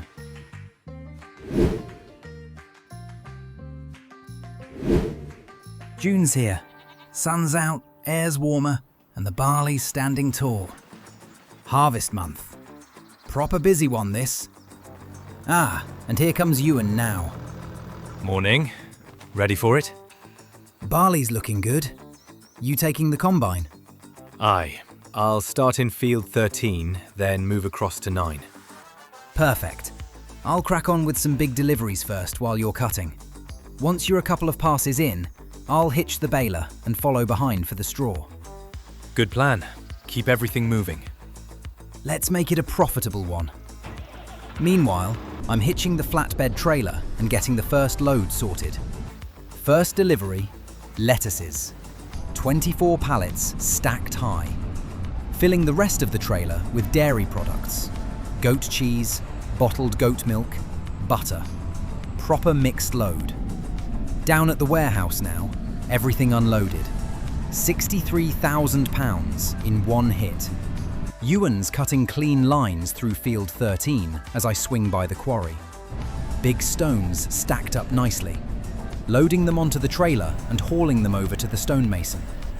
Drop those off for processing and pick up the finished goods.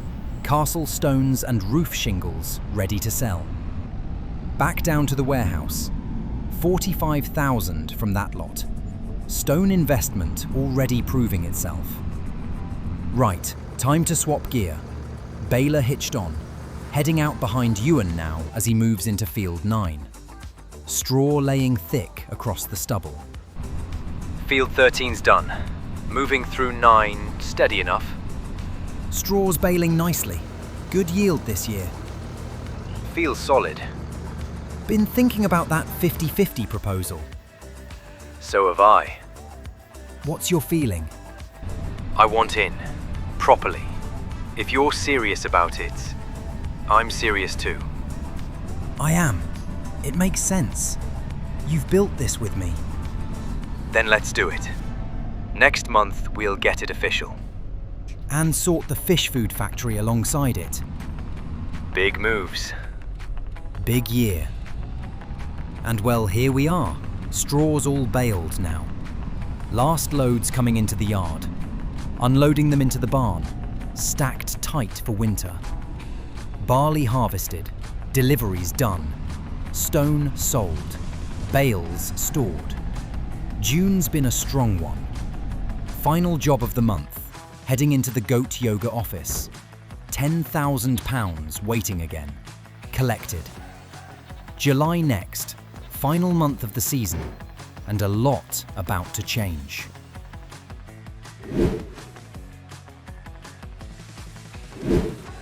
July. Final month. Final chapter of 10 years here in Kinlaig. Quick look inside the fish breeding shed.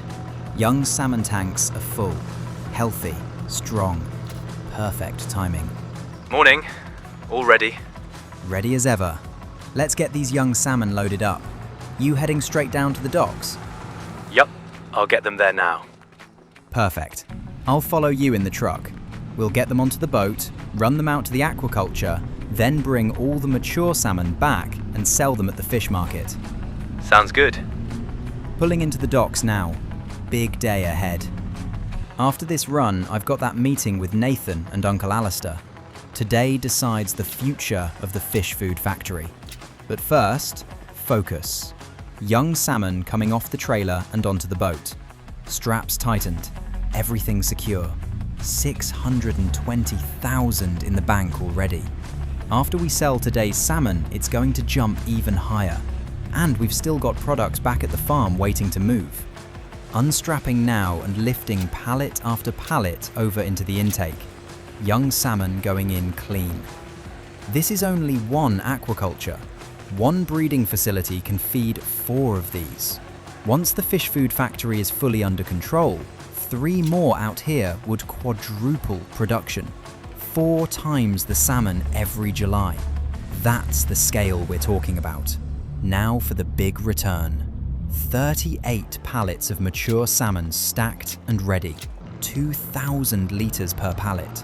Serious value sitting here. Strapped down tight. 38 pallets ready to haul around the corner to the fish market. 38 pallets of salmon rolling toward the fish market. Pallets disappear into the bay. And just like that, over 200,000 pounds. Balance jumps to 830,000. That's all done. I'll grab the fish feed, head back to the farm, and shift the last of the products for the month. Perfect. I'm going to meet Uncle Alistair now before the meeting. I'll see you back at the farm later. Sounds good. Good luck. Big day. Aye. You ready? More than ready.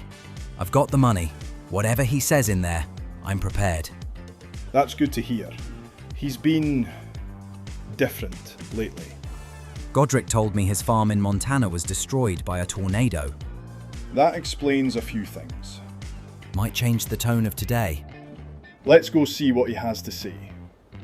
Before heading over, Ewan's already unloading wood from the sawmill back at the farm. Planks, beams, long planks moving fast. Bank balance climbing. 900,000. 950. 1 million. 7 figures. 10 years in Kinlaig, and we've built something real. Back in the truck now, turning the corner toward the fishery factory. Up ahead, small little tuk-tuk pickup crawling along the road. That's odd. Hang on a minute. That's Nathan? Singlet, shorts, no tailored suit, no polished boots. Completely different man. Nathan, what happened? Lost everything. The tornado? Flattened it. No insurance. Thought I didn't need it. Repairs were too much. Sold what was left. You sold the farm? Had to. I don't have the money for this place anymore. Then why are you here? To clear things up. And maybe see if there's work going. Work? I need something. Anything. Let's head inside before we are both late to this meeting. Right then, let's have it. I can't match the offer anymore. I won't pretend I can. I overreached. I pushed too hard. That is unfortunate what happened to you. I lost everything. I'm not here to bid. I'm here to step aside. So you're out? I'm out. Just, if there's any role here, any job, I'd take it. No. You'll have to find your own way. After everything you've done here, to Godric. I understand. So, Liam, 500,000, agreed price. Agreed. Kinlaig Feed Company is yours. Congratulations. Thank you. And for what it's worth, I'm sorry. For how I handled things before. Thanks. Now, let's get out of here. I have a few more things to wrap up. Kinlaig Feed Company is ours. 10 years after arriving here with barely anything, we now own the breeding shed, the aquaculture operation, and the fish food factory that ties it all together. Everything finally aligned. Back in the truck now and heading toward the farm, I can't help but think how far this place has come. Time to meet with Ewan, papers ready. 50-50 partnership on the farm. He deserves it. After everything he's been through, after everything we've built side by side. This season started with ambition. It ends with ownership, partnership, and a future that's finally secure. Time to go finish this properly. Well, It's done. Factory's ours. you actually did it. 500,000. Signed today. After everything. You did it. No, we did it. Which is why I'm here. 50-50. The farm. Official. Equal partners. You're serious? Always was. You've built this with me. It's as much yours as mine. After everything that happened, I never thought I'd own land again. You deserve it. Partners then. Partners. Now, I best get back to the farm and tell Fiona the good news. Thanks for everything, mate. See you tomorrow. Back in the truck now, heading toward the yard, and it feels different.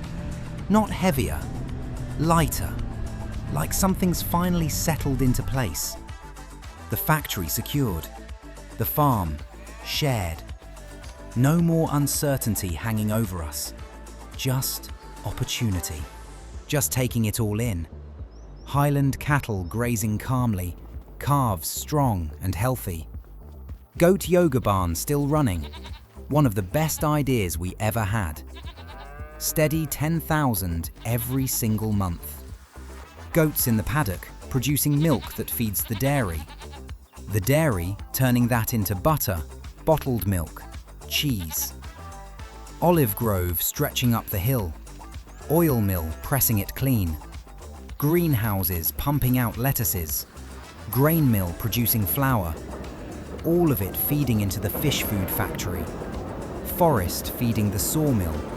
Quarry feeding the stonemason. Castle stones, roof shingles. Now let's head inside and tell Fiona the good news. Well, how did it go? We bought it. The factory's ours. I knew you would. Congratulations. And Ewan's officially 50-50 on the farm. That's amazing. There's one more thing. What's that? 10 years ago, I came here with nothing. Now, I've got everything I ever wanted. The farm, the business, the future. I just need one more thing to make it perfect. Fiona, will you marry me? Oh my God! Yes! Yes, of course I will. 10 seasons, 10 years.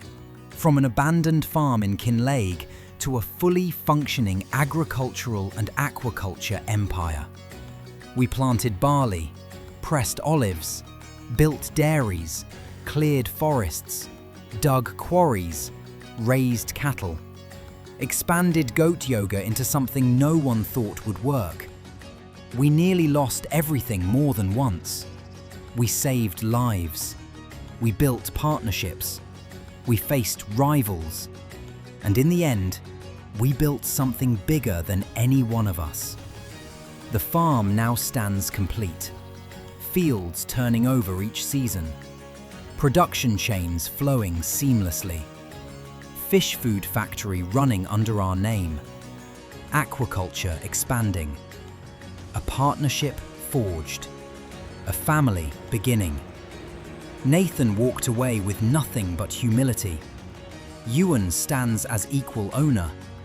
Fiona said yes. From nothing to everything. The gates close. The story ends. And Kinlaig finally feels like home.